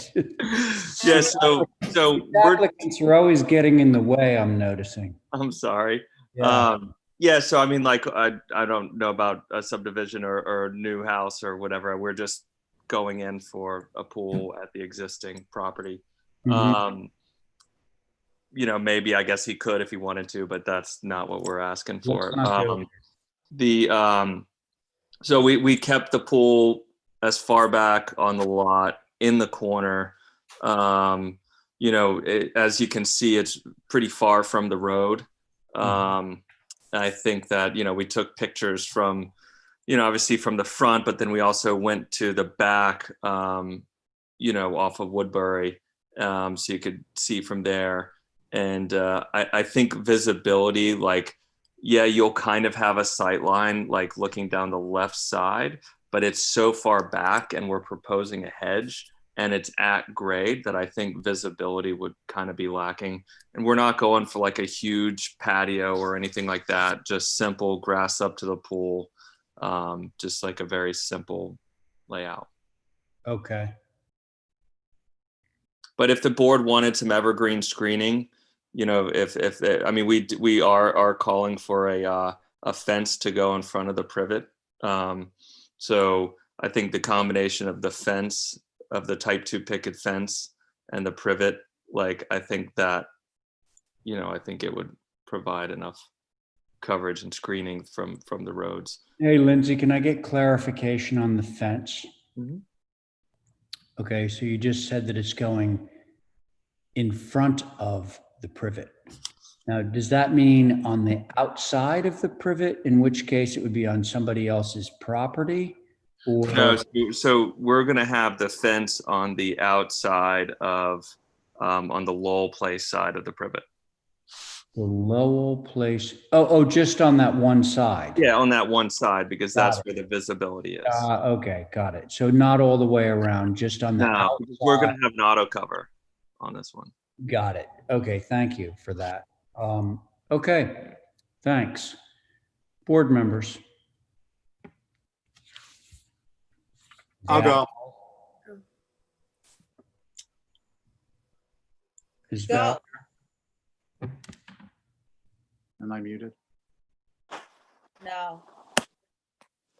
Hello? Steve, go. Oh, okay, sorry.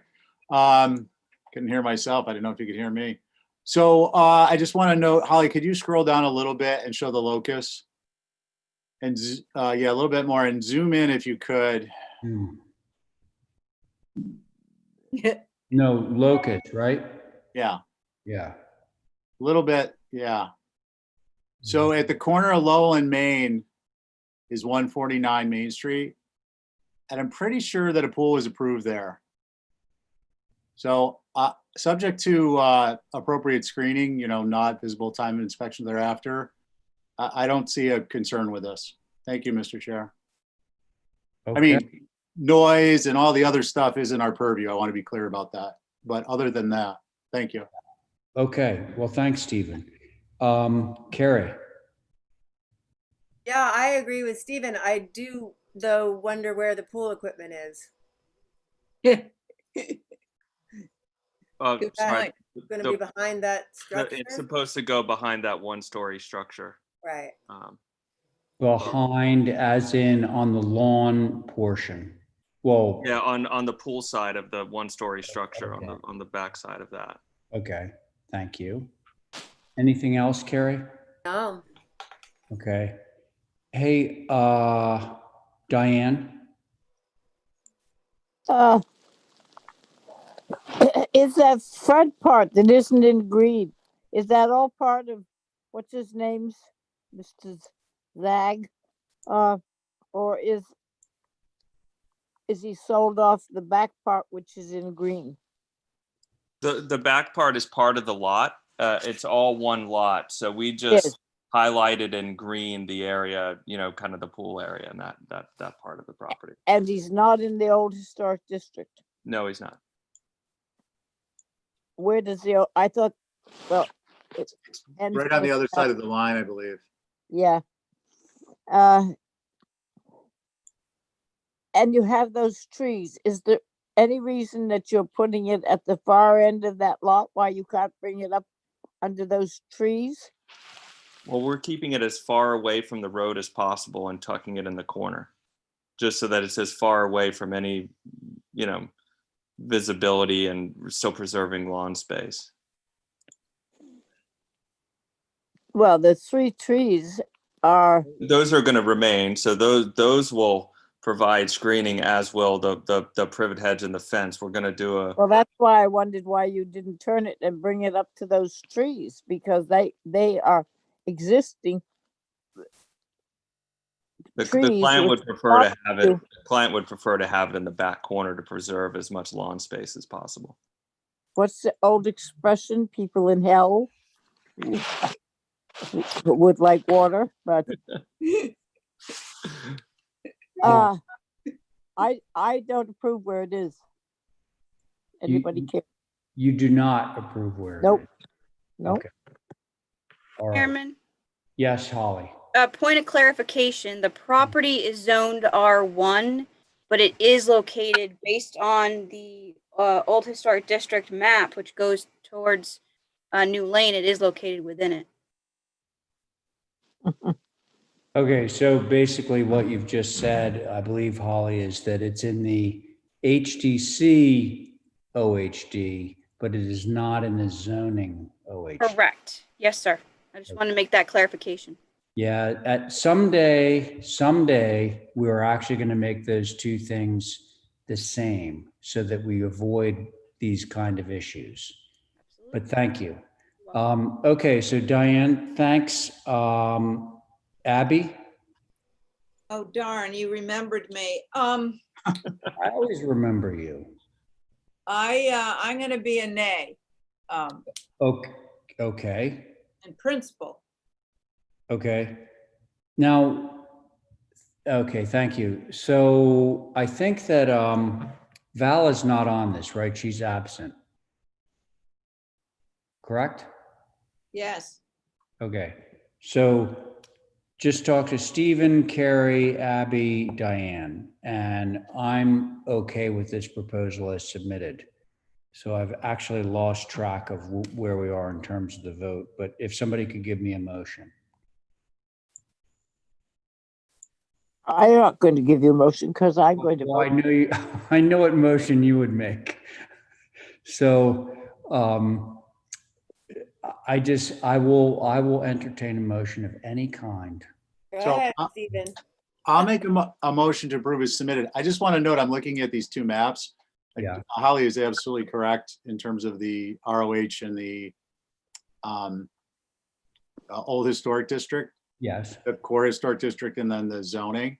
Yes. But I do notice, I'm just going to say it while we're talking, between 2016 and 2019, the ROH changed, and I don't remember that happening, but I'll look into that separately. ROH zoning or ROH HDC? The residential old historic district changed. I'll look at it. Sorry, I didn't mean to just speak out loud. The zoning thing changed. Okay. Yeah. But in any event, motion to approve is submitted, subject to pool equipment being located adjacent to the single-story structure and being screened, and the pool not visible at time of inspection or thereafter. Okay. Like the motion, Stephen. Thank you. On that motion, Carrie? Aye, and I also know that there are a number of pools in this neighborhood, even closer to Main Street. So this is not undone before. Yeah. Yeah, I agree. So the district needs to get resolved. Yes, it does. Okay, Carrie, thank you. Abby. Nay. Okay, Diane. Nay. Okay, and the chair is in favor, so that motion carries 3 in favor, 2 opposed. Thank you. Okay, now next up, Act Smart. Good evening, guys. Hi, and this is at 11 Camo. Yep, we have a project here at 11 Como Lane.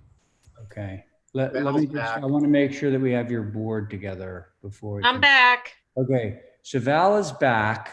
So we're back to the rotation on our associate members. So heck, let's do what? Your guess is as good as mine. I know. So I'm going to go with Carrie. Good. She seems to be more responsive than you, Stephen. Yeah. No, in all honesty. She's got a handle on that self-mute button. Okay. All right, Tim, go for it. Okay, so we have a project here where we are proposing to put 22 panels to the rear of the property, which is on the east side. And we're going to have 4 panels on a small little entranceway bump out that's on the south side there that you can see. From the front of the house, which will be on Como Lane, there's going to be no visibility of solar panels. You'll get a very, very small profile view of those 4 panels on the south there.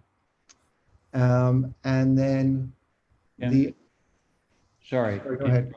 but on that point, so looking at this site plan that we have in front of us, those 4 panels would appear to be on a roof that's pitched towards Como, but apparently that must be incorrect. Is that a shed or something? Yeah, it's like a little shed. It's very flat and it's actually pitched to the south and not towards Como. You can see there.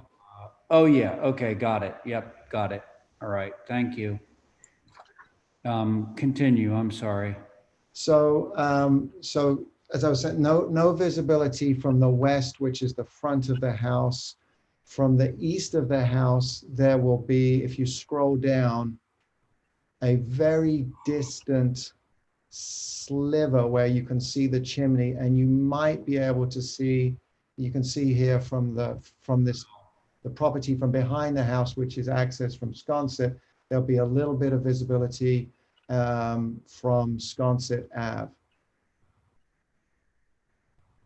Got it. Okay. You would have to stop dead in your tracks where we took this picture here to actually see.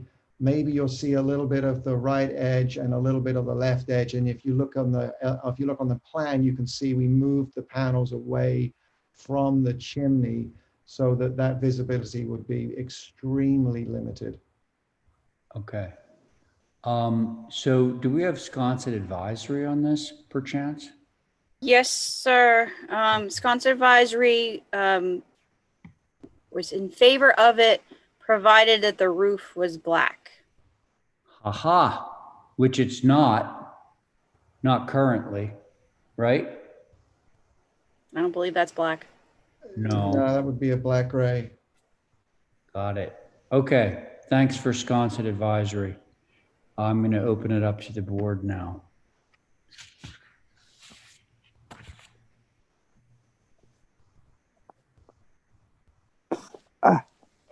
Okay, Val. I actually am in favor of this. I understand the roof is not black, but it is a very obscured view. I did go out there today, and I guess we could just ask the next time they shingle or something to make the roof black. I don't know. It's a dark enough gray that I think it's fine and far enough away from the road.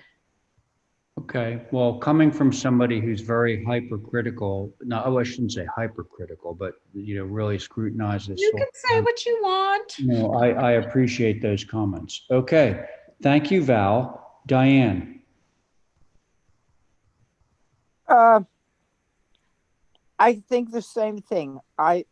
We have the rules. It says a black roof and whatever, but if his drawing or his photograph with it says view from the east, and if that's all you see, I don't think you're going to hit you in the head that there are solar panels on it. So I would be willing to vote for it. Thank you. Abby? What about that neighbor that is on the other side of it? I mean, do we care about them? I don't know. You mean the neighbor that's on the Yeah, that will be Johnson Ave facing side? them, that's in their backyard. Yeah, that there is a large amount of, you can see behind that house, the bulk of that property is all blocked. They have very large screening. Well, and I will say that it would be unfortunate if they didn't like looking at the panels, but it's actually not the purview of our board to, take care of private views. Is the client willing to put a new roof on? I have a suspicion the roof might be fairly new.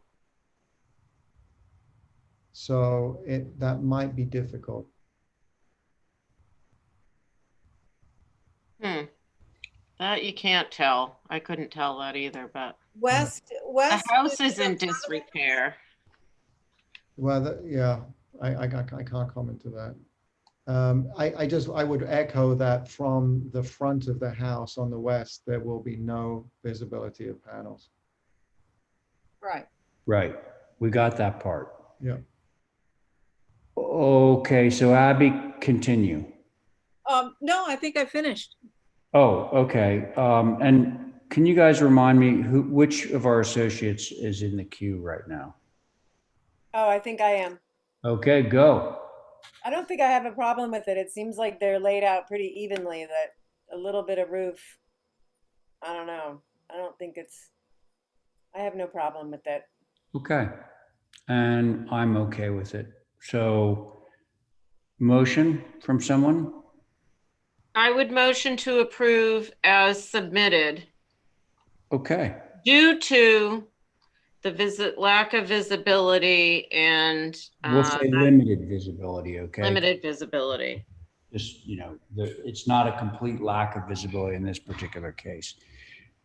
Was that it for your motion, Val? Yeah. Okay, thanks. On that motion, Diane? Aye. Thank you, Abby? Yeah, when they do the roof over, that it would be black asphalt.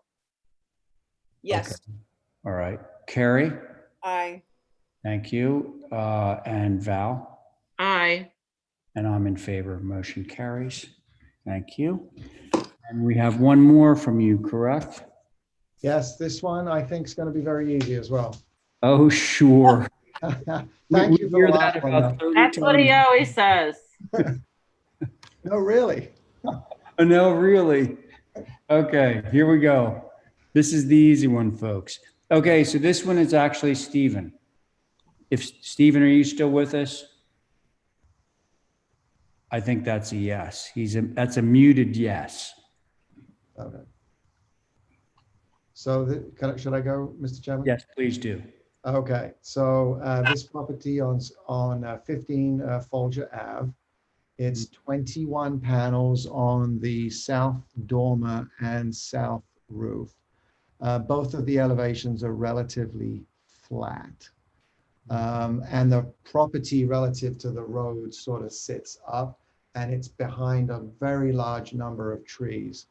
And you can't see the property or the roof from the street. It's completely blocked. If you go down, scroll down, you can see from the pictures. You just can't see it. So you can see bits and pieces of the building. Right. You can see a little bit of the building there, but it's just impossible to walk up and down there from the street and actually see those roof elevations. All right. You can just see the top of the garage there, right, and the window above it. Yeah, okay. Okay, thank you. Board members. I would hate to concur once again with him, but you know me, you can't see it. Okay, So it gets my vote of approval. all right. Thank you, Val. Stephen? If I could hold for just a moment. Oh, okay, that's fine. Abby? I'm in favor. Okay, Diane? I'm in favor also. Okay, thank you. Stephen, are you ready? Yes, is good. You're good to go. And so is Ray Pohl. Can we have a motion? Motion to approve is submitted. Very good. Thank you, Val. On the motion, Diane. Aye. Thank you, Abby. Aye. Stephen. Aye. Val. Aye. And I'm in favor. Motion carries. Okay. Thank you very much, everyone. Very much Good appreciated. night. We'll see you next time. Okay, so we are able to get to Brooke. Is he back? 11 hydrangea. This is going to be Carrie. Actually, Carrie, if you could be on for the next two because they're the same piece of property. Realize it's Please be 9:05. done after these. Oh, gosh, guys, I'm so sorry. Yes, I lost track of the time. You're I thought really it was into like it, 6:30. What? You're really into it. Yeah, I am. Well, we were on a roll. In a way. Okay, so, gosh.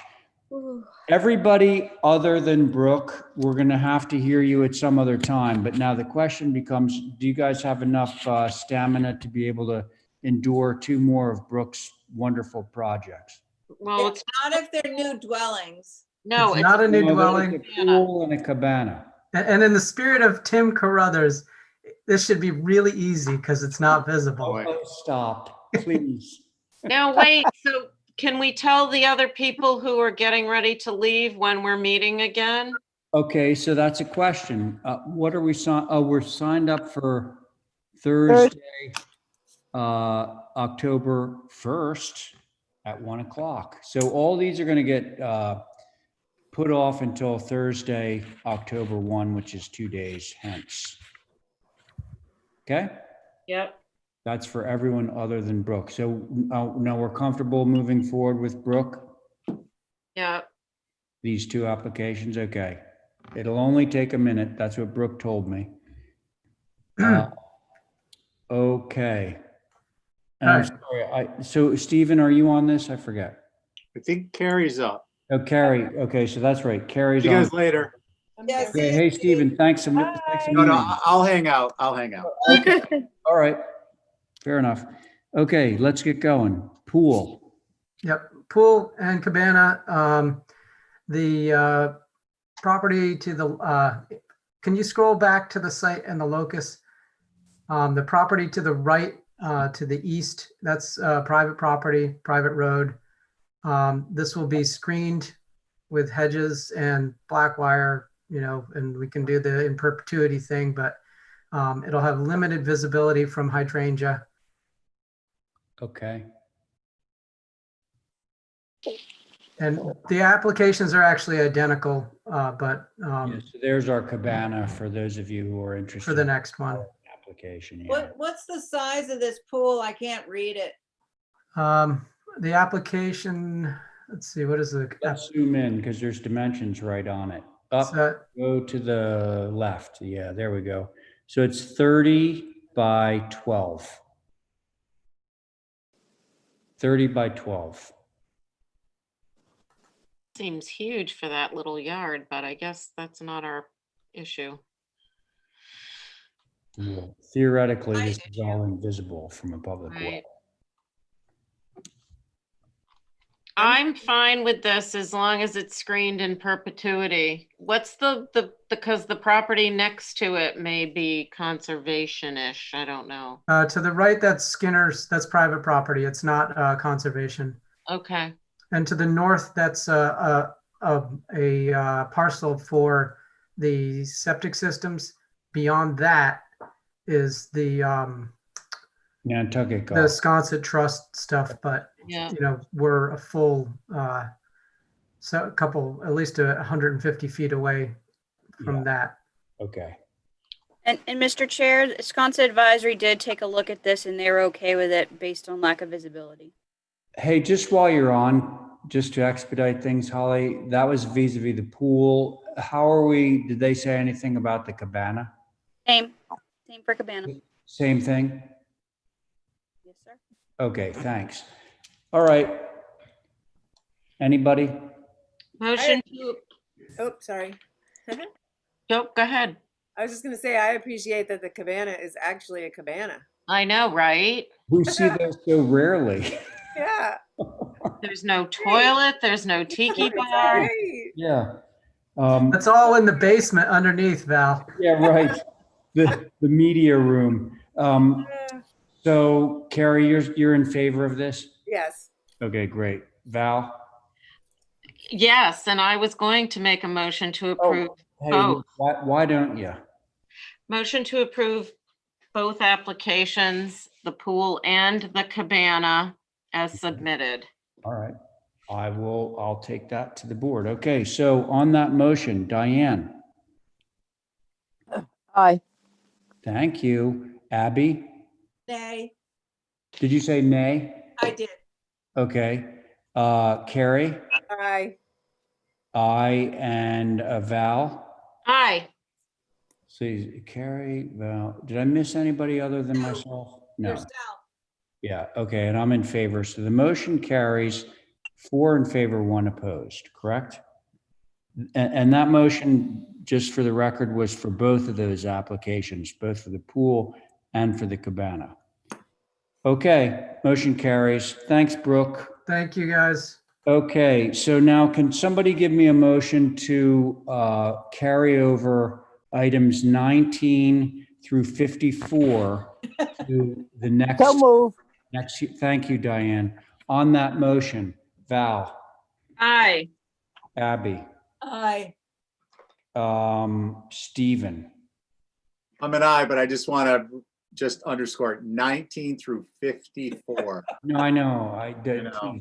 We're gonna How crank. to do that? 1954 was a good year. Everybody have lunch. Okay, so who made that motion? Val? I did. Okay, so Val, you're in favor of your motion, and I'm in favor of the motion. So we're gonna move all those things to Thursday. We'll see how we do on Thursday. And so Kathy, anything else time sensitive that we should be looking at? No. No? Okay. With that, then I'm going to ask. Oh, just, sorry, the minutes, if they wanted to approve those. They're good. You're good? Yeah. Okay. So can somebody give me a motion to approve the minutes of August 27th and So 31st move. and September 11th and 15th? And so Diane's made a motion to approve those 4 meeting minutes. Let's see, on that motion, Val, Aye. Abby, Aye. Carrie. I was not part of the HDC then. Okay, let's do Stephen then. Good point. Aye. Okay, Stephen's in, and Diane. Aye. Thank you, and I'm in favor, so that motion carries. Those minutes are approved. Okay, so now we just need a motion to adjourn. So moved. Motion to adjourn. Everyone at once. Yeah, I know. Who made the motion? I Please. don't know. Anybody. I made the motion. Okay, Diane made the motion. So on Diane's motion to adjourn, Val, Aye. Abby, Aye. Carrie. Carrie, because Aye. you were present at tonight's meeting. Carrie and Diane, Aye. And I'm in favor. Good night, Hey, y'all. thanks, everybody. Carrie, it's great to have you on board. Really appreciate it. And thank you, everyone, for sticking it out. We'll talk to you on Thursday.